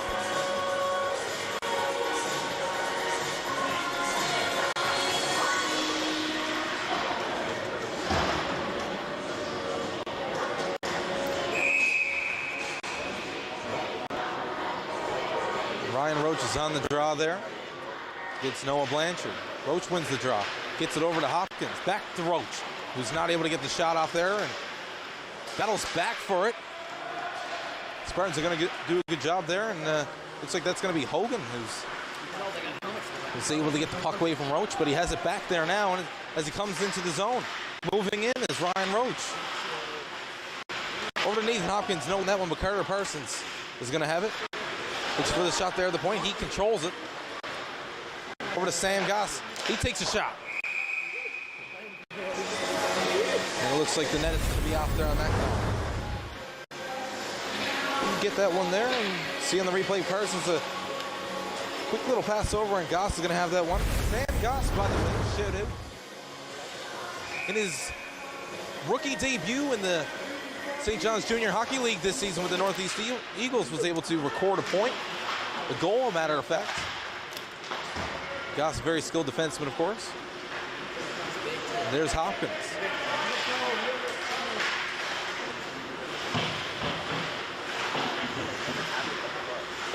And Parsons controls it down. The Spartans grab it.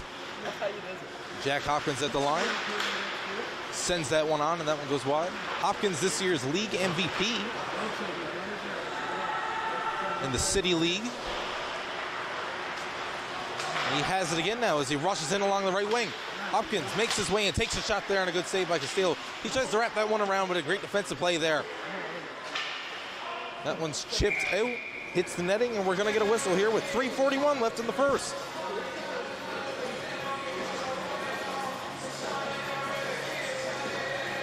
Both teams are going to go for a change, and out comes the rookie line again. Hickey and Maynard. They're joined by Coleman, who's now playing his, I believe, second season with the Tigers.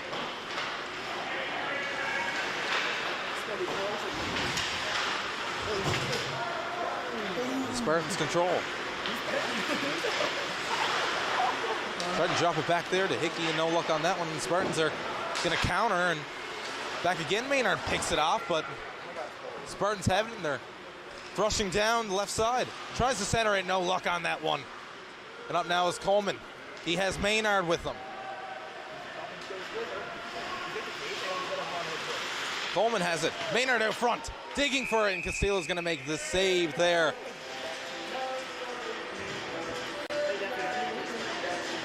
Alex Maynard's grandfather, Joe Maynard, as many would know, is a local legend here. A number of seasons with the Flat Rock Flyers of the Avalon East Senior Hockey League back in the day. Coached the Flyers in '93 to their first Herder Championship as they beat the Gander Flyers. Bit of a battle with the Flyers there that season. And here's Hopkins. Hopkins getting past just about everyone there, but he's finally knocked off behind the net. And Goss controls it, looking for options, gets it back to Hopkins. Hopkins centers it, and Nathan Hopkins wasn't able to pick that one off. Here comes Spartans. Dipsy doodles his way into the zone there. Shot on net. Durant is going to simply bat that one away. And Roach didn't know where it was, and looks like Holy Trinity is going to have to reset a bit. Parsons with it. Tries to get over Nathan Hopkins. No luck on that one. Spartans are going to push that one in again. Finally, Goss clears it out of the slot. And up comes Nathan Hopkins, trying to get his way into the zone. centers it. That one's over to Roach, but we're going to get an offsides call on that one. The 2:02 left in the first period.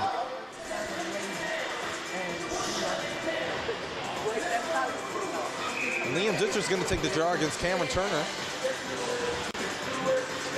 And Dutcher wins the draw clean. Spartans chip it forward. Can't get it into the zone. And Holy Trinity keeps it there. Finally get it out, and it's back to Zach House, who stumbles, but dumps it back in. Icing is going to be waved off there on that play. Now here comes Dutcher. Dutcher gets past House, and he's in on it. Takes a shot, and he has his second of the game. And a little celebration there from Liam Dutcher, who is, what an impressive play there. Just grabs the puck and gets past House, who was stumbling a little bit, comes in on the right side, and a simple shot. He goes top left corner there on Lucas Durant. To put the Spartans back up in the lead of this game with just 1:36 left in the first. Parsons, he chips it up there. Back to the Spartans defenseman. It's back to Parsons. At the red line, gets it over to Maynard, who is hammered out, but Coleman has a break now. Coleman with a shot. No luck on that one. He shoots again. That one wraps around the back of the net. And another laid out hit there on Maynard, who gets it twice, but the Spartans are going to get called there on that one. And it's going to be the goal scorer, Liam Dutcher, who heads to the box for 2 minutes.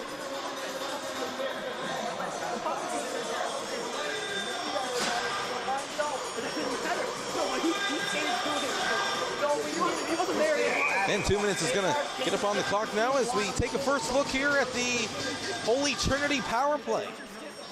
Roach is on the draw. He has Nathan Hopkins.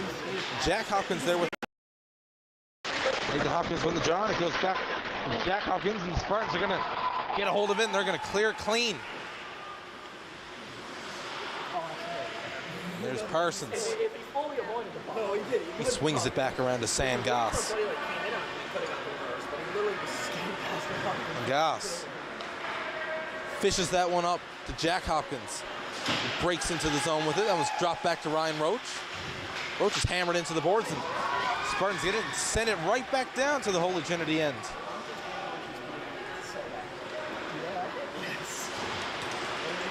It's Parsons getting it over to Roach. It's there to Goss. Goss looking for options. He walks his way into the zone and circles back, and now it's there for Parsons. Parsons spins it back to Goss. Goss fires it on, and there's nothing on that one. I think he was looking for a tip out front. The Spartans are just going to dump it again, and a little bit of an energy booster there from Tristan Bullen. And now here's Nathan Hopkins with it. Moves it over to Ryan Roach, who's going to fire it right down into the zone as the clock runs out. And that'll do it, folks, for the first period. Stephenville Spartans 2, Holy Trinity High Tigers 1. We'll be right back with you in a couple minutes.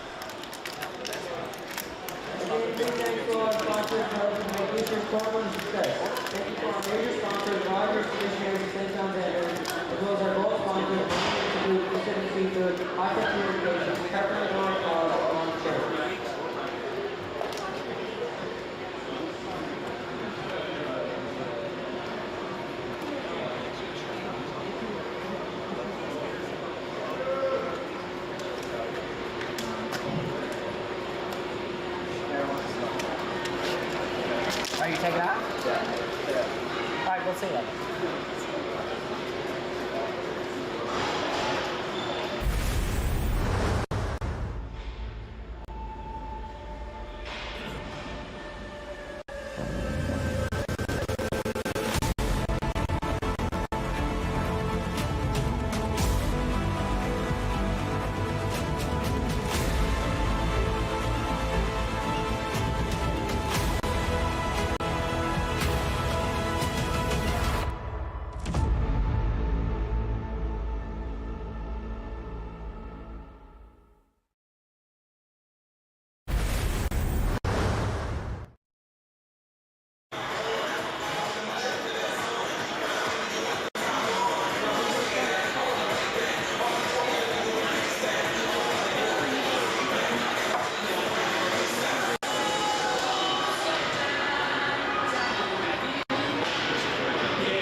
are back, ladies and gentlemen. Second period between the Holy Trinity High School Tigers and the Stephenville Spartans. Spartans leading this one 2-1. Although their leading scorer right now in the tournament, Liam Dutcher, who has both goals in their opening game, is sitting in the box for the next 40 seconds as he took a penalty there towards the end of the first period.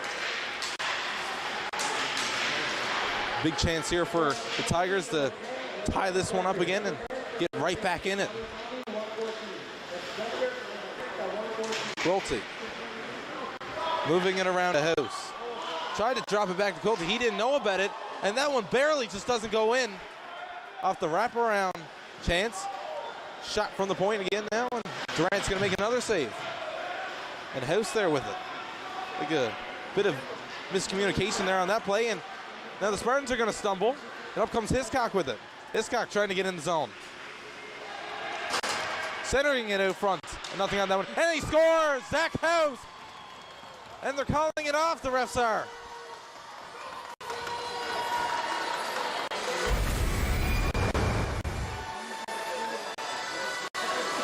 And we're going to get up here at this one, folks. Because I'm not sure what the call is on that one.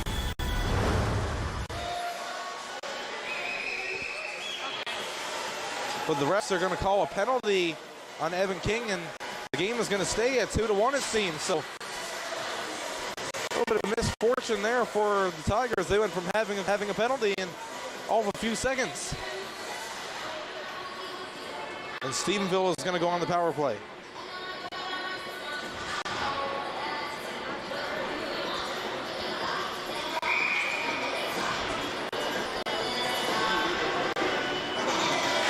The winning draw there is Ryan Roach, and fired down into the Spartan zone by Sam Goss.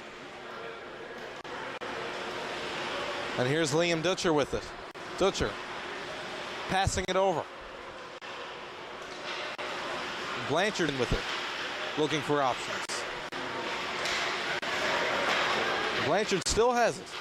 And he swings that one back to Dutcher, who's down low, and he fake fans on the shot, it seems. And that one goes back to Dutcher. He's going to try something else, it seems. Over to McIsaac. Isaac, shot there, and that one goes way wide at the goaltender.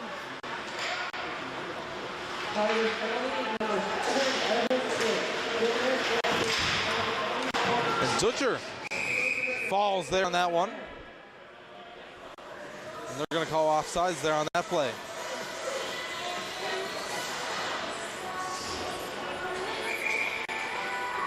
The face off here outside the blue line.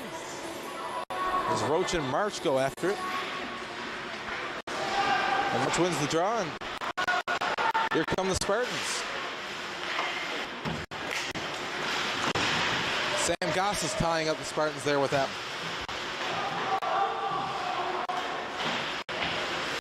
And Parsons there with it.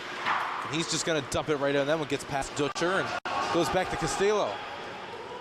As the Spartans look to reset here with just under 40 seconds left in the second period. That was picked off, and now Parsons has it again. And he's moving up alone, takes a shot, and that one just goes wide of the net. And up comes March now the other way. Sam Goss is there to defend him.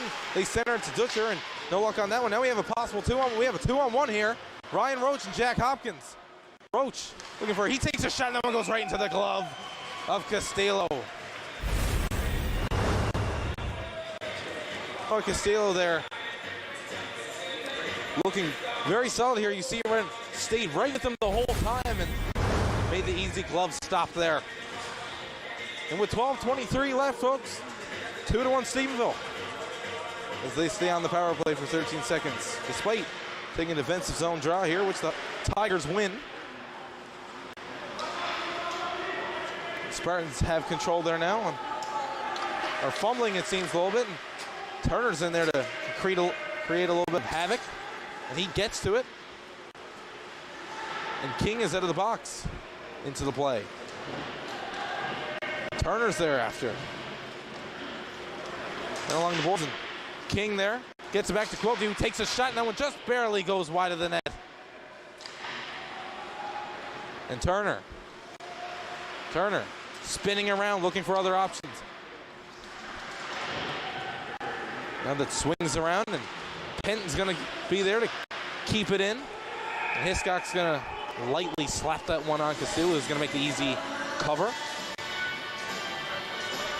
Shots on goal, 15-10 in favor of the Tigers, who are down in this one 2-1 against the visiting from Stephenville, the Spartans.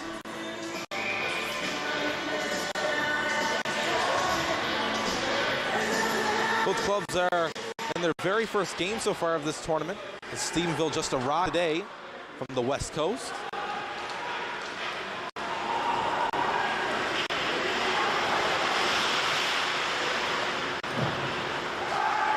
Maynard couldn't get to that one there. As the Spartans control. Flip it over, trying to get to Dutcher. Goss tries to chip that one up, and the whistle is going to be blown down. I believe the net is off again. Something very common we've seen so far in this tournament, and for that matter, across all of Newfoundland local hockey, whether it be high school, junior, major midget, or even senior.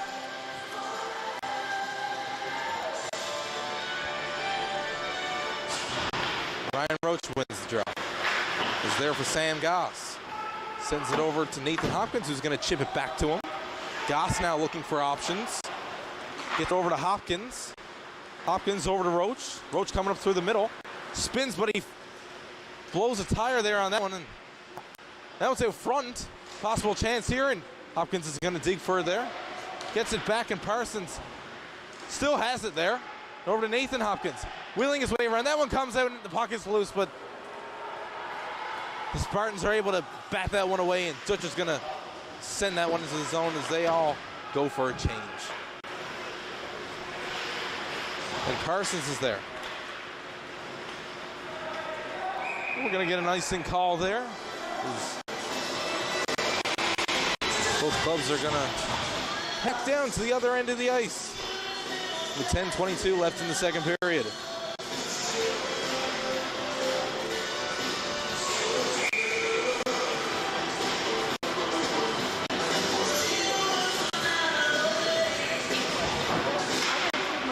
Spartans win the draw there on that one. Oh my God, what are we doing? I don't know. It's catching the zone, and Francis Griffin is going to pick it up. Send that one over to Nathan Hopkins. Slapped on the fan on the shot there is Blanchard. Blanchard takes another try at it, and that one just hits the blocker of Durant and goes wide. And the Spartans digging for it. Nathan Hopkins is on it. Spartans control down the offensive zone still, and Hopkins is going to pick him off, and he's going to get tripped on that play, and the Spartans are going to be headed back to the box. Hopkins moving in.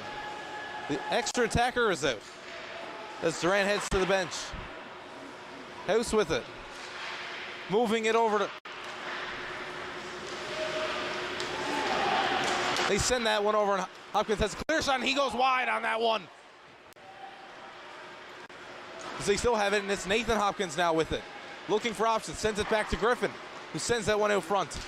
Chance there, and Hopkins going to take a drive at that one, but Castillo's going to make the save, and Tigers are going to go back on the power play for 2 minutes.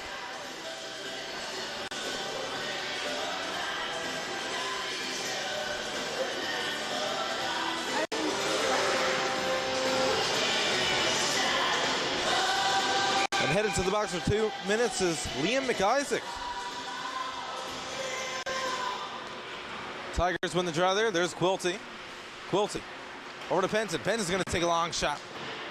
That one gets through to Castillo, who makes the easy save. Hiscock is there. The puck moving it around, and it's there in the slot loose. And Turner's going to keep that one. Now it's back for Evan King. Gets it back to Turner. Turner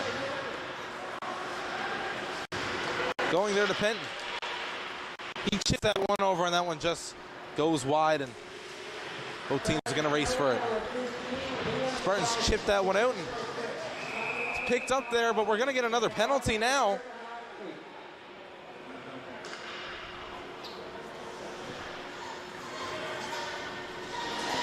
And Ethan Quilty is going to get 2 minutes for charging, it seems.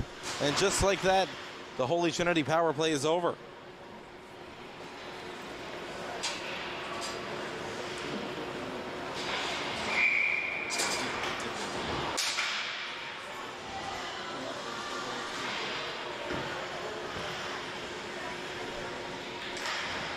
We're going to head back down to the other end now, and Spartans win the draw.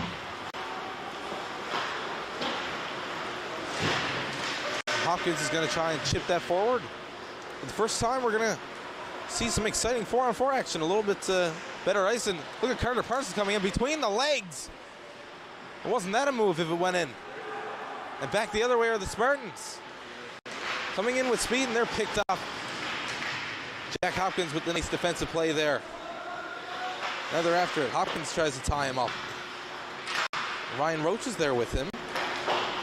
And that one is going to get sent over Sam Goss by Carter Parsons. Dumped back in to the Holy Trinity zone. Sam Goss gets it over to Parsons. Stumbles with it, picks it up again. He chips that one up to Hopkins. And it's over to Roach. Roach moving in. Toe drags. Couldn't get the shot off there as that one's blocked by Ryan McIsaac, but Roach has it there again, looking for another chance. Sends that one over to Parsons. Sends it back over to Roach, and he fans on the shot. Oh, and they're going to get taken down there, Sam Goss is. As Liam Dutcher heads back the other way, and McIsaac is out of the box. Heading it down, takes a shot. Big save made by Durant. And here comes Sam Goss with it. Goss in through the zone. And Sam Goss has it there. He's looking for options. Sends it back to Parsons. Parsons with a slapper, and that one goes high. And here's Roach with it. Chips it out. And they try to send it up there, and we're going to get an icing call there on that play with 6:43 left in the second period.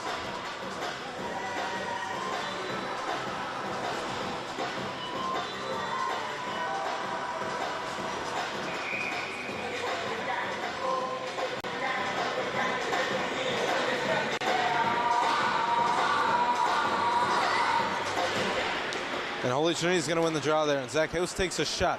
And that one's blocked. And up come the Spartans. Dumped back in around. And Nathan Hopkins is going to pick it up there. And into the box is Quilty. And they're going to send out King. Spartans. And it's picked off. What a toe drag move there by Nathan Hopkins, who couldn't keep possession as the Spartans dump it in down the other way. Penton there is with it. It's dumped out forward, and McIsaac is going to go after it. He gains control.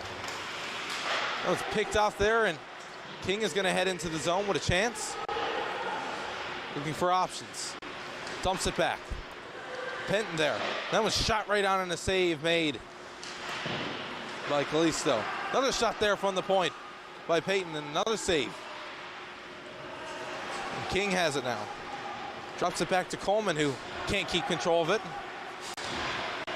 Out come the Spartans. That one's picked off again, and Turner loses it. He's back to Stephenville. And Blanchard tries to fire that one in. That one's going to go high and wide. And with 5:26, we're going to get a stoppage of play.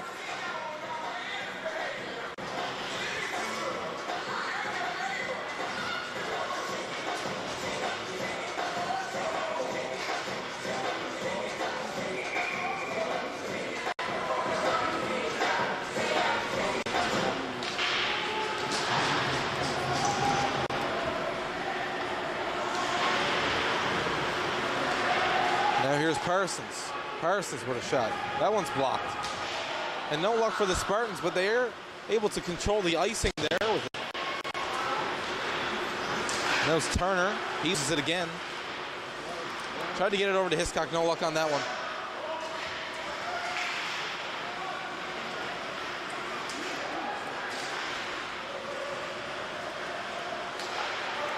Now here's Parsons. Parsons moving in, looking for his second. Parsons with a shot. That one just goes right up, and a save made by Callisto. Tried to center it out front. That one's back to the point. And King's shot is saved by Callisto as well. Goss has it. He sends it back in. That's blocked.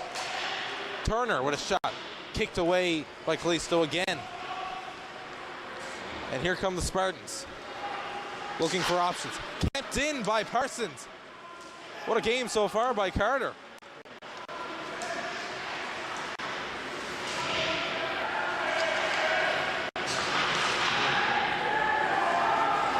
Nathan Hopkins with a shot. And now Goss has it. He takes another shot, looking for the tip out front, and no luck on that one. And Callisto's going to make the easy glove save. Both teams are going to go for a change. Especially the Holy Trinity defense is quite fast on the play. With 4:04 left in the second period. Spartans lead 2-1.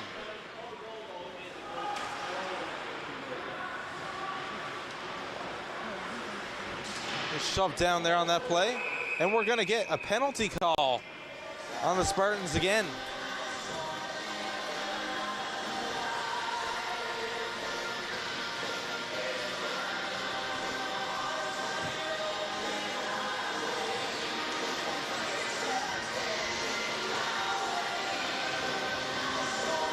And McIsaac is headed back to the box for 2 minutes as he gets called for boarding on the play. Holy Trinity now with another opportunity to strike on the power play. There's Hopkins with us. Jack Hopkins. And the captain moves it over to Parsons. Parsons back to Hopkins. Hopkins looking for options. He shoots that on. It's a save made by Callisto. And Hopkins still has it. Tries to center that one and no luck. And up come the Spartans. There's Dutcher. Gets it over. And we have a possible 2-on-1, but a great play there by Parsons to defuse the situation. And the Tigers going to look to head back the other way, but no luck on that pass as it didn't connect. And that one's kept it. No, it's not kept in. Oh, and Dutcher intercepts that one there looking for a chance. And he's condensed there by Parsons. And back the other way again are the Tigers. And into the zone after it is Hopkins. Nathan Hopkins goes back to the point with it. There's Goss. Gets it over to Hopkins. Hopkins chips it back over. And Parsons is going to pick that one up. Parsons with a shot. That one goes high.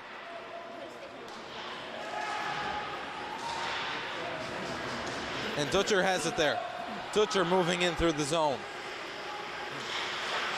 Chips that one over. That one's fired on it. One tire, and that one just goes high of Durant.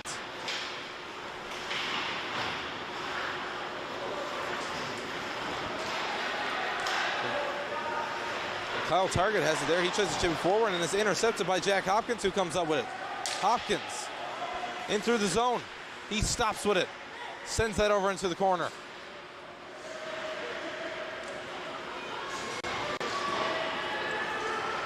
Hopkins there. Drops it back to Roach. Roach holds it. And we got a 2-on-0 here. Oh my God, and it's kept away by Roach, who heads back the other way. A miracle play there to take down that situation. What could have been detrimental to the Tigers.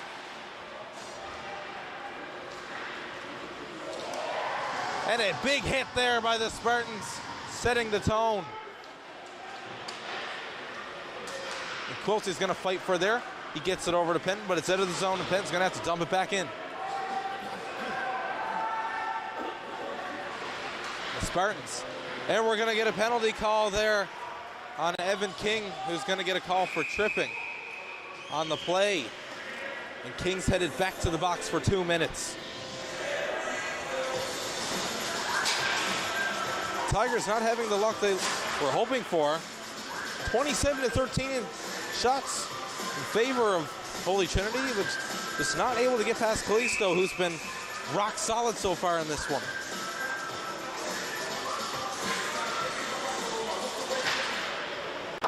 Off the draw there is the Tigers who win it.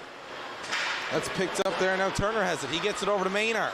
Sorry, Hiscock that is. Hiscock takes a shot. And no luck there on that one. Centered again. And the Spartans are going to circle around.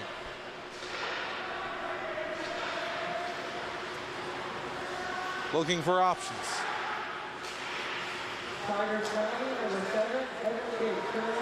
Now the Spartans move into the zone. And they're kicked away, and up comes Hiscock again down the side. Hiscock gets it over to Turner, surprisingly.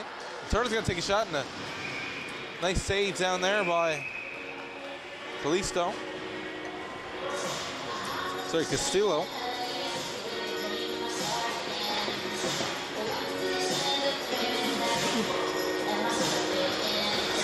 Holy Trinity is going to go for a change up here on this one. 26.4 left in the second frame. Can the Tigers cash in before the clock runs them out? That draws one there by Spartans, who controlled in their own zone. And Dutcher's there with it. And Dutcher leads the breakout play. In along the side, he's down along the right wing. Wheels his way, and he's hammered into the boards, but keeps control of the puck. Sending it on there, and a big save made by Durant.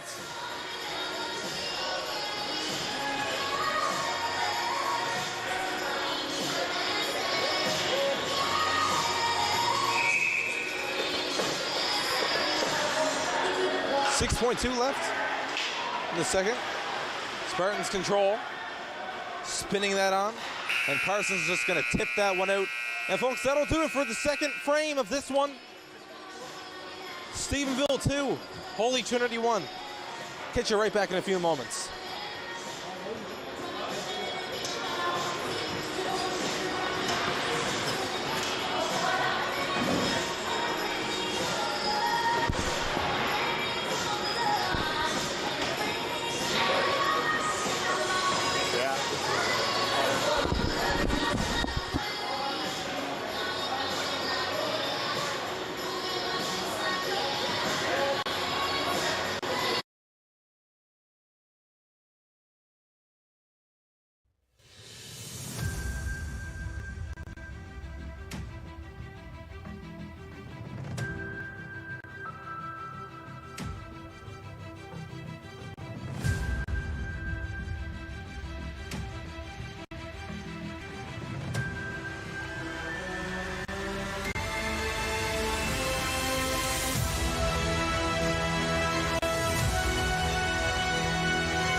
And welcome back, folks, to the third period between the Holy Trinity High School Tigers and the Stephenville Spartans. Spartans leading this one 2-1 as they enter it onto the power play, similar to the beginning of the second period, although the Tigers were heading into it on the power play that time. Neither team has been successful so far on their power play chances. As we see Goss there move it over to Parsons. Parsons moving it in. He finds Jack Hopkins, who's going to get a break there and can barely get that one on net. He moves it over to Roach. Roach takes a shot and a great chance there, and Castillo just bats that one away wide.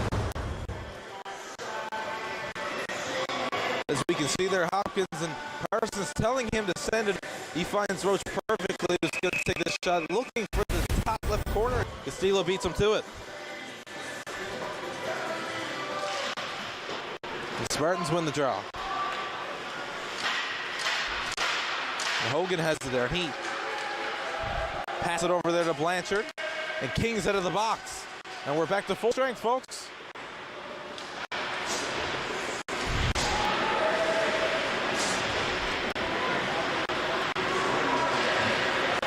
Spartans trying to get something going here. Take a shot there. Now, what a save made by Durant, who I'm not sure knew where it was there for a second.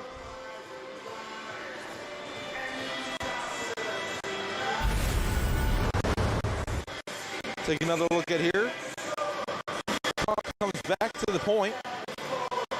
And a shot, and that one just goes right up Durant's helmet, it seems. We're going to get a face-off here, which the Spartans win, but they control it. And there's March. Whips it, and Penton's going to get the block there on that one for Holy Trinity. There's Ayer with it for the Spartans. Ayer moving it over. It's picked off by Cameron Turner, who's going to head into the zone. Turner looking around for options. He finds Hiscock, who tips it back down to him. Now the Spartans control.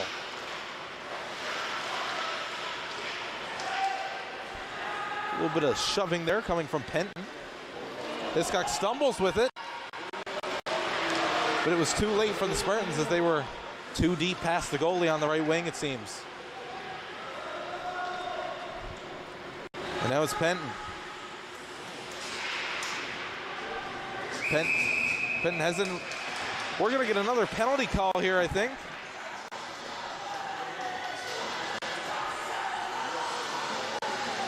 And Cameron Turner is going to go to the box for head contact there on the play. Holy Trinity is going to go back on the penalty kill as the Spartans have another opportunity to extend their lead to 2 goals. Turner's in the box now for 2 minutes. And Nathan Hopkins loses the draw there. The Spartans looking for options, sends it over. That's whipped on, and Durant's going to have their puck is loose out front in the slot. And Holy Trinity bats it away. And we have another penalty now. And it's going to go against the Spartans, it seems. And we're back to 4-on-4 action, folks.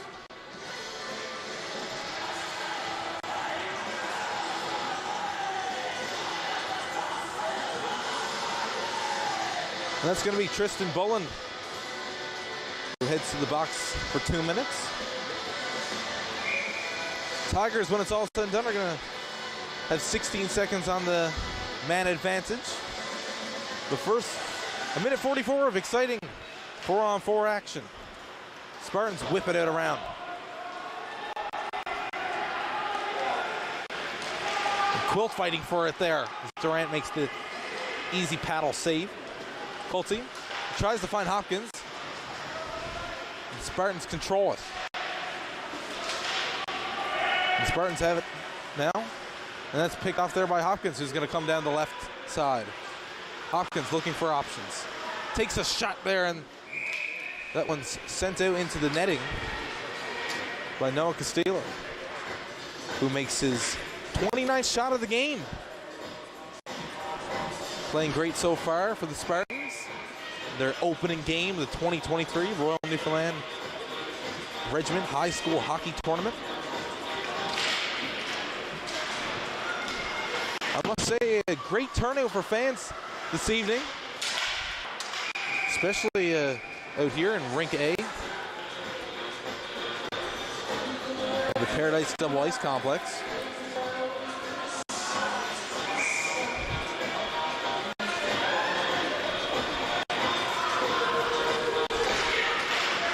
The Spartans are just going to clear that one, and it's going to go down on Durant. Parsons is after it. Parsons striding up the left side, moving in, wheels his way around, trying to find it. Can he find the back of the net? And the net is off. And we're going to get yet another stoppage of play here with 16:44 left. Folks, I've been mentioned to by a couple of fans here that we have a number of spectators watching from the Hibernia oil platform. So a shout to them who are cheering on their family and friends from out on the water.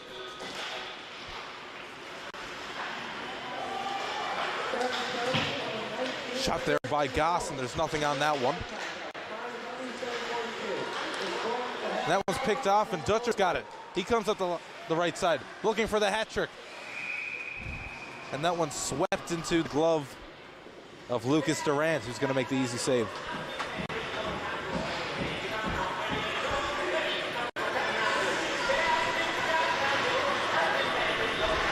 29 seconds left on the Turner penalty, 45 for the Spartans.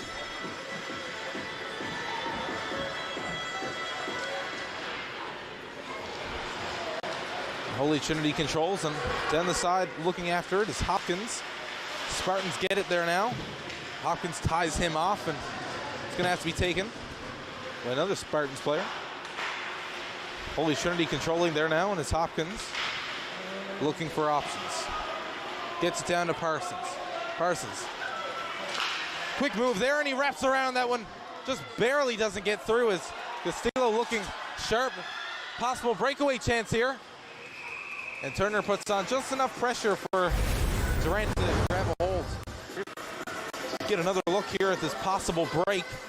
As you can see Turner just coming out of the box there and just steers it away just for Durant to defuse the situation.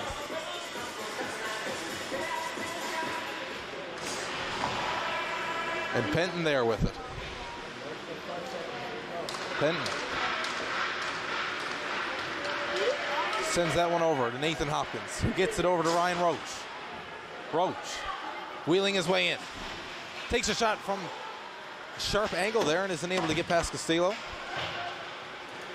Now it's dumped it around, and Blanchard and Quilty are going to have to chase after it, and it's going to be flagged down for icing on the Spartans, and we're going to head back down now to the Stephenville end with 15-20 seconds left in the third period.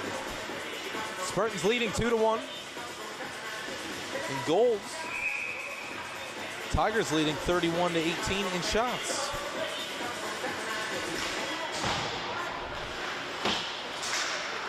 So a little bit of an impressive stat there on behalf of Noah Castillo, who has been keeping the Spartans well into this game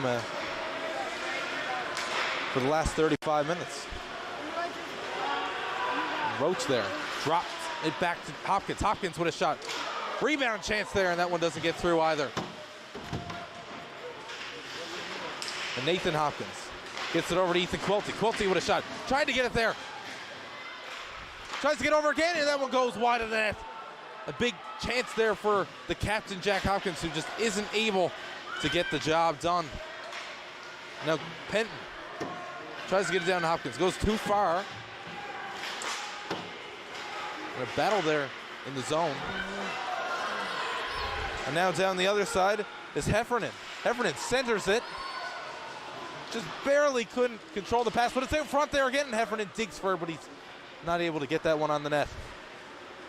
And now Jack Hopkins tries to get it up to Nathan Hopkins, and there's no luck on that play either. Zach House now controls for the Tigers, dumping it along the side. And Dutcher controls it for the Spartans. And Hopkins tries to tie him up, and the puck heads into the Stephenville bench with 14:05 left in the third frame.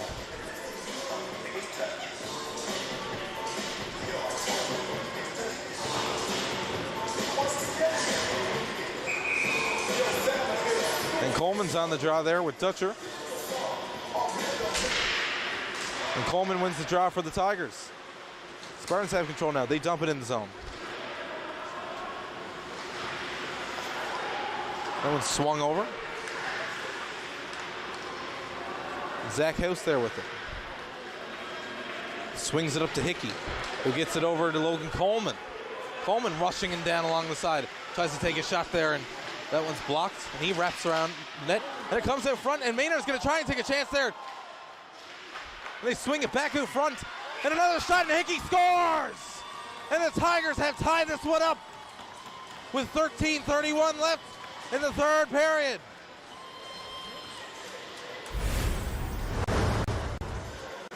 As you can see, just scrambling out front, chance here, there, and everywhere. The Tigers weren't able to get it. Hickey buries, but it looks to be a third or fourth rebound there in a matter of about 10. And the game is tied.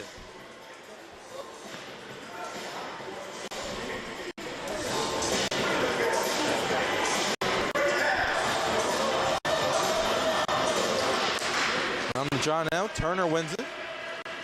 Hogan ties him up. Turner has it again. Hiscock, and he does. Hiscock coming down the side. And he is leveled into the Stephenville bench.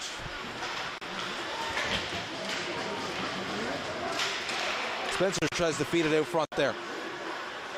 And Sam Goswell there, and oh my God. Tigers doing a much better job now of offensively generating chances. Sam Goss ties up there. He keeps it in the zone. Spartans try to pick it up there, and they head the other way, and here's Blanchard moving in. Take out on Durant, who isn't able to keep it. And it's centered out front there, and what a save made by Durant to keep this one tied. And pushing and shoving now in front of the net. Holy Trinity not exactly happy with Stephenville's actions.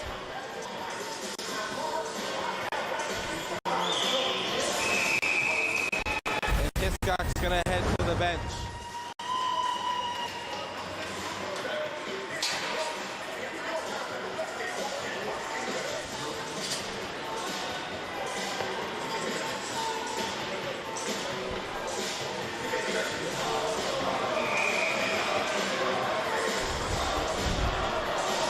Number 13, Spencer Hiscock, is going to sit in the penalty box for the next 2 minutes as the Spartans go back on the power play.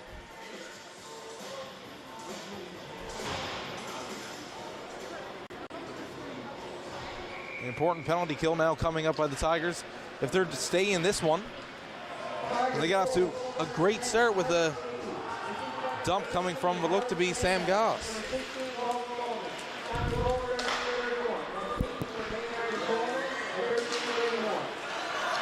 And the Spartans have a chance here, and Holy Trinity does a great job of dumping it out, and the puck's going to head back the other way. Spartans looking to reset there. They chip it out around and it's dropped back there. Now there's Simon. Gets it in, and we're going to have an icing call against the Spartans and head back down to the power play wielding Stephenville team. Back down in their zone.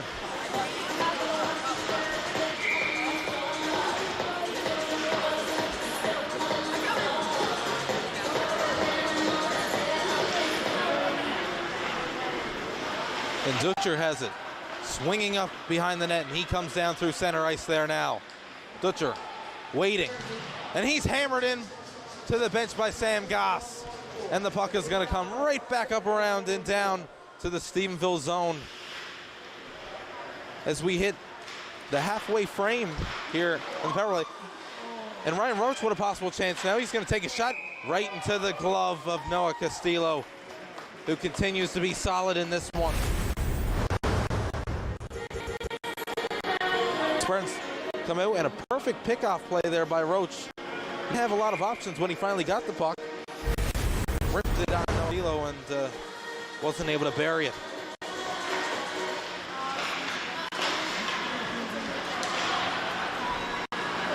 Now up is Kyle Target. He tries to drop it back, and that one goes out of the zone, and Call has it. Call sends it over to Dutcher.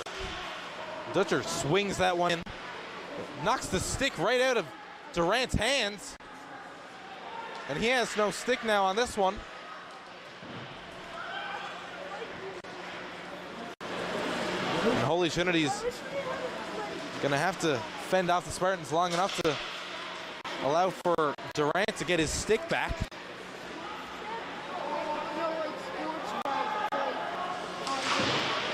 And that one's sent out around by Quilty. And now Quilty brings his stick back to Durant, and Holy Trinity's all set back up as their penalty expires, and we're back to 5-on-5 play.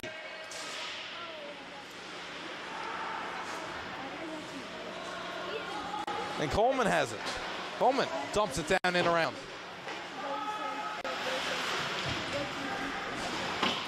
Spartans getting control there. Picked off by Turner. And goes back down deep. Spartans digging for it now, and they have a chance. And that one makes it over.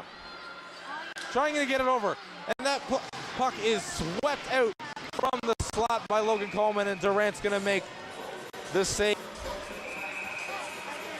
Holy Trinity doing a much better job in this period defensively of keeping all of Stephenville's chances far, far away from them. Just a simple but great stick sweep there. And we're back to full strength with 10:13 left in the third frame. 2-2 the score. And Holy Trinity is going to chip that one down. And we're going to go for another icing call. 37-21 in shots in favor of the Tigers.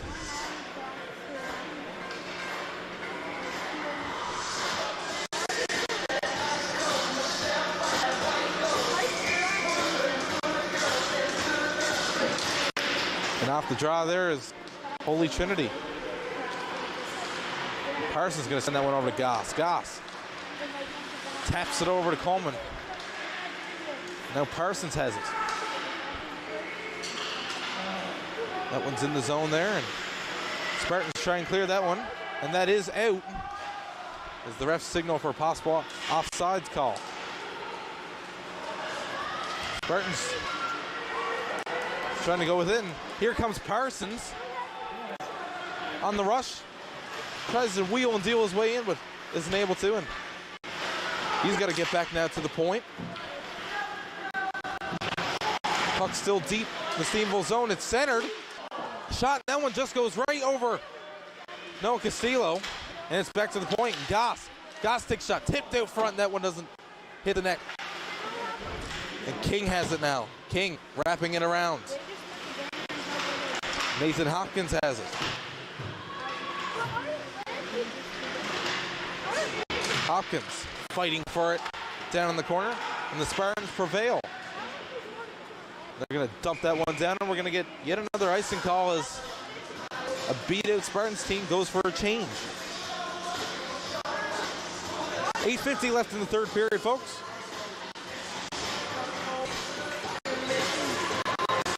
As Ryan Roach looks to take the draw against Liam Dutcher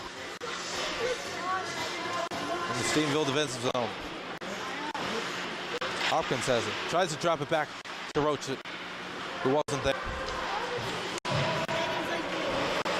Roach gets played down into the zone. Spartans control it there now, and there's Liam Dutcher. Dutcher trying to center it. He gets it out front, and a possible chance here. What a save made by Durant. I believe the play was already called down. The net being off, but nonetheless, making the save in a desperate effort is Durant, who played magnificently there on that one. Definitely one for the high reel there.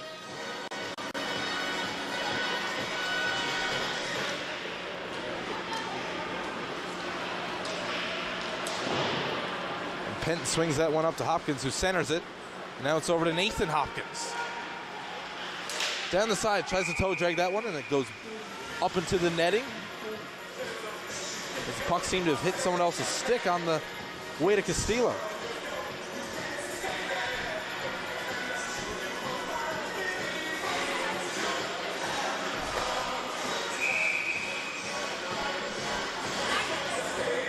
Coleman in on the draw there for the Tigers.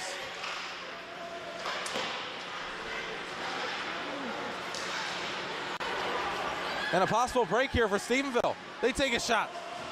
And Durant with another solid save. Now Coleman has it there. He has Hickey with him up along the side. Coleman, he's hammered in to the boards. And Maynard goes for a hit, and it looks like Stephenville's gonna have a penalty here as Durant heads to the bench. Controlled. And Hopkins keeps that one.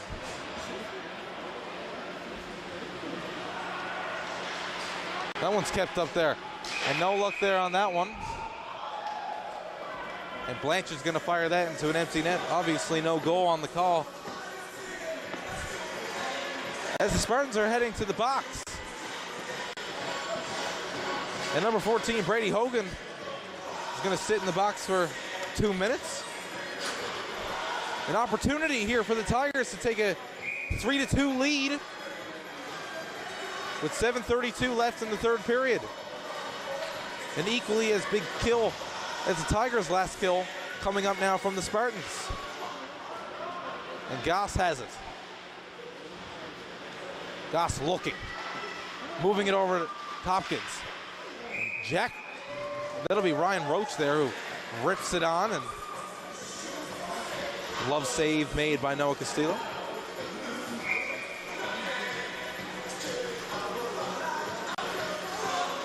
And Roach on the draw there against Dutcher. That was won by Dutcher, and Castillo's going to grab that one again with 1:47 left on the power play.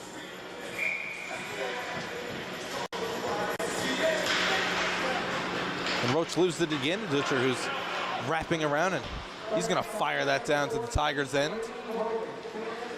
That one's controlled there by Durant. And Carter Parsons has it. He's waiting. Roach takes it from him and is coming down center ice there now. Roach tried to drop it to someone. No luck on that call, and the puck is going to go right back down to the Tigers' end, and they're going to have to try again.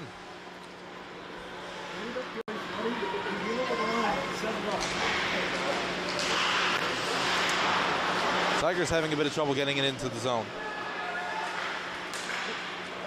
And Liam Dutcher there, wheeling his way in, and he has the hat trick.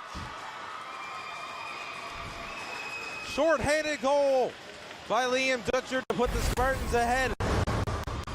Definitely not what we're looking for here on this power play.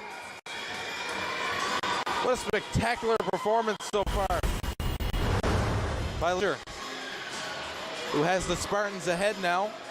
All 3 goals for them.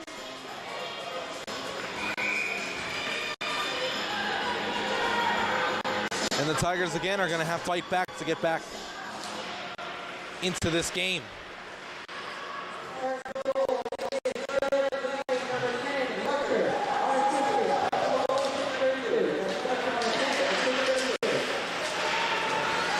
King is shoved down there. Spartans control. Turner keeps it in the line. It goes back out anyways, and now Penton with it. He flips that one over to Ethan Quilty. Quilty rushing in the zone. Trying to do a sweet move and can't pull it off. And now the Spartans are going to dump it back down, and Durant's going to control it there and give it to Penton. Now there's Quilty looking for options. Gets it over to Turner. Turner moving into the zone. Drops it back to King. He takes a slap shot. That one goes wide.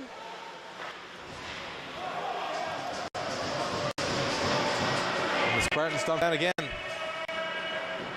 As the penalty is over, and we're back to 5-on-5 full strength again, folks. Hiscock there with it. And they have the Spartans, but now they come down the side. Evan Heffernan wasn't able to do anything there on that play, and here comes Cameron Turner.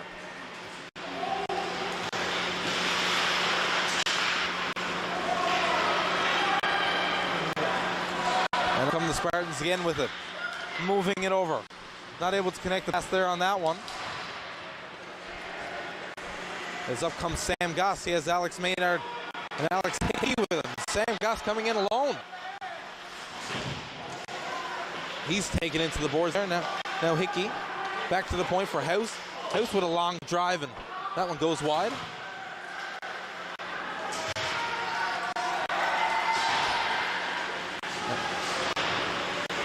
And now there's Maynard sending it over to Coleman. Coleman doesn't take it. Instead, it's Hickey who takes it. And then he takes the hit into the boards. Spartans are just going to dump that one out down there, and speeding after it is the hat trick possessor, Liam Dutcher. Wraps around the back of the net, looking for options. Flips that one down into the slot, and Alex Maynard chips it up to Hickey. Hickey tries to get it over to Coleman, and can't do that, and it's back to Dutcher now. Coleman diffuses a possible dump chance there by Dutcher, and we're tied up along the boards down to Stephenville's end. And Jack Hopkins is out.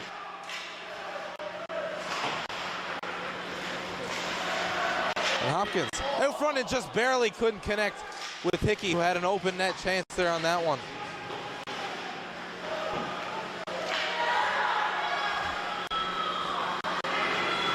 And up come the Spartans now.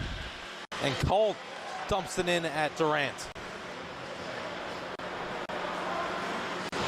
And here comes Carter Parsons, trying to wheel his way into the zone. He gets it up to Hopkins. Nathan Hopkins with a shot that was scores! And Nathan Hopkins has time with 3:17 left. As you can see, they're coming down the left side, wheels his way in, and a perfect 5-hole shot there. And we are tied at 3:17 left. Shots on goal, 39-26 in favor of the Tigers. As things are getting interesting here, folks.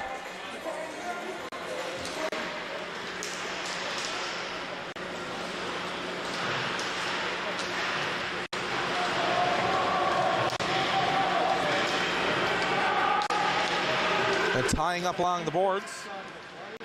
Both teams digging for it desperately as the clock winds down. Spartans prevail.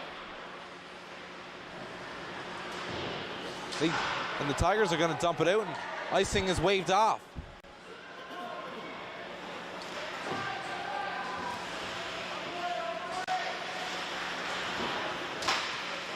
And Hopkins is going to take a penalty there for that one as he hammers a Spartan player into the boards. And with 2:37 left in the third period, the Holy Trinity captain is headed to the box. The Spartans headed to the power play.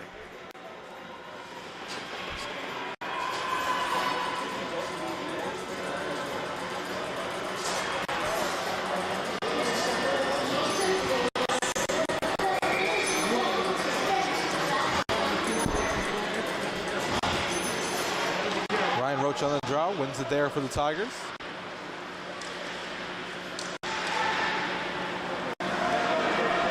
Ryan Roach is going to fire that one down into the Spartans' end to kill some time here.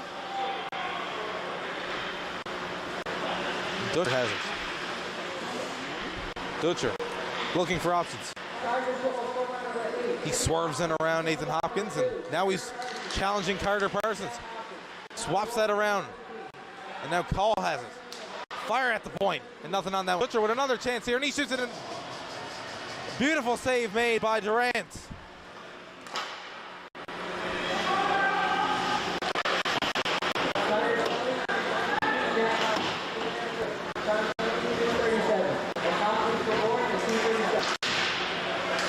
Now Dutcher has it. Trying to get around, he's tied up by Roach. Dutcher trying to fire it up to March.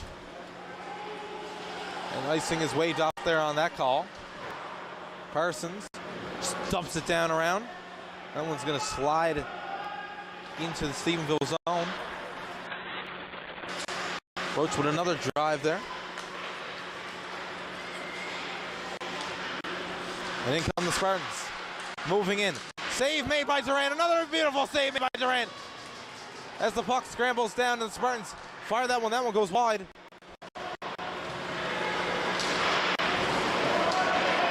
And Roach there. And Hopkins is just going to swing that one into the zone. Folks, we're into our final minute of play here in the third period. As Durant makes another solid save with 53.2 left. 16 seconds left on the Spartans power play. As Hopkins gets ready to exit the box. And it looks like the Spartans are going to call a timeout here on this one. Folks, we'll be back with you in just a moment.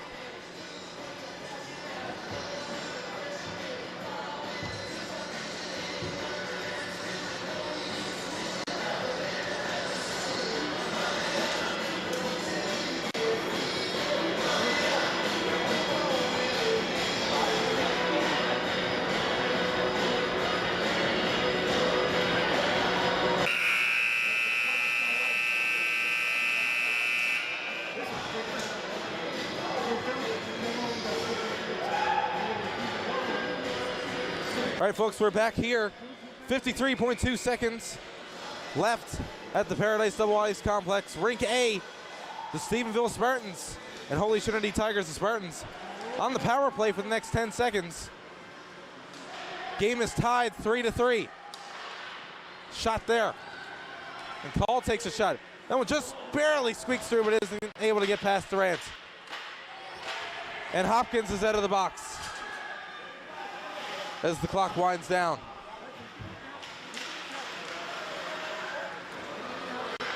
And the Tigers battling after it. Goss just chips that one in.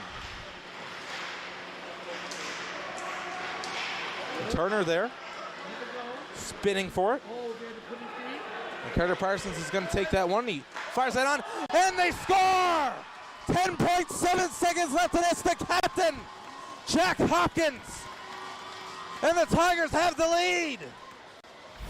What a goal!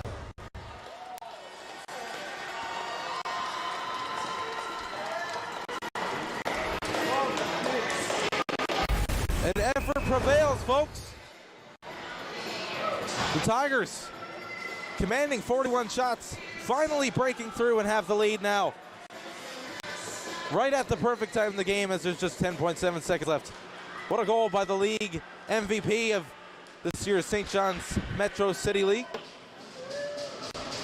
And just like that, folks, the Holy Trinity Tigers are going to take their very first game of the 2023 Royal Newfoundland Regiment High School Hockey Tournament. Off a goal by their captain.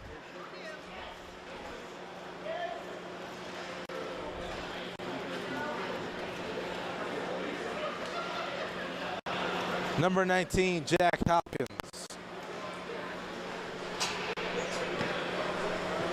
Folks, we'll get ready now for the Royal Newfoundland Regiment players of the game.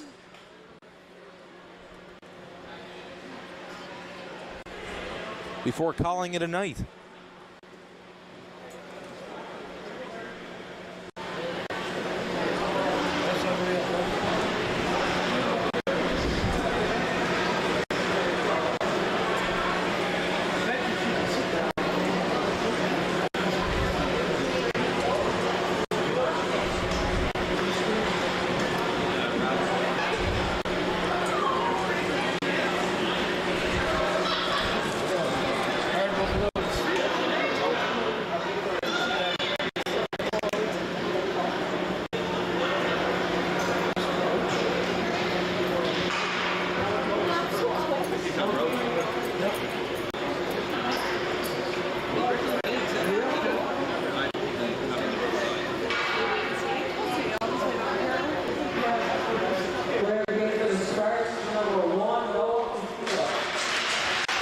And Castillo is going to get the player of the game, surprisingly, for the Spartans. Noah Dutcher, honorable mention, of course, getting the hat trick.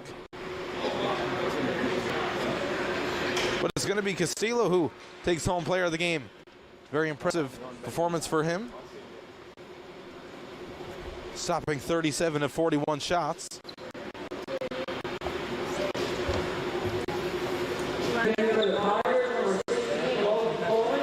And Logan Coleman is going to get player of the game for the Tigers. Coleman with a impressive pass over to Alex Hickey to tie the game up at 3. About halfway through the third period.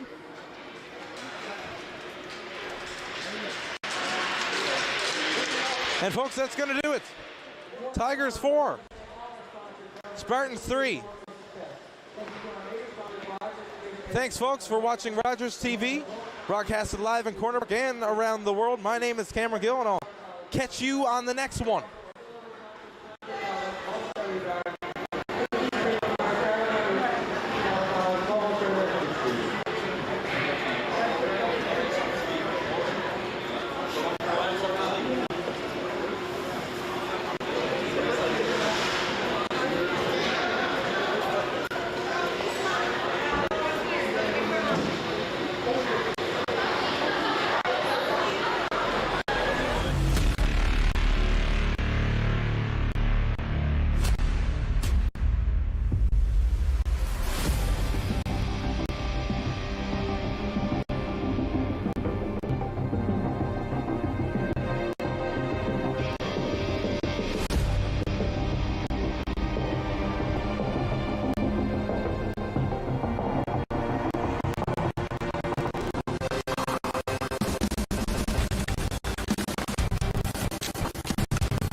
pass forward. They had a man there. Villanueva and hits that the empty net. Seals it. The Falcons will take first place in Company A to face the Clarenville Cougars unless something miraculous happens the next 26 seconds. I suppose never say never, but Villanueva right on target from there. Puts the insurance on this game for the Falcons. Falcons did the right thing. They resisted the urge to fire that puck 200 feet to try to go at the empty net and take an icing call. Instead, just working it ahead. Villanueva waiting up at the blue line. Which is what you want to do instead of dumping it down and getting an icing call.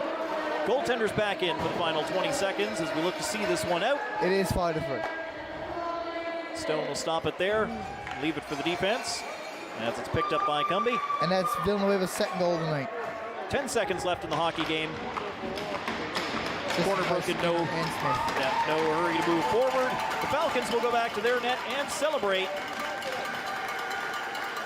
as they go a perfect 3-0 with the full 9 points compared to the Patriots with 8 points because of that OT winner.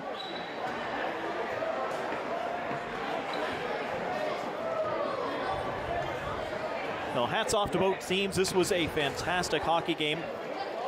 Plenty of goals, hard hitting right from the start. A lot of fun to call this one. Nathan, thanks for being with me for it. No problem. We've got to stay tuned for the Rogers TV 3 stars as selected by me, and then the Royal Newfoundland Regiment players of the game with a nice jean-style hat presented by the regiment. Team shaking hands at center ice. Final score is 5-3. They haven't updated the in-house scoreboard. That's the empty net goal. And the 3 stars tonight on Rogers TV. Third star of the game, Josh Villanueva, 2 goals tonight.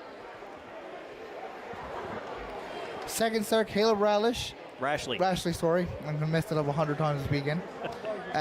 2 goals, first 2 goals of the tournament. And Ashton Farrell, an amazing goal on a penalty shot. And he was all over the ice. I mean, if you could give a star to that entire top line to the Falcons, yes. They made things happen every single time they're on the ice. Farrell gets the top spot just because of the pretty penalty shot goal. You get the top highlight, you get the top spot. What can I say? As we stand by for the players of the game. This handshake's continuing as they do after every game. Yep, handshakes to the officials. Hats off to the Zebras as well. They called a great game here today. And didn't call anything they didn't have to. As I keep getting congratulations on my phone from many people tuning in. Well, thank you very much for tuning in with us on Rogers TV. I hope you've enjoyed the broadcast. Photographers out there ready to get the photos for the players of the game. Just wait for those announcements. Waiting on the selections from both teams. There could be a clear choice for both, I'm not sure. If you have a comment about this program, we'd love to hear it. Email or call us, or send us your feedback through social media.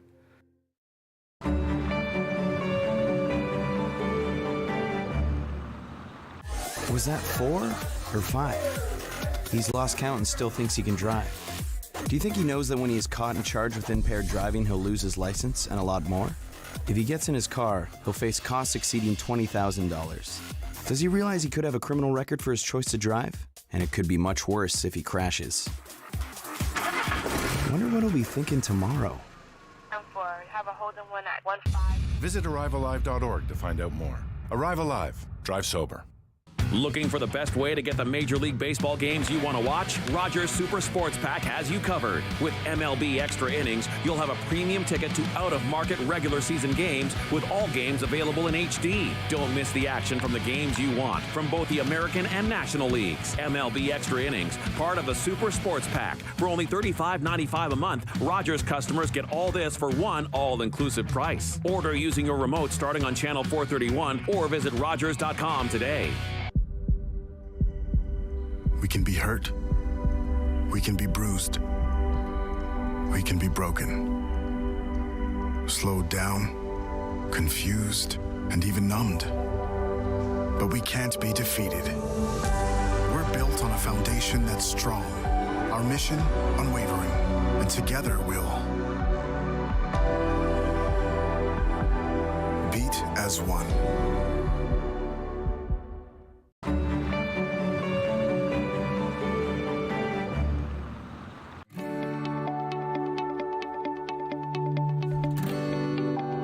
watching Rogers TV. This program is brought to you by Ignite TV. Now you're in command. Visit Rogers.com for more details.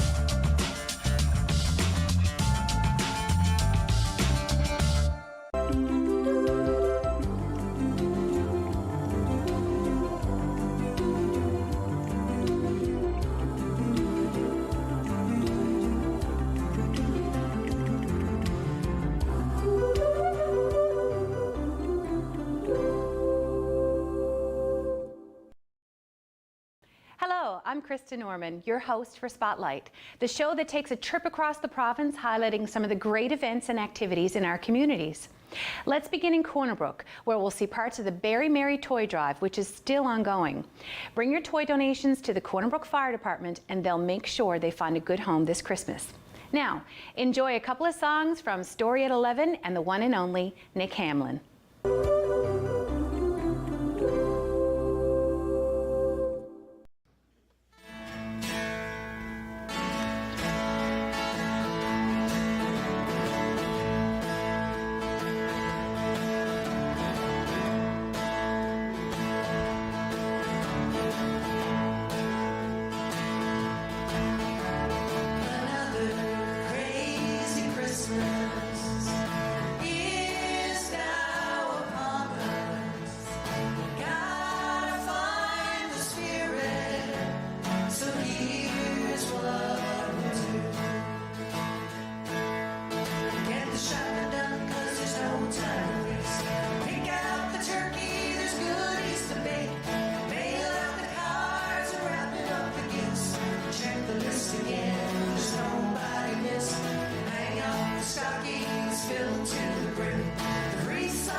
Jesus Christ, it's Christmas again.